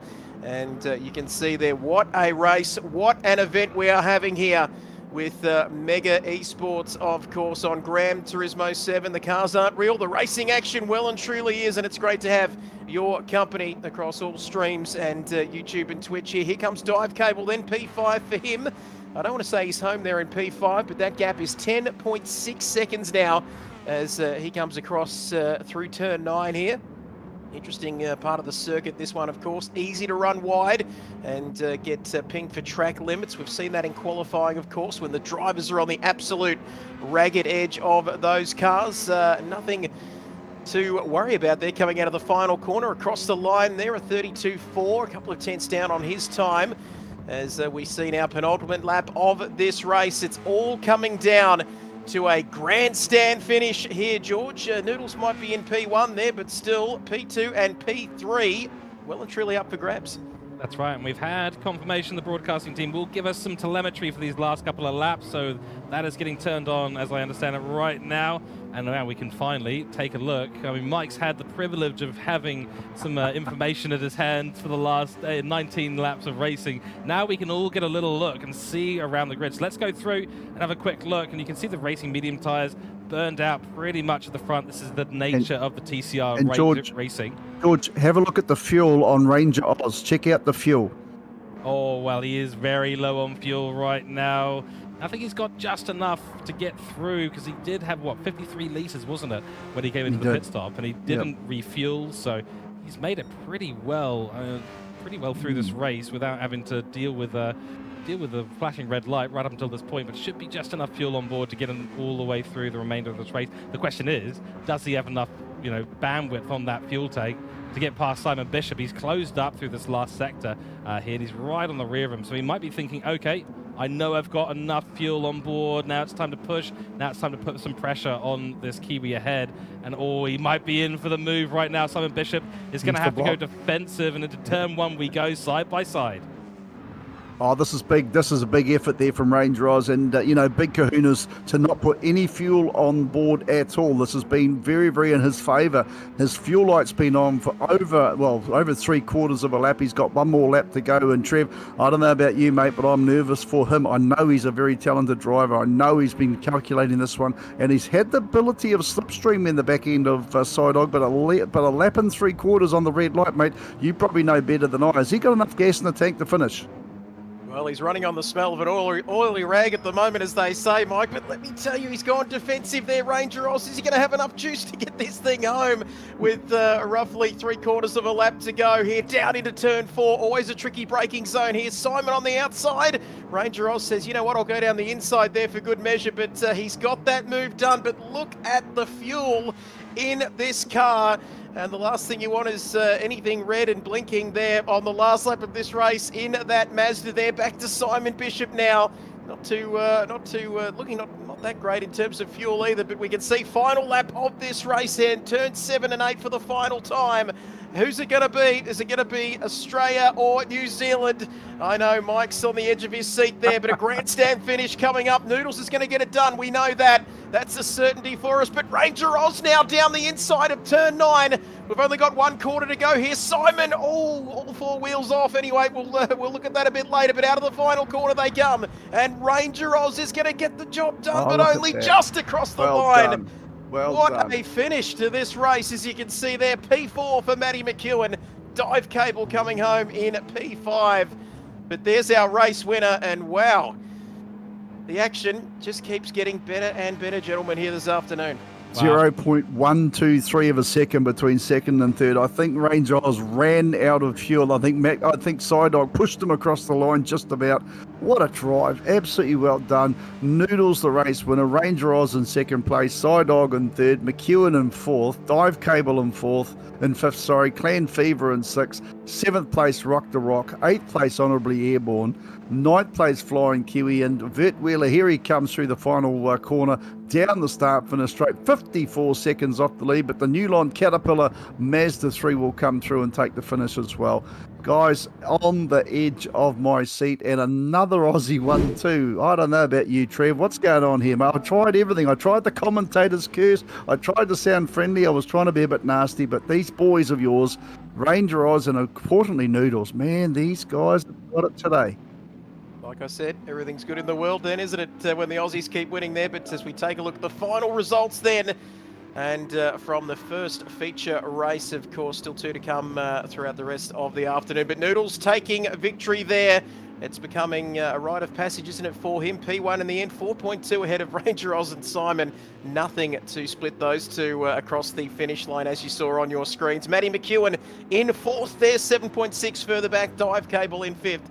Clan Fever in 6th. 7th for Rock the Rock there.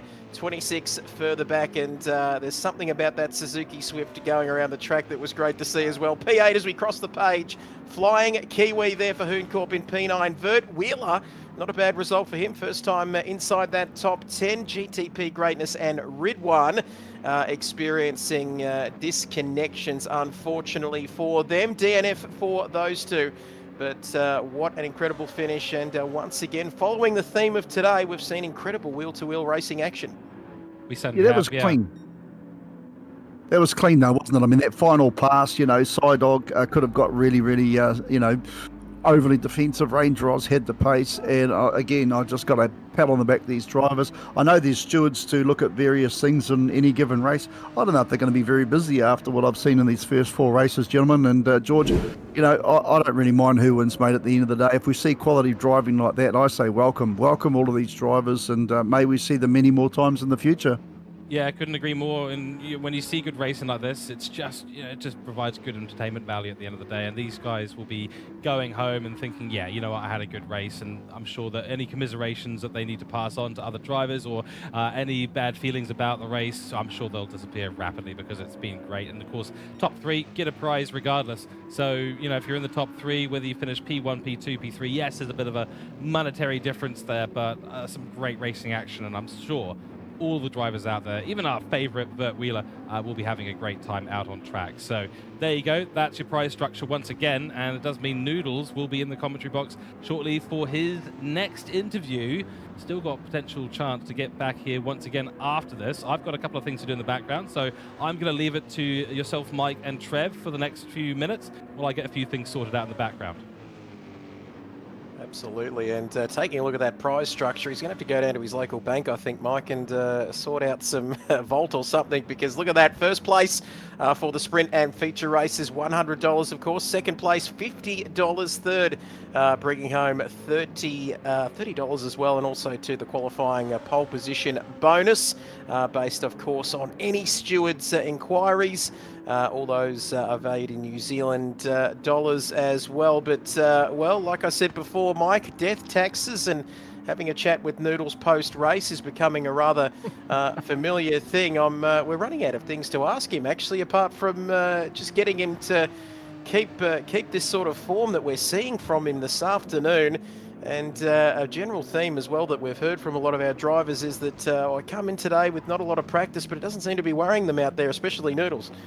No, that's right. And I suppose all we can really ask him is about how much practice he'd done beforehand. Did he have a strategy? Did it run to how he thought it was going to run on this earlier practice and things like that? But look, it was just a sensational drive. I mean, I don't know of any more positives we can say to him. He's probably heard just about everything we can come up with. But he's still not over for the day. He's still got plenty more to come. How's he feeling and things like that? But Noodles, Candor, whatever we want to call him, this is the sort of thing we want to see and appreciate and pat on the back and celebrate as well there too. So good on him. And, it just goes to show, if you want to be the best, you got to beat the best. And at the moment, he is the best. So everyone else is just going to have to step up their game. Trev, I think Noodles might be in there with us at the moment there, mate. Can you hear us?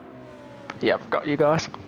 Mate, what is it going to take for us Kiwis to take care of you, mate? Because, I mean, you're just showing us how to drive, and we thought we knew what we were doing. We've got Jim Richards, we've had Greg Murphy, we've got Scott Dixon, and we've got guys like that out there. We've got SVG, don't forget his hours, don't try and claim him. But what's in your Ribena, mate? Why are you so fast? You're just dominant.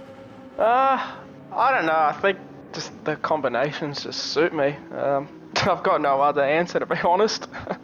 Don't be embarrassed about that, mate, because we have to celebrate, results like this. It's not going to happen every time.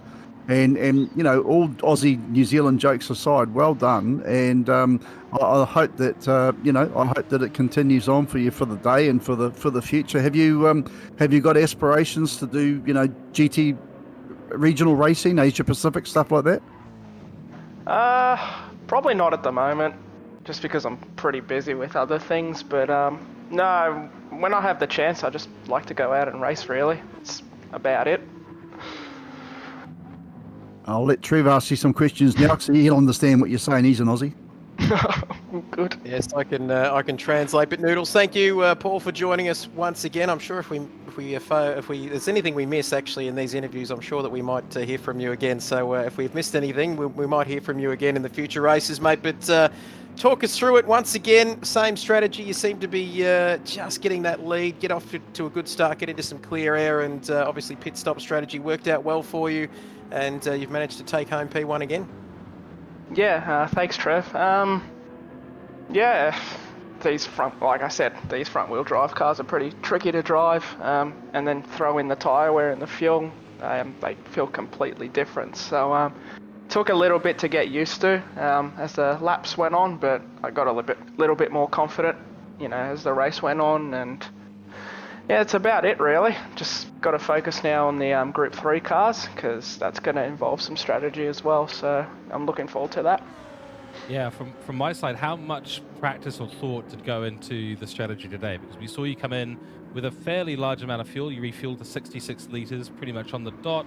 Are you using the in-game marker? Are you doing the practice to figure out the exact right amount of fuel to bring to this race? We did notice that Simon Bishop and the others did pit a little bit earlier than you as well. Well, certainly Simon did. The rest pitted at about half race distance. Once lap 10 had completed, was the plan just, okay, 50-50 the strategy, go down the middle, figure out the amount of fuel for the remaining part of the race, just chuck that in and then go for it, because you came out with this pretty small gap. It's only 1.3 seconds, and we thought Simon Bishop might get you in that pit strategy. Yeah, no, I was always going to pit halfway through the race, so lap 10, and I always like to put in a little bit more fuel just in case I run out, so an extra lap worth of fuel. I can tell you all the commentators are smiling, going, yeah, that's the right thing to do, because when we see someone run out of fuel right at the end of the race, which one person, Ranger Ross, who we heard from in the previous races, he did basically run out of fuel right on the line. Had it been one more lap, he would have been in a lot of trouble. But no, big congratulations to you, Kanda. Well done. Thanks for jumping into the commentary box again. Go and get yourself prepared for that Group 3 race, and we'll see if we're seeing you back here once again. We'll have to tally up the number of wins you've had at that point and give you some stats so you know how well you've done today. But congratulations. We'll see you back here potentially after the Group 3 feature. No worries, guys. Thank you. Cheers. Right. Well, What do we say, guys? What do we say to that? I mean, he's just gone and put his right foot in front of his left every single race. He had his head switched on in terms of the strategy. Didn't try anything fancy, just got out there and did the work. Yeah, honestly, guys, sorry, mate. I'm just going to say it right now. I don't think the guy can be beaten. It's just he's just got the mindset. He doesn't think he's doing that well. He thinks he's just driving the car. And we've got to also remember, Ranger Oz took no fuel, so it would have made a huge gain of time in the pits. And I think that was a car that's a driver we need to celebrate too for how well they did. And right to the end, come up the second. Bold move there, Trev, to take no fuel whatsoever. I'm well impressed with that, and I think that was, and I don't mean this nastily, I think that was the drive of the race. Take nothing away from the win there from Kanda. Absolutely, couldn't agree more. Very brave move, wasn't it?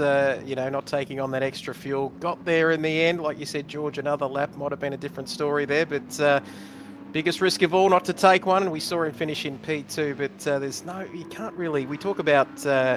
We talk about obviously Noodles there, and we've heard from him once again after that race. He talks about how he's not dominating, and he doesn't think he's going that well. I'd hate to see if he was dominating what it would look like, but he's doing a fantastic job. And as we said, fair chance we might be talking to him after that GT3 race later.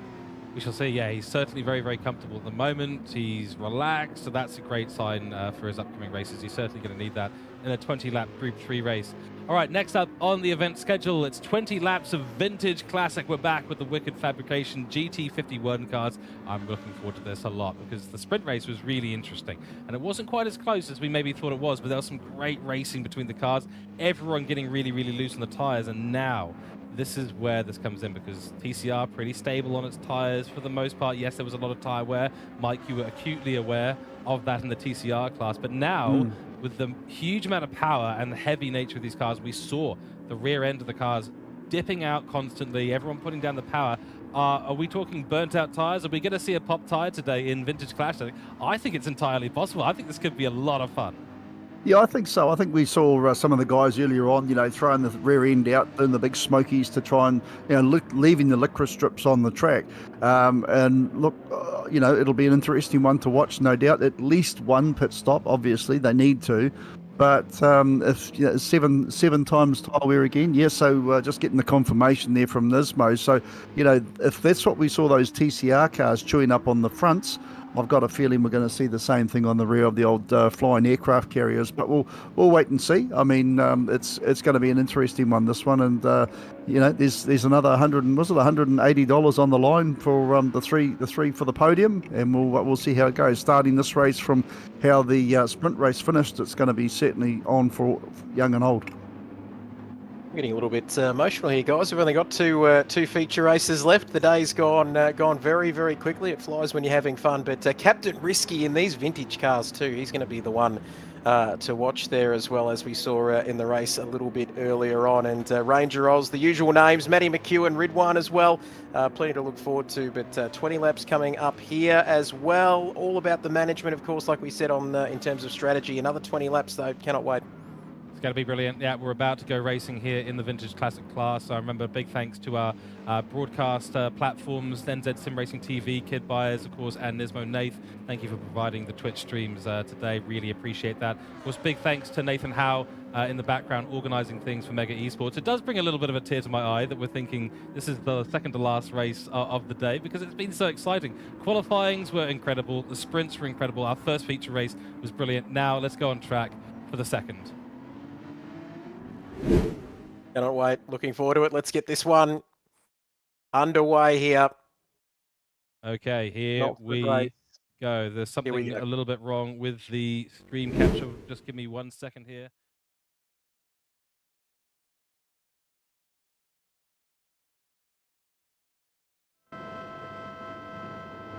Let me jump back to this screen here. We're about to get going. 5 lights are on. My apologies for that. It is a Vintage Classic. Good start from all those out on the grid. Looks like Dive Cable had a really good jump there. Captain Risky might be at risk early on. No inside line for Matt McEwen. In fact, he's defending the inside line now versus Captain Risky. And it's going to be a risky move into turn 1. We go up the hill for the first time. Ranger Oz in the 82 car, leading us away in this race, followed by Matt McEwen. GTP Greatness from absolutely nowhere, the number 18 car, up into P3. Freelix as well with the fabulous Hornet of Ridwan Hamza in P5, holding the inside line. Can he send it on Freelix? He can. It is P4 for Ridwan Hamza. Great move early on from him. The General Lee car, number 1 car of Dengas 1 in P7, followed by the 193 in P8. Stunning work, but Ranger Oz showing us the form that he showed in the sprint race, now bringing that to the feature race and is leading us in P1, followed by Matt McEwen, hot on his heels. The lights are on because we're a little bit later in the afternoon here, Trev. Absolutely, and the sun might be going down, but no sign of the action slowing up here. Lap 1, halfway through in this one. Ridwan there, P4, GTP Greatness alongside him. The famous Hornet is back. Boy, don't we love it as well. As you can see there, 3 wide almost coming through the middle part of the lap, turn 6 and 7. 117 there in that second sector. Just bumper to bumper there if you don't mind. GTP Greatness slotting in behind Ridwan there in P3. But look at this pack of cars as we jump on board with Freelix here in P5. He's very, very close to GTP Greatness in front. But all very respectful there as GTP Greatness slightly getting out of shape there, but managing to keep it all pointing in the right direction through the final corner. Across the line to complete lap 1. Ranger Oz, Matty McEwen up there in P2 as GTP Greatness now in 4th. Looking for P3 there. Will he get it done now? Shadows across this Red Bull Ring here this afternoon, into this evening here, of course, on GT7. Mega Esports, what an event, what a day we're having here. Still plenty coming up as well. Keep an eye out for that, but it's all about racing here at the moment. You can see our top 2 off into the distance, approaching Remus at turn 3. As we take a look here, braking zone. Down the inside there, GTP Greatness just gets his nose in there side by side. Can't quite get it done though, Mike. But boy, oh boy, it's getting very spicy out there. Yeah, no, not from lack of trying. And the fabulous Hudson Hornet actually had a problem earlier on in turn 5. That's why Red One fell away from second place McEwen by such a huge amount and had a big old tank slapper, managed to pull it back and somehow stayed nose in front of GTP Greatness. That's why there's all a big bunch of cars lined up there, line astern, and about a 3.8 second gap back, nearly 4 second gap back to the leader. McEwen, in the meantime, he's trying everything he can, but is really fired up, guys. We've seen him really dirty with himself on the previous Group 3 race. Then he's just had an interesting TCR little battle. But you watch and bet your bottom dollar, this boy will be concentrating very, very well and hard. But the battle at the moment with GTP Greatness, here he comes again, currently in 4th place, having a go on Rid One with Freelix further back in position number 5, just having a watch of a great view of a passing manoeuvre, and the headlights go out from both cars as Rid One and now GTP Greatness there is gone through to 3rd place. Fastest lap by McEwen in that last lap there, 143.3.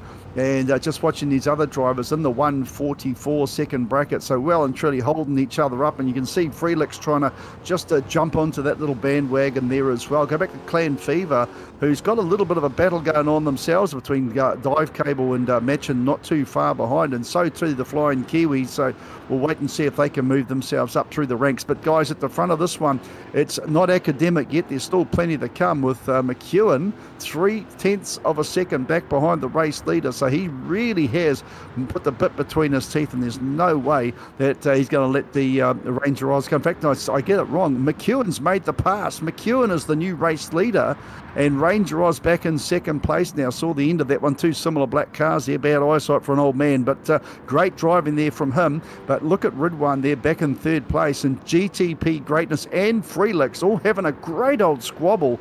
Oh, George, I'll tell you what, mate, we are only into the 3rd lap, but you feel like it's going to be action stations on the checkered flag. Yeah, for some it's going to feel like a very quick race. For some it's going to feel like a very long race. This is going to be a very entertaining race for everyone. That is for sure. Look how close this battle pack is here.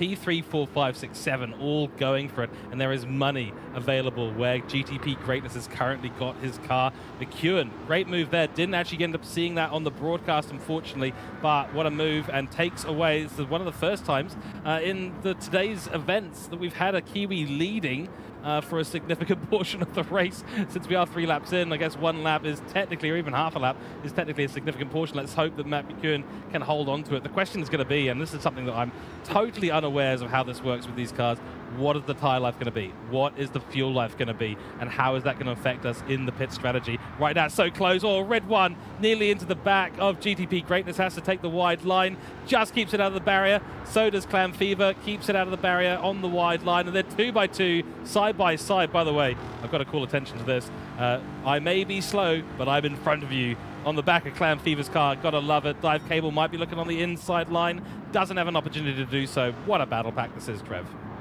Absolutely. The Hudson Hornet there didn't get, I was about to say running wide there through turn 1, again out of turn 3. But you can see, look at this, 2 by 2. Noah's Ark here at the moment as the famous Hornet in P4. Make P4 now, make that, look at this, down the inside. And Freelix there as well, getting amongst it.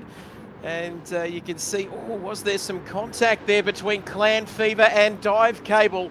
This is incredible, isn't it? We're only on lap 4 out of 20. The clouds are gathering there, but no sign of rain at this stage of the race. Very, very crucial to get off the line, as you can see, and just the first 5 laps especially of this race, very crucial in terms of strategy and tyre wear. Fuel, of course, burning down. We saw the telemetry late in that first feature race, but here we go. Here's an opportunity now for Dive Cable in the beautiful retro nostalgic Martini livery down into turn 9.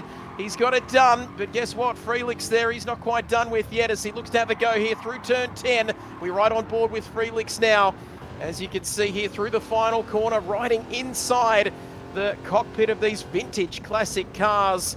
Beautiful view here from the cockpit of Freelix. Rid One not too far behind him. And Mike, that Hudson Hornet is not going away, is it? No, it's not. And Ridwan, I'm surprised, down in 6th place at the moment, just hasn't featured in this one. And again, it's all these strategies coming into what they can do. I just watched some of these cars well and truly in their 4th gear on the rev limiter down to turn number 3. I think that's hilarious, to be honest. Just the old 4-speed, not too much there. Whatever the rev limiter is, these things are hitting them with an absolute regular course. But I've just been watching Ranger Oz, and I'm seeing what he's doing. And I'll tell you what, Ranger Oz again in 2nd place behind McEwen. He's dropping just on a second back from the race leader, Matt McEwen. But looking at the fuels, I can actually just jump on board there and have a look. And the fuels that those two cars have got significantly different. Guess who? Ranger Oz, looking very good for the fuel there at the moment. So, and trying to go through some of the other cars, look out the same thing. Also, Ranger Oz looking good to everybody, who's just done his fastest personal sector through sector number 2 there, Ranger Oz. So he's on a comeback. Considering he's conserving fuel, he is still well and truly doing a sensational job. That's a little bit of a squabble between the front 2 cars, looking for when they pit tyres at the moment, are looking very, very good for them. So that's a fantastic sight to behold. But just jumping back for this battle between 4th, 5th, 6th, and 7th, I mean, it is, you could throw a blanket over Dive Cable, Ridwan, F1, Clan Fever and Freelix, and they're having squabble after squabble as they go through turn number 10, down the start, finish straight, and boy, this is just going to be electric. I suppose the only thing we're going to do here, George, really, what's going to be the break in the traffic is when you decide to come in for your pits, because we are into the 6th lap now, and these old snorkers are almost half a tank of gas down. Wow, yeah, so that's massive. That means we're going to be right on the line. That means fuel conservation is actually the name of the game here today, Mike. It's going to be a big one. And as you said, the tyres are not actually going off too much. We have been told by Nathan Howe that tyres are not going to be the worry here. You do need to have your mandatory stop. You only got the soft sports mediums to go for it. Ridwan going for an inside move on Dive Cable. He's got it done nicely. Dive Cable just going to pull it up and try and get a better exit. But yeah, honestly, the tyres are not going to be the issue today. You might even get away with trying to hold on to the tyres a little bit in this race, potentially. Probably worth just switching them out, getting a fresh set on, but fuel conservation, that's massive. So Ranger Oz, especially if you can hold on to Matt McEwen out front, that's massive, because he will spend less time stopped. He'll be able to get back out there at half race distance or thereabouts, which it sounds like they will just make it to half race distance. And if he does that, he could find himself leapfrogged ahead of Matt McEwen and then just needs to defend to the end of the race. I say just. It is one thing to catch up. There's nothing to overtake. Dive Cable going sideways on the exit of 7. And I also have to report there must have been something that's happened to... Dive Cable's going a little bit off track there, so a bit of an oversteer moment as well. I do have to report Captain Risky. So he was started P3, found himself down in P8, so something has happened to Captain Risky in this race already, and I think it might have included Dengus One and another couple of drivers who've ended up quite far off the back of this grid. Yeah, I think he might have been involved in some mischief there, George, early on with Dengus One and a couple of others there, but we see Captain Risky. We talked about him coming into this race, of course. He was going to be right up there, and he's still 7 laps gone now, 2.5 seconds off the man in front of him here as we take a look at Clan Fever. Freelix not too far behind him. I just love the look of these cars. I know I've been going on about it, Mike, throughout the course of the afternoon, but have a look at this. Clan Fever in P5. Ridwan, of course, still there up ahead of them in the famous Hornet car there. He is a 3-time Project 1 Esports GT champion. And he's also a tennis fan, and I bet, Mike, you couldn't have got through the rest of your afternoon without knowing that. But P5, P6, P7 all together here as we take a look now at these beautiful cars approaching us at Schlossgold, the corner at turn 4 here.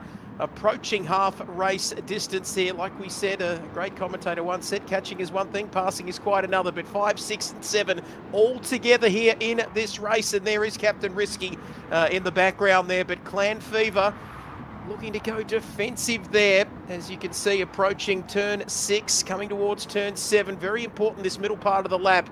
And it's a completely different ball game, of course, managing the power, the lack of aero on these old school cars. And like we said, gentlemen, the big theme, of course, will be fuel conservation here and managing that fuel. As we see 3 wide now approaching turn 9. Is this going to work? It goes back to 2 there as we see Clan Fever on the inside. Freelix, can he just get his nose in front around the outside? This is incredible racing here. And right behind them, Dive Cable there. Had that moment a couple of laps ago now. He's made a good comeback here, and he is right behind them as they approach turn 1 here, uphill.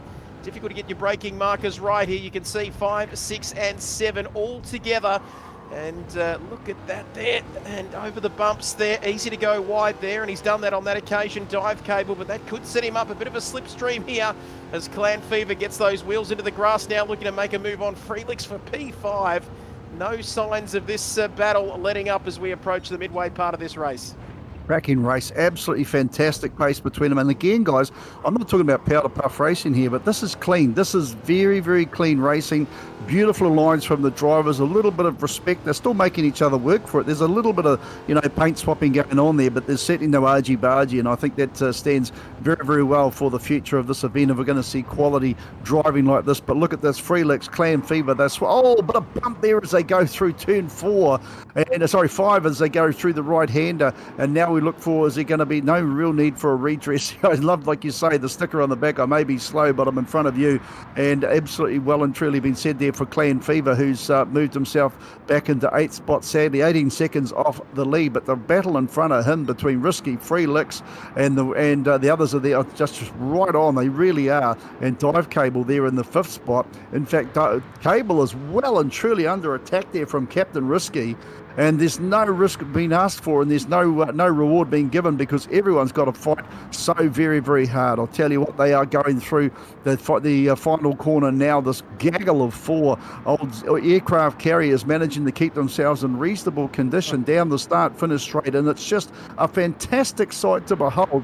And we're seeing lap times in the 143s, 144s, but just as a little bit of a point of difference, last lap through for McEwen, who's our fastest lap of the race so far, was 142.7. Last lap was a 43.1. He's the only car that's actually in the 142.7 bracket on a fairly regular basis. Last lap of a 43.1. So it's still happening with his gap there back to Ranger Oz is nearly 2.8 seconds, guys. So, it's his to throw away at the moment, and his tyre conservation is good, not so much the fuel. Ranger Oz the other way round. So, like Nismo was saying, it's all going to come down to tyres over fuel, but definitely everyone's going to be putting fuel on board for this one. They will not get through on 1 tank of gas, guys. So, George, I wonder how much it's going to affect these drivers. Is the fuel saving worth it? Because Ranger Oz has backed off the pace.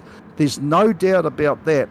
But has he backed off too much, because he really is going to have to put gas on like everybody else? Oh, this is the juggling act that they have to do, right? Every single litre that you can save saves you time in the pit lane, but every litre you don't lose is going to lose you time on track. So you've got to do this very fine balancing act between losing time to the component ahead and versus what you can gain on them by refueling less and stopped in the pit stop. Bear in mind, everyone's going to do 1 stop. Don't think we're going to see a 2-stop strategy here either, based on what we've seen so far. So I get the feeling that Ranger Oz, he's probably just edging right on the edge of that limit right now between what he could gain in the pit stop versus how much time he's losing to McEwen. Let's just take a very quick look at the gap there. It's nearly up to 3 seconds. So unless he can save that 10-litre approximate difference than we've seen him save in races previous, he might end up struggling a little bit, might end up finding himself right behind Matt McEwen and kind of really gains nothing from this fuel-saving strategy. Of course, he gets no benefit from running directly behind him because he's out of the slipstream range. Got plenty of gap behind him, though, so doesn't have to worry. At the moment, P2 secured for Ranger Oz. He's in a secure position. The question is he going to be past that threshold today with the fuel? He might well be in the number 82, and it is quite dark out there too, so it is one of those things. Not the easiest driving conditions. By the way, also have to mention Captain Risky plowed his way through the battle that we've had here like hot knife through a stick of butter, and has found himself back up in P5, and he's got about 5.7 seconds to Ridwan ahead of him. So he's on a charge, leaving these chaps behind, saying, nope, you know what, you can look at my rear bumper now, chaps. Absolutely. Captain Risky by name, risky by nature, Mike, because look at him, he's just appeared in P5. This is an incredible drive there. We saw him down in P8 after getting involved in some mischief early on in the race, but half the race gone, half still to go. You know the drill for everyone watching at home. Great to have your company with us, but P5, P6, I'm just starting to think as we take a look at the Flying Kiwi, as we, I was about to say, he's read my mind, Vert Wheeler. It's good to see he's got the Hot Wheels flames back on the side of that car. That was my next question to you, gentlemen. Pit stops, would it be worth one of these guys in that midfield pack just trying to take a bit of a risk here. And, well, speak of the devil, as soon as Here I say comes that, our McEwen. race leader is in. Yep. And they've got that gap at the front, don't they, Matty McEwen and Ranger Oz? So they won't have to be vulnerable, will they, Mike, to any sort of undercut here? And they can really call the shots there in P1 and P2. Yeah, I think they're in a battle of their own there, Trev. I think really it's down to Ranger Oz and McEwen. McEwen's coming. It'll be interesting to see what he takes on board here as far as fuel. I mean, obviously he's on his 10th lap. He's literally got the red light on, so he's got it close to fill this car right up. Ranger Oz will have the benefit of a little bit of a gap there, but is there going to be an undercut? Has McEwen got enough in the tank here? Just watching his fuel gauge goes 3/4 full. 3 3/4 and coming down. Is he going to fill it right up? Yes, he is. He's filling it right to the brim. So we heard earlier on there Noodles saying about, the best thing is just to keep that fuel up your sleeve, chuck an extra bit of gas. And McEwen, starting lap number 11, has filled it right to the top. So now we can actually sit back and watch Ranger Oz with interest. McEwen coming back out 40 or 39.8 seconds behind Ranger Oz. And I've got a in fact, he's actually still got gas in the tank, guys. So, yeah, it's a little bit of, I'm not sure if I should be saying this inside information, but, and he's just done his best sector as well. So some stonking pace there coming from Ranger Oz. And now's the right time to shine. He's 14.9 seconds ahead of Captain Risky back in second spot. And the battle really, pardon me, there's two battles, and it really is down to him and McEwen, who's currently back in fourth place. We'll see how this one plays out. In fact, he's bypassed the pits, guys. He's doing another lap. He's going again. I do also notice that I saw Dive Cable. He didn't refuel in his pit stop, came out with 7 litres, and I think he has actually taken it back to the pits and said, that's it, my day's over, because I'm going to be dead last in the end of this race. I can't see him out on track right now, so it might be a bit of a commiseration there for Dive Cable. He only had 7 litres of fuel as he came out of the pits. Captain Risky now in the pits, 6 litres on board, and we still see Ranger Oz out there going hard. I mean, we should probably see if we can get some updates on the amount of fuel. How much fuel does he actually have on board right now? Sorry, who's this you're asking about? So that's Ranger Oz, because he's going out for a second lap after Matt McEwen. Ranger Oz's fuel light's not even come on. It's down. It's under. I say that it's just come on now. So I'm expecting he will come into the pits. But I mean, this is incredible. The gap that he's got to McEwen, who's now up to second place, Risky and Machin are in the pits coming in for their gas. And Machin's coming on 0. He's got no fuel in the tank. He's run it right down to the ragged edge. And Captain Risky, I think he had about 13 litres on board if we go litres. So that's incredible stuff. And Matt McEwen to Ranger Oz is thereabouts stagnant. Now, bear in mind, he's got brand new tyres on. Ranger Oz is holding the pace of McEwen. In fact, we've got a spinner just in front of Ranger Oz going through that sector. Just trying to pick up who that is. In fact, it's the General Lee, and Dingus One has had a bit of a moment there just in front of the race leader, who he has to come in for fuel this time, George, surely to eggs. And I've got another update here as well. Machin has just told us in chat. He came into the into the pit lane with 0 litres of fuel on board, and he had to roll it into the pits. He's just saying, thank goodness it's downhill into the pits. That's fantastic. Well, our leader now in the pit stop, Ranger Oz in the pits. McEwen drifting sideways as he goes through turn 6 and 7. Will it be enough? This is the question. Big question. 8 laps to go. I love that for a match in there. Good thing it is downhill into the pit lane. Gravity working with him there, as you can see then. Lap 12 out of 20. Ranger Oz into the pit lane. You watch the track, and we'll keep an eye on the pit lane as well. Here we go now into first gear. Get that car ready to go. 50 litres, 60 litres. He likes to cut it fine, doesn't he? Our man Ranger Oz there. But as you can see, on the start-finish straight comes Matt McEwen. Here comes Ranger Oz. This is going to be interesting, but I think Ranger Oz might have him here, George. He's just got his nose in front, and we've still got Matty McEwen yet to get through turn 1. So Ranger Oz back out into the lead comfortably in this race, and a big moment there from Matt McEwen. Boy, and gee whiz, he's managed to keep it all together but that's all you need to do, George. He's on his merry way there. Trev, can I jump in with a bit of an update? I've got Nisma on my shoulder, and he's just spotted the obvious. Ranger Oz did not change tyres. Oh, here we go. Okay. Ranger, This is massive. Now, I think probably another question for for Nathan Howe is going to be, does that mean that he has not met his mandatory pit requirements? Just waiting to hear what Nismo's saying here. This is a big moment, Oh, isn't it, George, in this one? He's met it. He's saying he doesn't have to change tyres. Doesn't have to, yeah, didn't think They just so. have to Okay, pit yeah. stop. Yeah. That's right, they just But, have to come into the pits. Okay, so not a disaster there for No. Ranger Oz, but 6 seconds the gap to McEwen, who's got all the fuel in the world and fresh tyres. And Oz is low on gas by comparison, and McEwen's just done his purple sector through sector 2 by 0.153 of a second. So, you know, yeah, it's coming down. The gap between first and second is coming down as we're about to start lap 14 very, very soon. Ranger Oz has made a very, very bold decision. I mean, we saw him bold before on the fuel where he just about threw away a very, very good race position. But now we're seeing that the man who doesn't like to use petrol, I think he's trying to save the environment. Even the sim racing ticked. And McEwen's just come through fastest lap of the race, 142.6. Was previously a 142.7. And Ranger Oz's last lap was a 159.2. It was an outlap, of course, after his pit stop. But boy, oh boy, guys, this one's anything but over. And let's not forget round the rest of the field there, going back to third place, GTP Greatness has got himself 3 seconds in front of Captain Risky. Back in fourth place there. Fifth place is Ridwan F1 after the Hudson Hornets had a belly full of fuel and some new cost plies put on them as well. Freelix in sixth place there. 3 seconds ahead of Clan Fever, who's back in seventh place. And we just watched Clan Fever's just gone horribly wide at turn number 1. Goes grass tracking, but I don't think he made any gain there. Eighth place is Honourably Airborne there, who's 6.5 seconds ahead of Machin back in ninth place. Then we go to Vert Wheeler and Khan in position number 10. He's doing exceptionally well now, our little Donut King. He's doing a cracking job. And, of course, Flying Kiwi, who we said is some distance back there after that one. But, guys, yeah, at the front of the field, the action is certainly heating up because we can tell you now the gap is down to 5.7 seconds. We're on lap 14, George, and I'll tell you what, mate, he's going to have to make an absolutely perfect next 5.5 laps.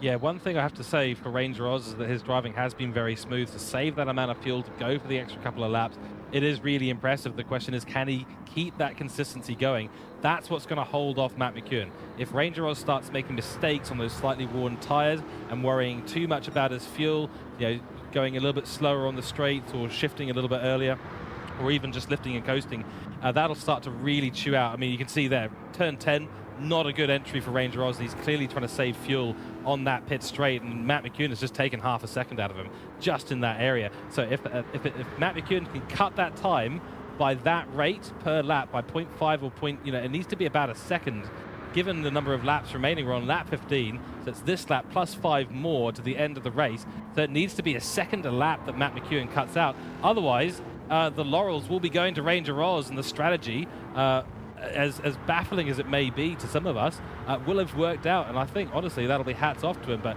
don't count out Matt McEwen. He's quick. Question is, can Matt McEwen also be fast and consistent? Well, he's quick, isn't he? But the question is going to be whether he is quick enough. We saw Ranger Oz in that first sector, a personal best in Sector 1. Let's take a look there. That gap is continuing to come down, though. What is it, 5 laps? Just under 5 seconds to go here. Ranger Oz needs that consistency. He answers back now through Sector 2. We are not done yet in this race by any means. Don't you worry about that. Vintage Classics, of course, in this second Vintage Classic feature race here this afternoon. 20 laps of this Red Bull Ring. And who's it going to be, Ranger Oz or Matt McEwen? And Ranger Oz, like you said, George, needs to put that car in all the right positions around the 10 corners of this Red Bull Ring to get this thing home. It's 4.7, Mike. Is it going to be enough here? You can see down to 4.5 seconds now. Still very much all to play for here as you see him come across the line towards lap number 16. Captain Risky as well, holding on to P3 there further down the field as we see him approach turn 1, but he is getting closer. 4.5 seconds is the gap, Mike. We can see him in the background. Here he is. Yeah, 6.3 seconds when he went out onto the track there, Trev, and now down to 4.4 seconds. And look, I'll tell you what, take nothing away from Ranger Oz. I'm not saying that Matt's got this one in the bag by any stretch of the imagination. This kid can drive Ranger Oz. There's no doubt about it. He's doing a cracking job. But these two themselves are a massive 15 seconds ahead of Captain Risky back in third spot. And don't forget how talented these drivers are. Rid1 F1 back in fifth and GTP greatness in the top 5. But it's all about watching the Spider chasing down the one-winged fly, and I don't know how this is going to play out. I'm sort of hoping in one breath he gets away, because by golly, it's a big, bold move. But just jumping on when I am able to jump onto the tyres of Ranger Oz, and they are horrible. When I look at Matt McEwen, he's got just a little bit of red poking out. I look at the tyres on Ranger Oz, and they're well past, with about nearly 3/4 worn. He's doing well to hang on to the thing, for crying out loud. So, excuse me, but look, it's going to come down to the wire, and there's what are we now, into the 16th lap? We're going to start the 17th lap, not too far down the field, and last lap for Matt McEwen was a 1:42.7, and the fastest lap is, in actual fact, Captain Risky has just done the fastest lap, the last lap through, of a 1:42.3. Now he is flying. That is a stonkingly fast lap, and that's 0.3 of a second on. So I think he's found something in the Ribena there, and he's picked up the pace as well. So whether it's enough to get himself further forward with 4 laps to go, I don't know. But that is amazing pace there for Captain Risky. Well done. In fact, 4 and a bit laps to go. But getting back to McEwen, 3.4 seconds now. 3.3 there, Trev. I'm not saying it's inevitable, but it's looking like McEwen may have had to stick with his strategy, and well done, Ranger Oz. I'm just not quite sure it's enough in the bank. We're on the 17th lap now, mate. I think there's still plenty out to play out here, of course. Ranger Oz there still leading, Mike. Oh boy, 3.2 seconds is the gap. Do not go anywhere. This is going to be a grandstand finish, and we've seen a few of them so far this afternoon in this huge day on Gran Turismo 7, of course. The cars aren't real, but the racing has been well and truly real there, as we see. Ranger Oz, 2.7 is the gap. Oh, I don't know about you, Mike. I reckon you can cue the Jaws music. Oh, there's a big moment there. Matt McEwen. Oh, how has he kept that on the road? Wow, that is a fantastic effort, George, to keep that all pointing in the right direction. But I think, is that going to give Ranger Oz the breathing space in the final laps?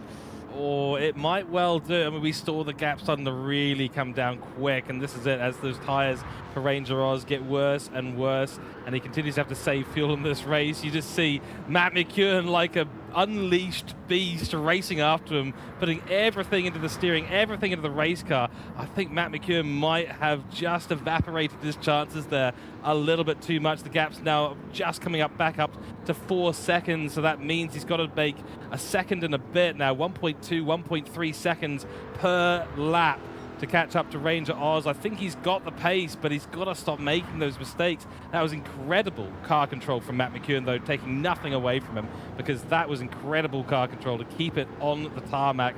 If that was me in the car, I'd be doing 360s and scoring points in Tony Hawk Pro Skater 2 or something like that. I'd probably win that game, but I'd certainly lose this game, because that was just mighty, especially with the weight of these cars. The amount of counter steering you have to do to keep the car on the track there, and throttle control. Wow, I'm really impressed with Matt McEwen to hold on to it. Gap down to 3.4 seconds. It's the 18th lap. The sun has properly set. We're into twilight here now at the Red Bull Ring. Risky making a bit of progress, but nothing to really report back there. Rid1 in P4, Greatness in P5, Clam Fever P6, Only Airborne in P7, and Mackin in P8 after using the gravity assist to get down into the pit lane. Does get back under his own power now.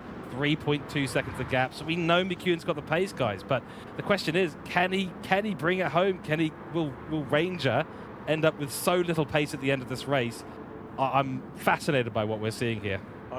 I'm still getting over that moment. I don't know about you, Mike, as he sets another personal best there. He's up by a 10th. Is it going to be enough, though, through Sector 2? I tell you what, George, if I had a moment like that, I'd be on the back of one of the marshals heading back to the pit lane, picking up the pieces off my car. But let's have a look here. You can see the view from the rear of this beautiful classic vintage car here on GT7 as we approach the couple of laps to go now. Penultimate lap coming up of this race. The gap is 2.8 seconds now. As you can see, slightly down there, 0.6 of a second down on that last tour for Ranger Oz as we come through turn 1. He's getting very, very close, but Mike, is it going to be enough? We'll wait and see. 2 laps to go in this one. Do not go anywhere. It's the Vintage Classic feature race here for Mega Esports. What a day we've had so far. And support, of course, from our partners as well. Always much appreciated, as well as everybody out there watching across all formats, both on Twitch and YouTube now. But riding on board with Matty McEwen through turn 3 here as the darkness descends on the Red Bull ring. It's down to 2.4, but Ranger Oz, Mike, he's just managing to keep it in all the right parts of the track, and he's managing to maintain the gap so far.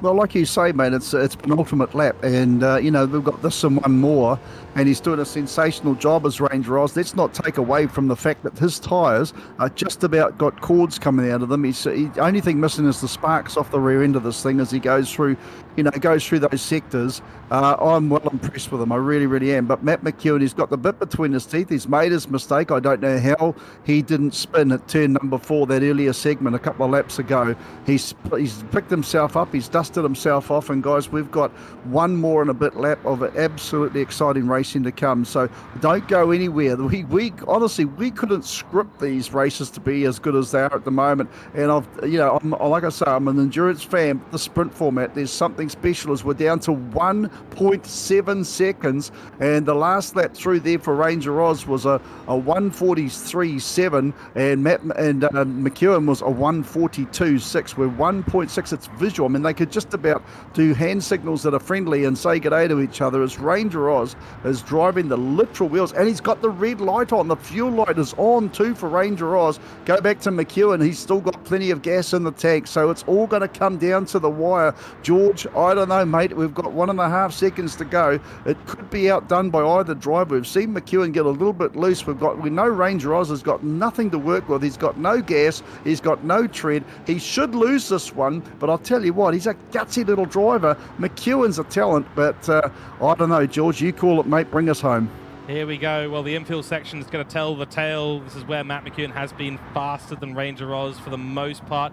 Down already, 10th cut out in the braking zone alone. Little bit of a mistake there from McEwen, so he does lose that 10th immediately. But yeah, we know this infield section is where he's fast. But if he can't catch up, there's no way he's going to overtake turn 9, turn 10. Just not an overtaking zone. We're coming up to those rapidly. Gap is nearly down under a second for Matt McEwen. He's on his red light too, and the Ranger Oz is really on the line with fuel. I think he'll have just enough to get across the line. We're almost down. We're just down under a second now. I don't know if Ranger Oz is going to be able to make it. This could come down to the wire. This could be a photo finish at the end of this race. 0.8 is the gap, but this is not the overtaking area. Through turn 9 we go for the last time in this race, and it looks like it's game, set, match for Ranger Oz in this feature race for the Vintage Classic. Is there enough speed for Matt McEwen? He's trying everything on the line, but it's not going to be enough. And Ranger Oz will take victory here, unbelievably, with the saving fuel strategy at the Mega Esports feature race for Vintage Classic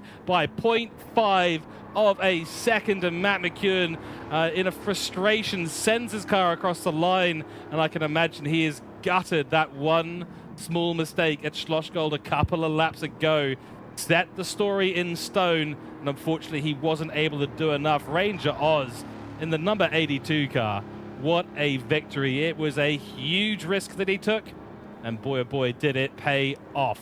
Wow, that was fantastic racing. A few others coming across the line now as well, and look at the amount of fuel on board Ranger Oz's car. He had nothing in the tank at all. The tires are gone, but I'm sure he is a very, very relieved man right now. I'm surprised he can even continue on this warm down or cool down lap, but it's the usual story, isn't it? Absolutely, Nismo. One more lap and he would have had him. But that mistake, of course, did it cost him the race? I think it might have. But wow, what tension, what drama to finish that race, Mike. And I reckon we're going to have Netflix on the line because they'll be looking to make a series out of this. That's how much drama we're having here. And we've still got a race to go coming up, of course. I suppose the question was, how aggressive would McEwen have been to make that pass? There's no doubt he was hungry. There's no doubt he wanted to win that one. And, you know, again, guys, there's no doubt that mistake cost him the race. And Ranger Oz, you know, you just got to make your own luck, and fortune favours the brave. I'm so impressed with the quality, and I'm sounding like a stuck record here, guys. I've just got nothing else to say. You know, I signed up to come out and do this race. I enjoyed the 6 hour with you, Trev, and also Cam. But boy, there's something special about these sprint races, and I think you guys are onto a winner. So long may Mega Esports continue if we're going to see this quality of driving. But also big pat on the back too for Captain Risky, fastest lap of the race. Ranger Oz will take it out in the one position. He'll take $100, $50 there for McEwen in second spot, $30 for Risky for the for third place, nothing for the fastest lap, but he gets bragging rights. Fourth place for Ridwan F1 there. Fifth place is GTP Greatness. Sixth place is Clan Fever. Seventh place is Matchin 193. And Freelix, he gets a free start on another race in position number 8. Honorably airborne in position number 9. Flying Kiwi, he would have liked to have flown a little bit faster in that one. He's in the top 10. Vert Wheeler is really starting to keep on going. In fact, he's still racing at the moment, bless him. And Dive Cable will come through 12th place there, obviously not finishing as well as Dingus with some issues, and that's a crying shame there for them. Guys, look, what more descriptive words can we come up with? George, I think we've well and truly found ourselves here. Let's hope it's a cracker. You know that the commentators, and hopefully the viewers as well, have enjoyed it when the commentators start running out of superlatives to describe a race, and we certainly have reached that point.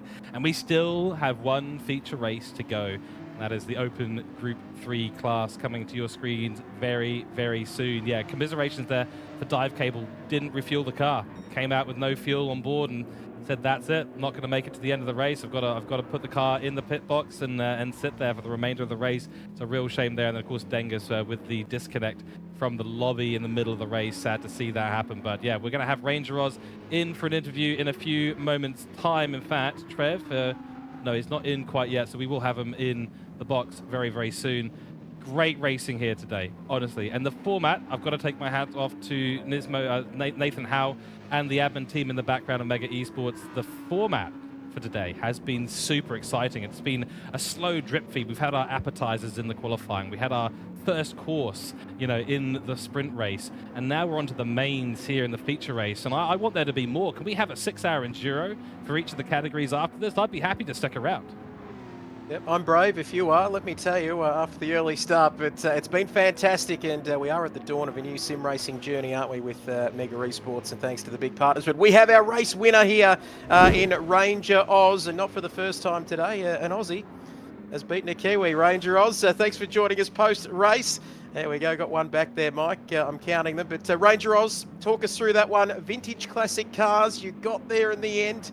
Like the little engine that could, mate. You did everything you could and you got it home in the end for P1. Yes, yeah. I honestly had no idea that was actually the right strategy. I kind of figured that McEwen was just going as fast as he could, so yeah, I just tried to save some fuel, and I think the difference was that he must have taken tyres and I didn't take tyres at the stop. So yeah, that turned out to give me quite a big lead, and I was able to manage that till the end. Well done, mate. I mean, that was a superb drive. You know, watching in the rear vision mirror, it's so easy for us as commentators to sit there and commentate. What's it like for you in the hard seat there? $100 again in your pocket. Well done to you. But, you know, that aside, what's it like for you sitting there watching someone like McEwen? We know the caliber of that driver too. He's not a slouch. Slowly reeling you in. And how much do you reckon it would have helped you to put those tyres on if you had taken that time? Do you reckon you would have won if you had? Yeah, I'm not sure. Yeah. So I think it's about 4 seconds or so to change tyres, and I came out about 6 seconds in the lead. So yeah, that's why I wasn't sure if it was actually the right play, because I had no idea how much Matt was going to catch me lap on lap. So I'm not sure I would have won, but yeah, fortunately it turned out that way. What sort of car did you have at the end of the race? I mean, she looked like you was actually hanging on pretty well. The tyres disintegrated up till the pit stop, but they seem to actually be relatively stable and not drop away too much after the pit stop. So what sort of car was it like to drive? It was fine, I think. I think at that first stint, I was just making a few mistakes, which were costing me about half a second or a second a lap. So, yeah, I managed to cut those out for the second stint, and yeah, it was enough for me to hold on because it was only about 6 tenths, I think, at the end. So, if I'd made another one of those mistakes, it could have been a different story. So, yeah. Well, and speaking of small mistakes, that's really what cost Matt McKeown in this race. It was just a small mistake on the exit of turn 4. He got on the gravel, he went sideways, he went left, right, had the car control to bring it back into a straight line, but he went from 2 seconds away from you, which we were thinking, okay, that's it. That's going to be game over. He'll get past, he's got the tires, he's got the fuel, etc. And then all of a sudden, the gap was back out to 4 seconds, and it just wasn't enough, and we across the line. 0.5 of a second there between you guys. So your strategy almost became not the right strategy there, and without that small mistake. But this is the difference between taking it easy and then pushing right at the end. So is that something that feeds into your strategy? You know that it's a less risky strategy to drive a bit slower, drive a bit more conservatively. Is that part of your thinking? Not really. I mean, I can only drive my own race. I actually had no idea what was happening behind me. So, yeah, I was just checking the delta a couple of times a lap, but yeah, I had no idea what was actually happening. So, yeah, I'm just happy that I was able to hold on until the end there. And hold on, you did very, very well. Ranger Oz, thank you so much for joining us in the commentary box. Good luck, of course, in the Group 3 category coming up in a few moments' time. But congratulations, you've been on the podium twice today. Sprint and, of course, the feature race for Vintage Classic. So congratulations. You can safely say that you are the Vintage Classic champion today. Congratulations. Thanks very much, guys. Cheers. Righto. Well, not part of his strategy. Doesn't matter if he's driving slow, calm, or conservatively, but he got it home only just ahead of Matt McKeown. But boy, I knew Vintage Classic was going to be good. But it's been really good. I'm not sure if that was the right strategy. I was making mistakes. I was losing half a second. Oh, come on. Don't talk rubbish to me. That boy was a genius. I reckon he got it down to the wire. Look, if that's the caliber of what we're going to attract to these sort of events, long may it continue. I like the humble approach, I like there's no egos on the drivers. They're all sitting there going, oh yeah, I thought, and it's just brilliant. I mean, I'm sick and tired of seeing the other echelon of racing in real time where they all walk around with a what up their bum. It's like I'm the best, or you're lucky I'm here. Every drive we've had in so far, guys, has been completely the opposite. It's almost like, oh, that was nice, and I didn't think I was that good, and I mean, we've seen some quality driving, and they're up against a quality field. Oh boy, yeah. Look, it's an Aussie 5 out of 5 so far, I've got to say, but I don't care right now because I'm on the edge of my seat. How many races now, guys, have we been on the edge of our seat in the last lap, and how often do you see that? Every single one, Mike, and Yeah. you have been beaten into submission by great racing today. That's great to see. It's fantastic too, isn't it? Ranger Oz, spoken like a true racer. They're not quite sure how they do it. They're not quite sure the method behind it, but they still manage to get it across the line, don't they? And they just find a way. The good, great drivers, George, Mike, they just find a way to get it home, don't they, in the end? They do. Yeah, they really do. And the other thing too, guys, is that we are turning these races around quickly. We're not messing around, and these drivers are ready. They're in the place. They know where they need to be. They put their day aside, and that's really cool. It's a Saturday, and everyone's here, and I don't think we've lost too many, if any, at all. So apart from the dropouts, so thanks to everyone that has turned up. Thanks to all the supporters as well as the people that are tuning in around New Zealand and Aussie and around the world.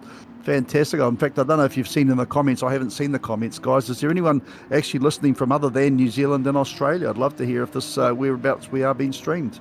Well, let us know in chat. Where are you viewing the stream from today? Let us know. Of course, this broadcast box is in New Zealand, run by a British guy with an Australian and a New Zealand commentator. So we've got the full mix here at the moment, all the way around the world. But let us know where you're tuning in from. We'll be fascinated to find out. But of course, we are getting ready to head towards our Group 3 category. I do have some information, though. GTP Greatness, he is exhausted. He has decided that he can't make it through the Group 3 race today, so he's decided to pull out of this final race. So that's a shame that we won't see him out on track. But yeah, it has been 4.5 hours so far, this stream, and the races have been doing all this. We've been sitting in our comfortable chairs with our comfortable headsets on, getting glasses of water occasionally. These guys have been out on track sweating it out, so big hats off to all the drivers. It's not a small amount of effort, especially when you take into account the switching to categories. So I'm really impressed by all the drivers. Well done.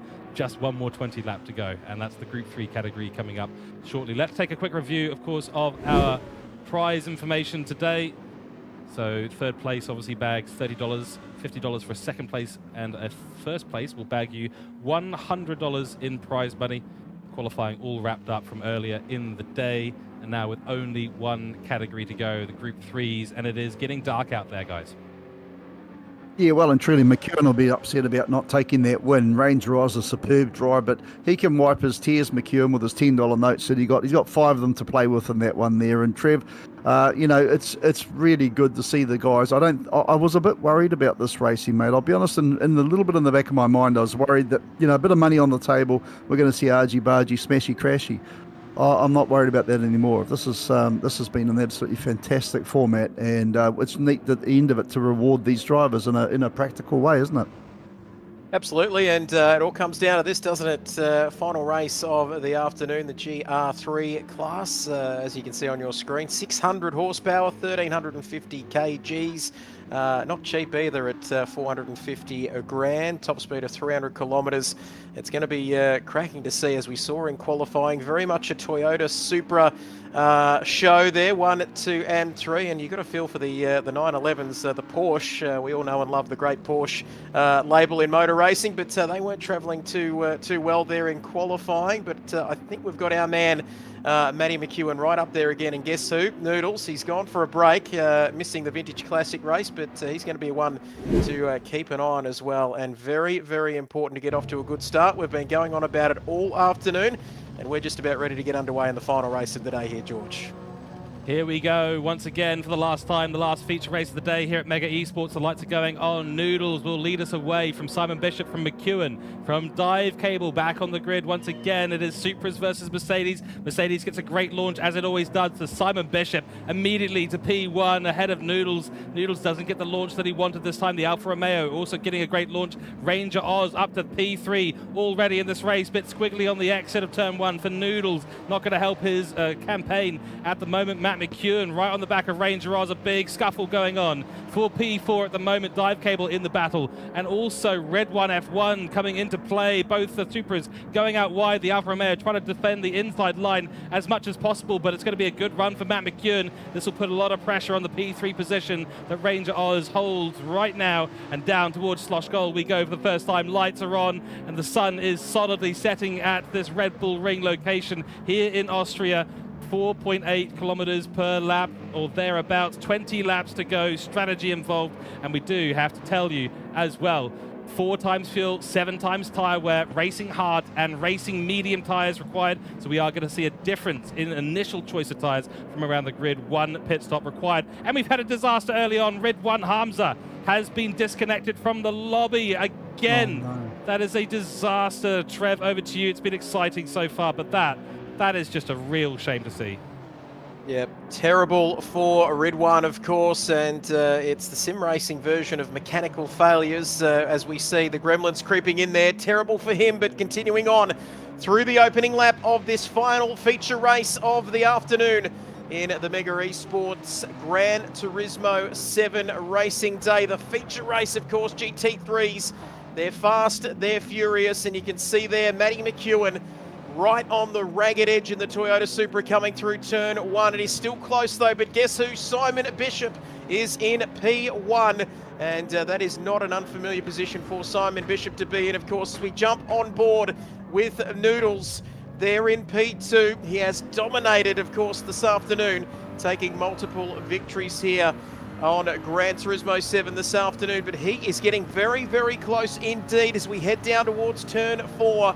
And we jump on to the bonnet of this car. You can see there the Mercedes with its nose in front, running slightly wide. And Mike, here's an opportunity for Noodles to take P1, but Simon Bishop is not giving anything to him here as the sun sets here in the Styrian Mountains.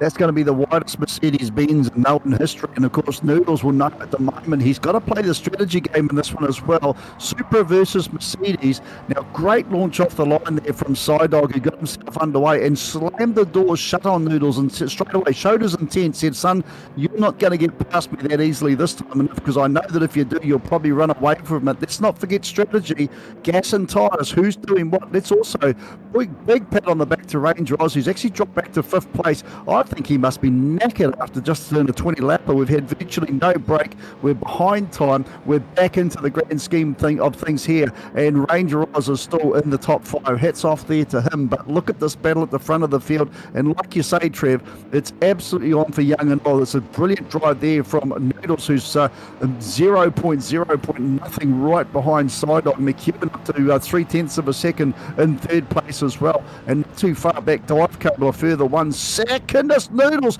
has he outbraked himself? Yes. Here comes McEwen. Oh, he jumps as well. He says, Noodles, you make a mistake. I'm going to jump on you and get out of the way, Sidog. I want your spot as well, son. They're friends, these guys. They're good rivals on the track, though. This could be what Noodles needs. This could slow these two down and give an opportunity for Noodles to get through. In fact, that's exactly what he's doing. There's a botched pass manoeuvre there on the Sidog Mercedes there by McEwen, has given Noodles an easy 2nd place, and now he's saying, I'll move my way up one more, thanks, Charles. Just jump out of the way, old fella. I want to show you how it's all done. Oh, this is great. This is just brilliant driving. And Matty McEwen, he'll be looking for an alternate now. Can he hope that Noodles catches Sidog and gets slowed down for another opportunistic chance? And guys, that's what they need to be doing. And let's not count out Dive Cable.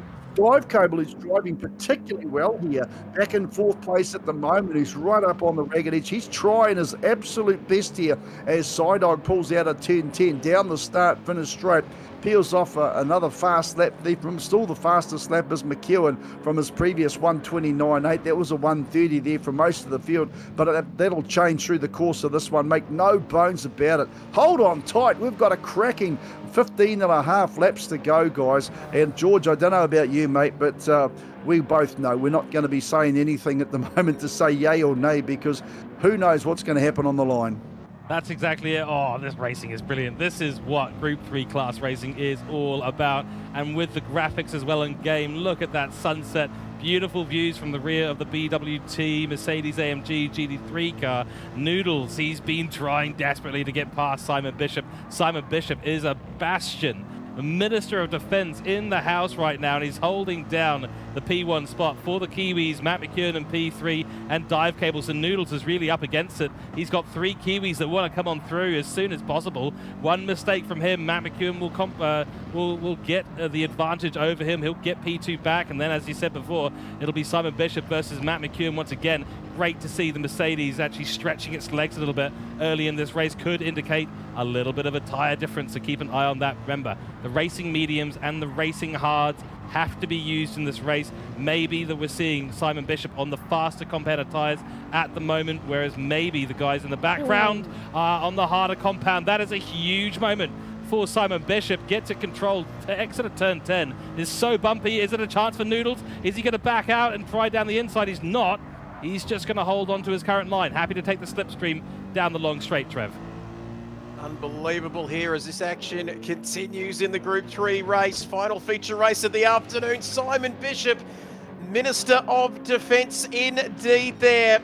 As you can see now, Noodles, but that mistake, is that going to cost him here? He manages to keep in front just through turn 3. Downhill now approaching turn 4. First, second, third and fourth. Don't forget, like you said, George, as well, about Dive Cable down there in P4. But it's Noodles at the moment, and he is hunting and searching for the race lead. And the hills are very much alive with the sound of these Group 3 cars. Went with the David Croft one there. He's used that a few times, hasn't he? Thank you, Crofty. But let's have a look. Riding on board now with Matt McEwen, P3 for him, and only 0.4 of a second further back. You can see there behind the leading duo here. And let me tell you, front row seats to one of the most incredible battles we've seen throughout the course of the afternoon, and we've seen plenty of them so far. And we're only on lap 5 here in this race. 2 separate tyre compounds, so we'll keep an eye out for that. As you can see now, Matty McEwen, where can he make his move there? Through turn 9, down the hill once again. And this is Incredibly close racing, incredibly tense racing there. It was about this time on the last lap that Simon made that mistake, and it was real hard in the mouth stuff here. Can he get a slipstream? Matt McEwen now getting very close, bumper to bumper action there. Very respectful, clean racing. Dive Cable as well has got onto the back of this leading trio as well, Mike, and he wants to have a part to play in this. But here comes Noodles up the hill towards turn 3 at Remus. Can he get it done? In fact, I think Simon might have lost out on 2 counts there. First to third through 1 corner, but now he's back up to second, Mike, and they're 3 wide coming out of turn 3.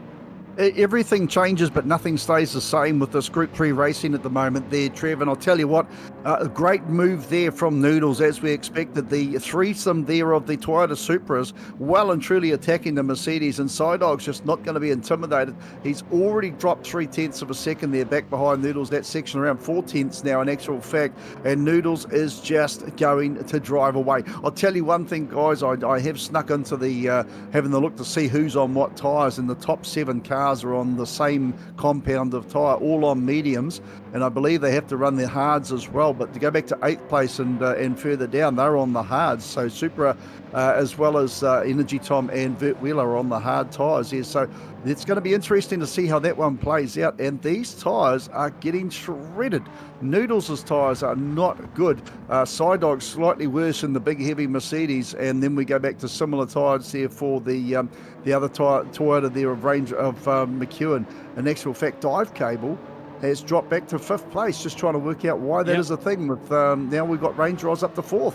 At the S's, unfortunately, Dive Cable just clipped the inside curb of the second S, then launched it onto the gravel and just ended up on the grass and in the barrier slightly. So Dive Cable has made a big mistake in this race, and he's let Ranger Oz go on through. That means 5th place for Dive Cable. We're looking down the field as well. Super in P8, Angus GTR in P7, Only Airborne in P6. McEwen's just made a move on Simon Bishop up the front. There's action all around the grid. Vert Wheeler is still racing. We can confirm, ladies and gentlemen, it's what we want to see. McEwen going defensive into Slosh Gold. These two fighting is not helping them. They need to stop fighting. They need to go after Noodles, get that P1 away from him, Trev. It's happening again, isn't it? You can see 2nd and 3rd. They're squabbling amongst themselves and continuing to battle. Matty McEwen and Simon Bishop as well. It's a Kiwi battle there in 2nd and 3rd. And like we keep saying, we sound like a broken record, Mike, I know that, but all the while it's giving Noodles the chance now to just streak off into the distance as we approach half race distance here. And the sun's setting at the Red Bull Ring. The lights are on in these Group 3 cars. Does it get much better than this? No, it doesn't. Hope you're enjoying the coverage, of course, across YouTube and Twitch on the multiple streams we've got going here for Mega Esports. Across the line, that gap is out to 2 seconds now. As you can see, Matty McEwen trying still, try as he might to hold Simon Bishop at bay. Simon getting a little bit out of shape there through turn 1 as we go through the almost non-existent turn 2, then approaching Remus at turn 3. This battle continuing now, and we saw there on your screen, best sector there for Matty McEwen, up on his personal best through sector 1. And they've listened to you, George. They've stopped the fight, and now they're looking to chase down that man in P1. Good teamwork. Let's go. Come on, New Zealand. Oh no, I've lost my bias. My lack of bias as a New Zealand commentator. Oh well, I'm just taking after you, Mike.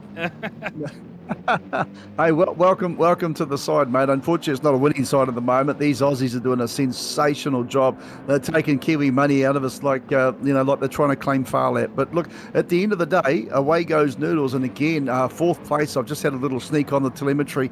And Ranger Oz, you will not believe this, back in 4th place, has got a lot more fuel on board than everybody else, and yet is only back at 6 seconds off the lead at the moment. So that, I think that's going to be telling. But again, with Ranger Oz, he's going to make I don't know, I'm not sure. We'll see what happens, but don't count out that 4th place car there as well. Meantime, front of the field though, 1.9 seconds for McEwen back to Noodles becomes 1.8 as now he's been released, and away he goes to chase down the Aussie. He's doing a cracking job at the moment. Still the fastest lap. In actual fact, the fastest lap was Noodles last time through with a 1:29.4, and that's a stonking pace. I see Airborne's gone into the pits here already. So with just 8 laps completed into lap number 9, Airborne's gone an interesting strategy, that one. Not quite sure. Coming in with quite a bit of gas on board. He was on the mediums. Now he's going to go and put on the hards and see how that one's going to play out for him there, guys. So yep, it's all on different strategies. They'll be doing what they best possibly can, and at the moment it's looking pretty good for Noodles, but we do have a long way to go. We've got a pit stop to get sorted out, and who knows how they work out on these hard tyres on all of these cars. Sorry, I didn't say who to throw to there, but Trev, look, mate, it's looking good for you guys at the moment, but we're not giving it to you without a fight. I think Psydog's got something up his sleeve, and that big Mercedes V8 powered machine. We'll hope he's got something there for you not too far down the track. I'll tell you what, I was just distracted there with that beautiful shot. That's what we love about Gran Turismo as well, and that Mercedes AMG car, George, there with the brakes lighting up there down into turn 4 with Simon Bishop. There it is again. What a fan! The visuals on this game are absolutely fantastic, and it doesn't get better right on dusk here at the Red Bull Ring in these Group 3 cars now as we see that gap. Simon, he does this. We've seen him do this in many a race, Mike. He just sits back, doesn't he, and just maintains that gap of about a second or so. Tries to conserve the tyres and a bit of fuel as well, as we are right on half race distance now here at the Red Bull Ring. Final feature race of the afternoon. Don't forget, of course, stay tuned to all of our socials. Plenty of events coming up across GT7 and ACC on the PS5. And stay tuned for more information on that. But we've still got plenty of racing to play out. George, if you could please set up a 6-hour race at the Nürburgring, because we want more of this action following this time if you are. But Matt McEwen now 1.9 ahead of him to Noodles in P1, 1.6 further back. Mike, what are we thinking in terms of strategy as we cross the halfway mark in this race? And Vert Wheeler, the people's champion, getting out of the way there, and it's good to see. Well, he's a good peddler, isn't he, at the end of the day, and he's certainly one to watch. But Supra 777 back in 7th place, 18 seconds off the lead. He's the lead car on the hard tyres. So that'll be interesting to see if he can actually make up any ground, because he's been doing pretty well in the 131 second bracket anyway. But when he bolts on those mediums, he's the first place guy. In fact, he's just done a personal best sector. He's going to be one of the first guys here with fresh mediums on if he is going to come in. In fact, we're starting to see pit stops happen now, guys, and quite sensibly so, with some of the other cars coming through at the moment. And I'll tell you what, it's going to be exciting stuff there, Trev. George, it's going to be interesting to see what the strategy is here. Who goes for what tyres, and how does it all play out? Yeah, it is entirely possible to pit early like we saw with Supra, to throw off the medium tyres, use them a bit more, go onto the hard tyres. They'll last a lot longer. You'll have more grip towards the end. And actually, once they get a little bit worn, they start to act a little bit more like medium tyres. Of course, you just got to grapple with the lack of grip. We'll figure out words at some point. 4.5 hours through, we all start to lose our minds a little bit. Vert Wheeler in the pits now on the hard tyres. Noodle still leading. The question is, how late are they going to pit? How far can they take the medium tyre? Ideally, in an ideal world, you run those medium tyres for as long as you possibly can. They are the faster compound. Yes, you'll have a little less grip on them, and you might burn them right to the edge, but the less time you can spend on the hard tyre, the faster you will be in overall race time. So that's going to be the key determinator. And at the moment, for Matt McEwen, he's not running in dirty air, so he's not really getting affected by the car ahead. So the undercut strategy, not really going to be an option on his table at the moment. I think he needs to try and just make those mediums last for as long as possible, and then he does as few laps on the hard tyres as humanly possible. And as you can see, all three of our leaders still remaining out for this next lap, on to lap 12 now in this race. There's beautiful graphics out there today. I love what we're seeing here, and unfortunately we might not everyone can hear exactly what's going on in the commentary box, but the noises from the cars are beautiful. Well, I'll tell you one thing though, guys, is what I'm quite impressed about is the pace from these guys on the medium tyres. They're still doing 30s, 129s, 130s. I'm just looking at Supra, who's on the mediums, on the hards at the moment, doing 31s. You know, so these, like you said, keep on the mediums as long as you possibly can. We've started the 12th lap now, and then obviously they're going to be, falling off with the. In fact, Super has just come in and is doing a pit stop there with 11 litres still on board. So yeah, definitely run these tyres as long as you possibly can. But everyone's still got fuel, and it'll be down to where and how far you can actually go with that one. So we'll see later on in the race whether or not the strategy there for Super brings them up from the 7th position. Meantime, we're looking back, and Ranger Oz with plenty of fuel on board there, back in 5th place compared to everybody else. He's still got a quarter of a tank of gas. Everyone else is going to have to come in soon, Trev. There's no doubt they're going to have to come in, if not this lap, very, very soon. But as I'm looking, no one's on the red light, which means they might get another lap or maybe a bit more out of these tyres and this gas so far. Absolutely, as we take a look there at Bert Wheeler down in P10 at the moment. Good to see him back inside the top 10. He has a couple of top 10 finishes, I believe, earlier in the afternoon. Super coming into the pits. Now we've seen the first of our drivers, and Simon Bishop as well is following Matt McEwen in. You talked about the consistency as well on those worn medium tyres. It is terrific to see, of course. These guys are professionals, Mike. They know exactly what they are doing, and they managed to eke out a couple of extra laps, didn't they, on those medium tyres? As we see the pit crew there for the Toyota Supra there of Matt McEwen. In goes the fuel, 30, 40 litres. How much fuel are we going to see here from Matt McEwen? As this is what takes up the time in the pit lane, as we flash across to Simon Bishop in the pits there in the beautiful BWT livery of the AMG Mercedes-Benz. Here comes Dive Cable now, stationary, into the pits and out of it again, back into the pit lane now. And you can see P6 as well. So the pit stops have begun, and there's a rush into the pit lane here at the moment as we see Matt McEwen back out onto the circuit. And Mike, there's one very important man who has not come into the pits and has elected to stay out, and we'll take a look at his lap times very, very shortly. He was staying in the 1:30 or 1:30.3 last time around, but surely, Mike, he's got to come into the pits this time around.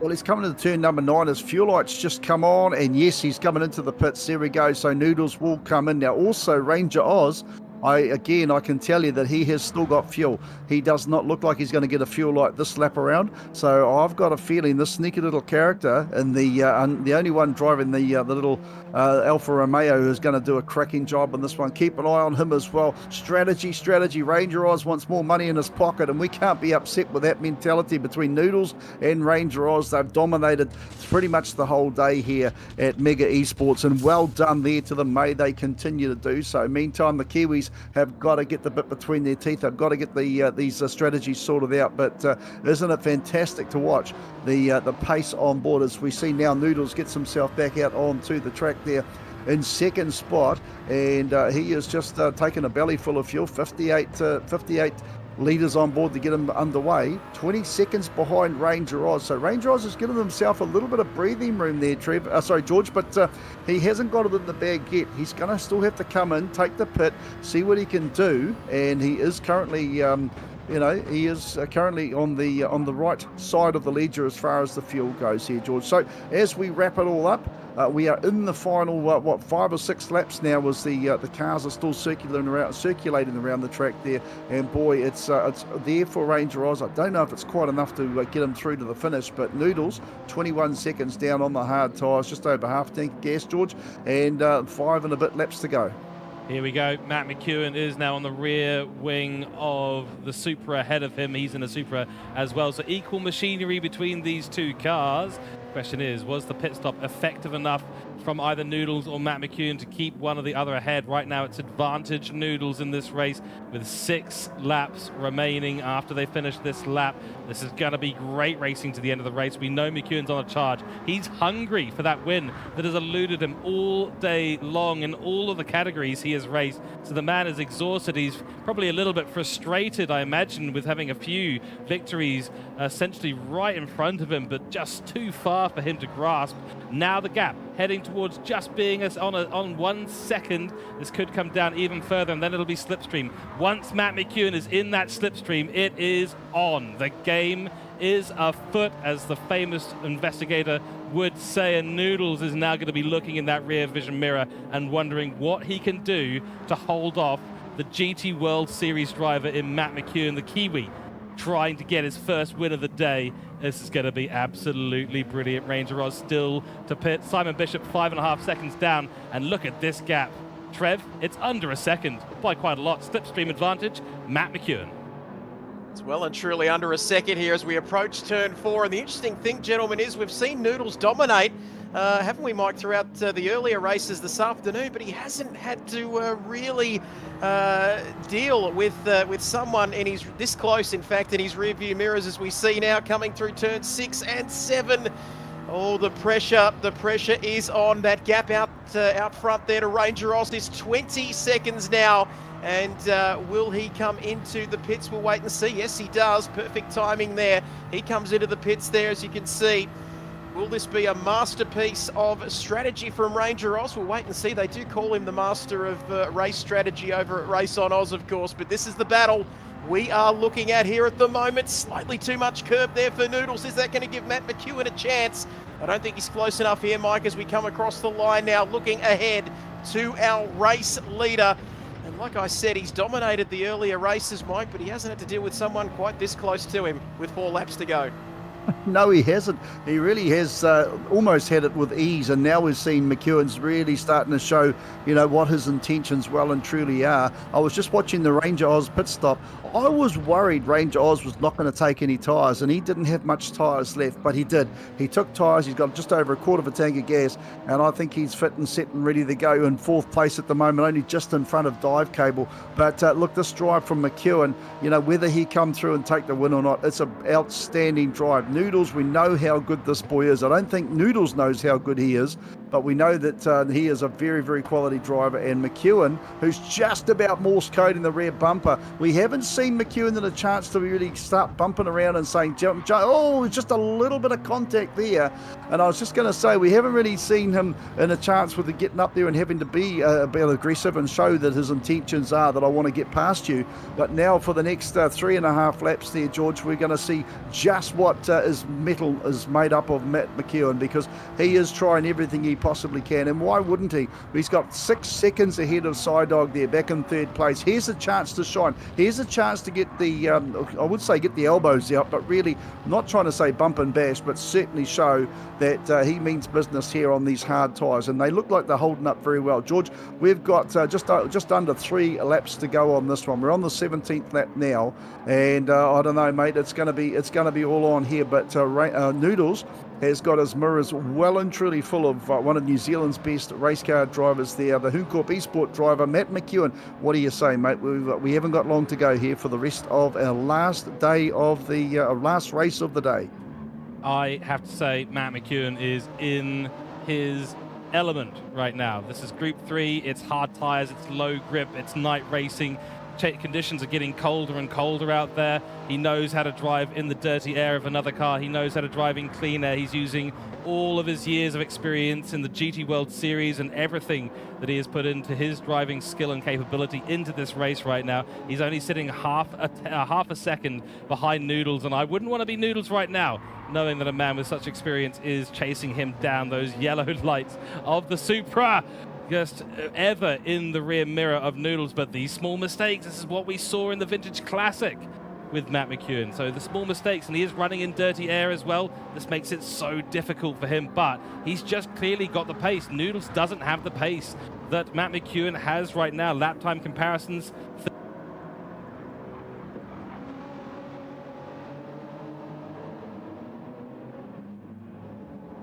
0.1 there. That was when Matt McEwen really made the charge, and he's got 3 more laps to do this now. Lap 18, lap 19, lap 20. I think it really is advantage Matt McEwen, but he's got to get up to the rear wing. He's got to get good exits down onto the straight, and that's where Noodles has had the advantage. He's really been focusing on those exits, making sure he can put his Supra with the maximum top speed to give as little slipstream to Matt McEwen as possible, and that's going to make it hard for Matt McEwen.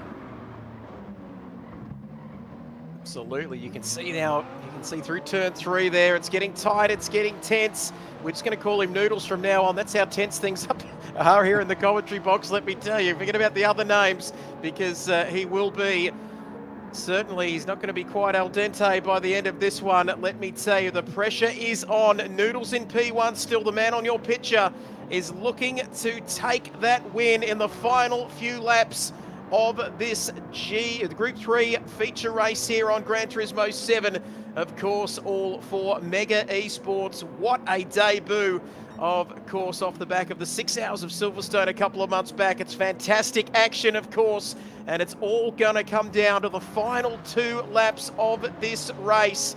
And you can see there the gap is 1.4. He's dropped back a couple of tenths there, Mike, but still he's not done with yet, running slightly wide there on the exit of turn 9. But is Noodles going to continue this incredible run here? And he's got that magical gap we've spoken about. As soon as he gets 2 seconds, Mike, he's hard to catch. Oh, he's just doing a great job. Matt McEwen again. I can see the intensity. I can see what he's trying to do. I know he wants to do so well here. And he's driving the wheels off the car. The problem is Noodles is not making any mistakes. Matt McEwen is making a few. He won't be happy with himself. He'll wipe his tears with his $10 notes and he'll get in second place for $50. But at the end of the day, and it's good to see Sidog in there as well in the top 3. But again, just thrown a little bit too wide there.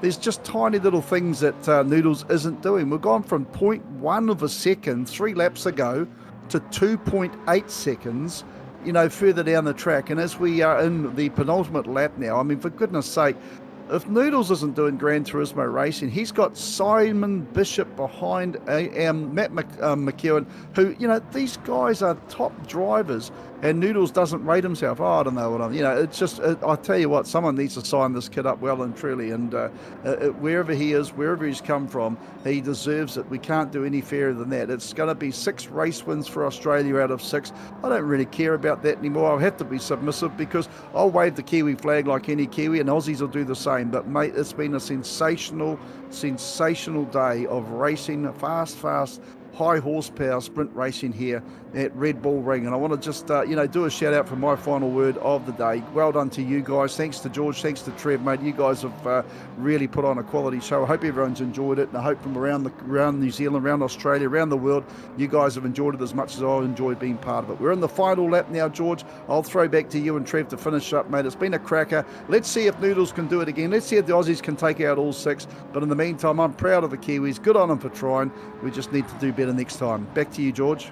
Absolutely right, yeah. And Mike, how a huge thanks to yourself. You've kept things exciting, interesting, and of course the analytics and knowledge from your side has been absolutely invaluable to the stream as well. We'll hear from you one more time, I think, before the end of this one. Nonetheless, we go back on board because down into turn 4 for the last time as the sun sets in Austria at the Red Bull Ring. Noodles with the headlights at full beam has been a force to be reckoned with today.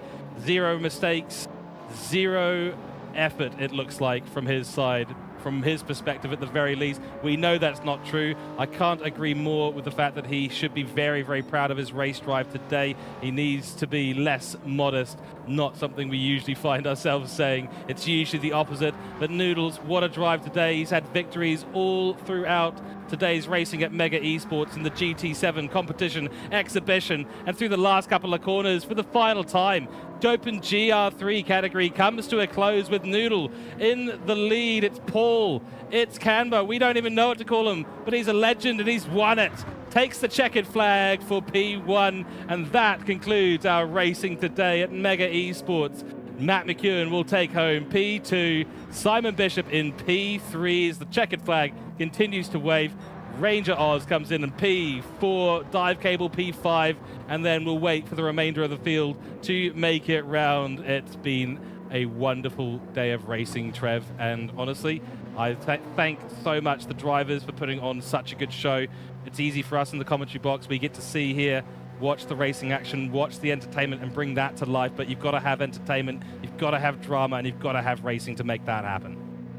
And it's all the key elements, isn't it, to a wonderful day, not just this race, but I tell you what, qualifying even set the tone, didn't it? How close it was in the lead up, of course, to the first sprint races and then the feature races this afternoon. The comments as well in the chat. We've even got a few esports teams there as well, Mike, looking to sign Noodles, I think, as well. Might even get a call from Dr. Helmut Marko as well, who knows, or Christian Horner. There's a Red Bull seat going as well, but boy, for a man who is very modest, he's very modest, this man. You can see on your screen now, victory lap for him And let me tell you, he's extremely modest, but he is a quality racer.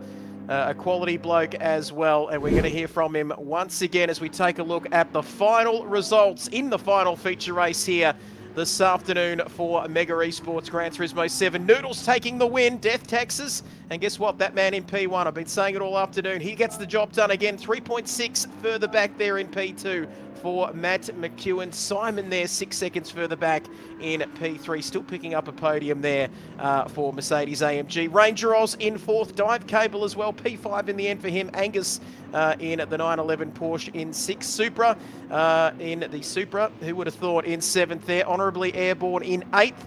As we go across the page now to round out your top 10 from the final feature race in the Group 3 cars here on GT7. And the top 8 on your screen as we go along to Engie Tom in 9th. Vert Wheeler in his favourite position of the afternoon, P10. And unfortunately, early on in the race, gentlemen, we lost Ridwan there due to a disconnection. But, well, where do we begin, George, to unpack this 5 hours of racing action this afternoon? I think what we do is we start off with a huge thanks to 2 groups of people in this organisation at Mega Esports. First of all, Nathan Howe. What a schedule, what a lineup, and what effort has been put in behind the scenes to make this day of racing possible in Gran Turismo 7. Thanks to him and the team in the background at Mega Esports. They've all done such a great job. They've given us the tools that we need to do our job. They've given the drivers a platform to go and race their hearts out on the circuit. And then the second thank you I think we need to start off with is thank you to the drivers. Thank you for coming along. Thank you for showing up. Thank you for racing respectfully. Thank you for doing a great job out there, and congratulations to every single driver who's participated today. You've all been absolutely fantastic. I think that's where we start, Trev. I'll leave it to Mike to maybe figure out where we go next. Look, guys, I got Nismo here at the moment, furiously tapping away, doing this and doing that behind the scenes. He's put in so much time in the last couple of weeks, and of course, Jakob there, who is a Mega, who's trusted and believed in our second event now, going from a endurance format to a sprint format. I'll let them decide whether we're going to do this again, but by crikey, I think it's been an absolute winner. And for you guys, like I said before, you've made a quality performance, you've made a quality show, and I think it's down to the people that have tuned in, the people that have given up their Saturdays, the drivers that have given up their time and their Saturdays as well, and the ones that haven't actually got the podiums. Thanks to every 4th and 5th and 6th place person, 7th, 8th, 9th, 10th and 11th and 12th. Every one of you that have turned up and gone through and seen the checkered flag. You may not have got money in this particular time, but if you've driven clean and you've got our respect, and I think that's that's bodes well for you as well in the future. On that last race, guys, the thing that surprised me, I really did think the Porsches would come through. I'm sad for the drivers concerned that they didn't, but just seeing the range of tactics, starting on the hards, starting on the mediums. I thought the Supra in 7th place. I thought Supra himself, I thought actually had a very good strategy, and he might have come through a bit better. But look, we've just run out of superlatives, like you said before, George, and it's something that we need to be doing more of, well and truly, in the sprint format as well as the enduros. And Trev, I don't know that you do many sprints. I know you're heavily involved with a lot of enduros here, mate. But long may this sort of stuff continue, and it sounds like we might be playing again in the not too distant future. Well, hopefully, fingers crossed, and if we are, I'm well and truly down for that if today's anything to go by. But like we said at the top of the show, it's the start of a new sim racing journey, of course, with the Mega Esports brand, and also starting with the 6 hours of Silverstone, which was a terrific event, and then just today on Gran Turismo 7. Following on from that, I know there's a lot of people to thank, George, behind the scenes, but it's been an absolute pleasure to be involved today, and hopefully we can get the band back together and do something again very similar and in the not too distant future. Absolutely right. Yeah, we have plans for the ACC 8 or 6 hours of Nords. I think it's 8 hours of Nords. I can't actually read my screen from this distance, so it's one or the other, but that is planned for later in the month, so it should be the 29th. For qualifying, and then the 1st of December for the race, and we hope to have everyone here back in the commentary box, because it's been great chatting away to you guys. The banter's been excellent, and I think we've all had a lot of fun with the racing that's been on display for us today. So big thanks to yourself, Trevor Byers and Mike Howe, done a legendary job in the commentary box here. And yeah, we thank you both very, very much. And that, ladies and gentlemen, is going to conclude our broadcast tonight. My name is George Cook. It's been a pleasure being here in the commentary box alongside Trevor Byers and Mike Howe. It's been a stunning, stunning day of racing. Congratulations to those who've gotten their prizes today. There's been some big, big money winners out there. I don't know if we've got the a winner in Noodle. He's actually just arrived in the commentary box. So why don't we just quickly have a chat to this man who has taken home many, many victories today. Noodle, can you hear us from the commentary box? Yeah, got you guys. There we go. Fantastic. Well, let me be the first, I'm sure, of 3 people to congratulate you on yet another victory there. It was super close with Matt McEwen. That must have been a bit stressful, but looks like you had more in the fuel tank by the end. Yeah, no, it didn't make it easy for me. I really struggled in those first couple of laps on the hard tyres. I was like sliding all over the place, running wide. Yeah, it didn't start to get into a rhythm towards the later stages. So yeah, I was pretty lucky to hold on there. McEwen drove really, really well, so shout out to him. It all came down to not making mistakes, Noodles, and I mean, that's been the course of the whole day. You haven't really made any mistakes. I know you're going to criticise yourself and say I could have done this better and I could have done that better, but your last 4 laps, you were the only guy on the 129s. You know, you set your fastest lap in the 18th lap out of 20. I mean, what more could you have done? I don't know what's in your Ribena, mate. I've got to stop saying that, but you've got to be pleased with yourself. It's 100% performance today. Yeah, I'm really happy with the way I've driven all day. Especially that later stint, like I said, I was really struggling the early parts of it, but I think once the tyres started to heat up and all that, it felt much better to drive and I wasn't sliding all over the place, so I actually had some confidence towards the end there. But no, I'm really happy with the way I've driven today, from the front wheel drive cars at the rear wheel drive. Yeah, pretty stoked. Well done, mate, because I'll tell you right now, the Kiwis threw everything at you. We've had Matt McEwen, one of our top drivers, Dog, one of our top drivers. You held them off, mate. You well and truly deserve another $100 in your pocket. And I'll leave it to Trev to say in Australian, his native lingo, your native lingo. He can congratulate you. Probably something about didgeridoo and 4X. But congratulations, mate, from the Kiwis. And long may it continue. Let's hope we see you at another Mega Esport event. Thank you, mate. Right, I'm not sure whether George and Mike will understand this, but yeah, nah, mate, she'll be right, mate. Fantastic day there, mate, and you got us home in the end. The Aussies got six from 6, mate, and I'm sure you'll be celebrating with a beer tonight. So I'm not a massive drinker myself, so probably just have a glass of water or something. Sign of a true sim racer right there, and yeah, big congratulations, mate. I know that there's been some sneaky chat in someone's Kid Buyer's Twitch channel about getting you signed to a racing team. Certainly going to be a few people chasing you up in Discord, so just a heads up on that. But yeah, congratulations to yourself. Stunning drive out there, and you've walked away with quite the kitty in the pocket. So well done. Congratulations. Go and get some rest, mate. Go and enjoy yourself and enjoy a well-deserved victory here at Mega Esports. Congratulations. Thank you. Just one more thing, if that's okay.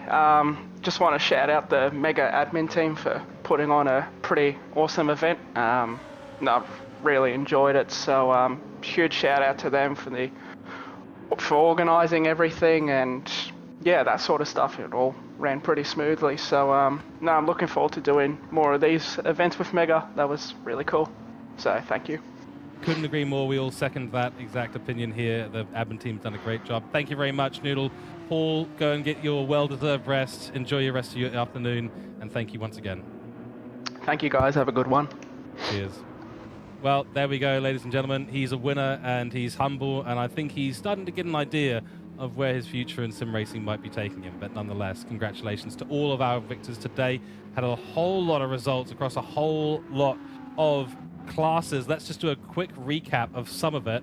I've been putting screenshots into the Discord, so I've got to do a little bit of scrolling just to catch up with all this. So in the sprint race for TCR, it was Noodles taking the victory. Someone do a count here. That's 1 for Noodles.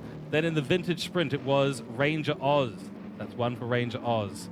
Then in the GT3 sprint, it was Noodles again. That's 2 to his name there. Of course, bear in mind, he did get qualifying too for both of those races, I believe. TCR feature race was Noodles again being the victor. Then, of course, it was in vintage class, Ranger Oz dominant in that race. Then GT3 feature Noodles once again. And the qualifying results here, let me quickly go through this as well. This will just give you an idea of where the funds are being divvied up to. Qualifying result for TCR was to Noodles, and it was Vintage Quali to Captain Risky, who, sad to see, we didn't get him onto the top step for any of this. And then Matt McEwen was qualifying pole in the Group 3 class, so he will be kicking himself a little bit. But all I can say is that, you know, you may not have come P1, but keep your chins up, because the racing was so entertaining, and that matters a whole bunch. So I hope everyone has had a fantastic day.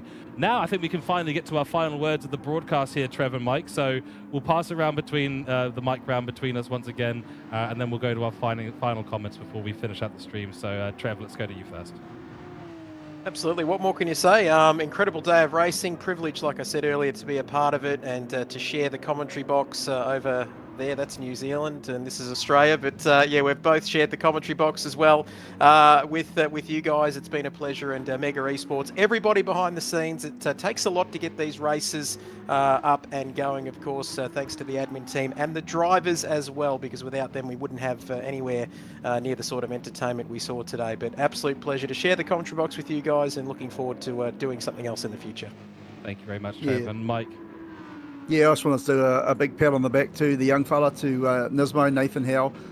He's put in a huge amount of effort. I know everyone said that, but the thing about it is he's really made it quite easy for guys to understand. There have been some questions that people have been asked, and they're simple questions, but they can easily be taken wrong. And I think it's been done in a very sensible, stern, but not, but in a gentle way as well, which is how it should be communicated with people. Have tried your patience, and he's been very patient and very, very clean and clear, and I think that's really cool. Also to Jakob and that from Mega, which is it's an endurance racing around New Zealand right through the whole year. They're growing hugely around the country in real-time racing, and I think sim racing is something that they definitely want to get into. And let's not forget too, we've just seen some really, really awesome racing, and we care about the environment as well. We have actually just done this without using any petrol, and I think that's something that for the future it's a good step in the right direction. But obviously we love burning up tires and using gas as well. But as far as the sim racing, it has been outstanding. And I mean the quality we had for the 6 hour at Silverstone months and months ago, guys, that was awesome. But this is completely different and completely awesome as well. George, I really appreciate you being the anchor, mate. You've done a standout job. It's been really good to sort of throw back at you. And Trev, again, mate, from where you were the anchor to you being a co-host like myself, you just fall into the cracks. You're like a piece of ice. You go into the water, you melt into where you need it, and you do a really, really good job, mate. So good working with you two. And, hats off to you both. And let's hope there's some more fun in the future. Absolutely right. Yes, big thanks. Thank you very much, Trevor Byers. Thank you very much, Mike Howe. Thank you to the Mega admin team. You guys have been absolutely awesome. Thank you to the racers. And we should probably stop saying thank yous, because we're all just going to continue saying that. There's so many people to thank. Very much a brilliant broadcast today. Thank you to everyone who's been involved. We will leave it there. We'll see you back here on similar channels at the end of the month for the 8 hours of Nordschleife on ACC on PlayStation 5. Mega Esports to continue strong through 2024 and into 2025. We'll see you back for more racing. Get signed up. There's been plenty of links in the chat. Jump on the Discord, get involved, get signed up. There is so much more racing to come here at Mega Esports. That's going to be our broadcast tonight. Thank you all for tuning in. We will leave you with a good night. Goodbye. Stay safe out there. Have a great weekend. Thank you again, and goodbye.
Bye.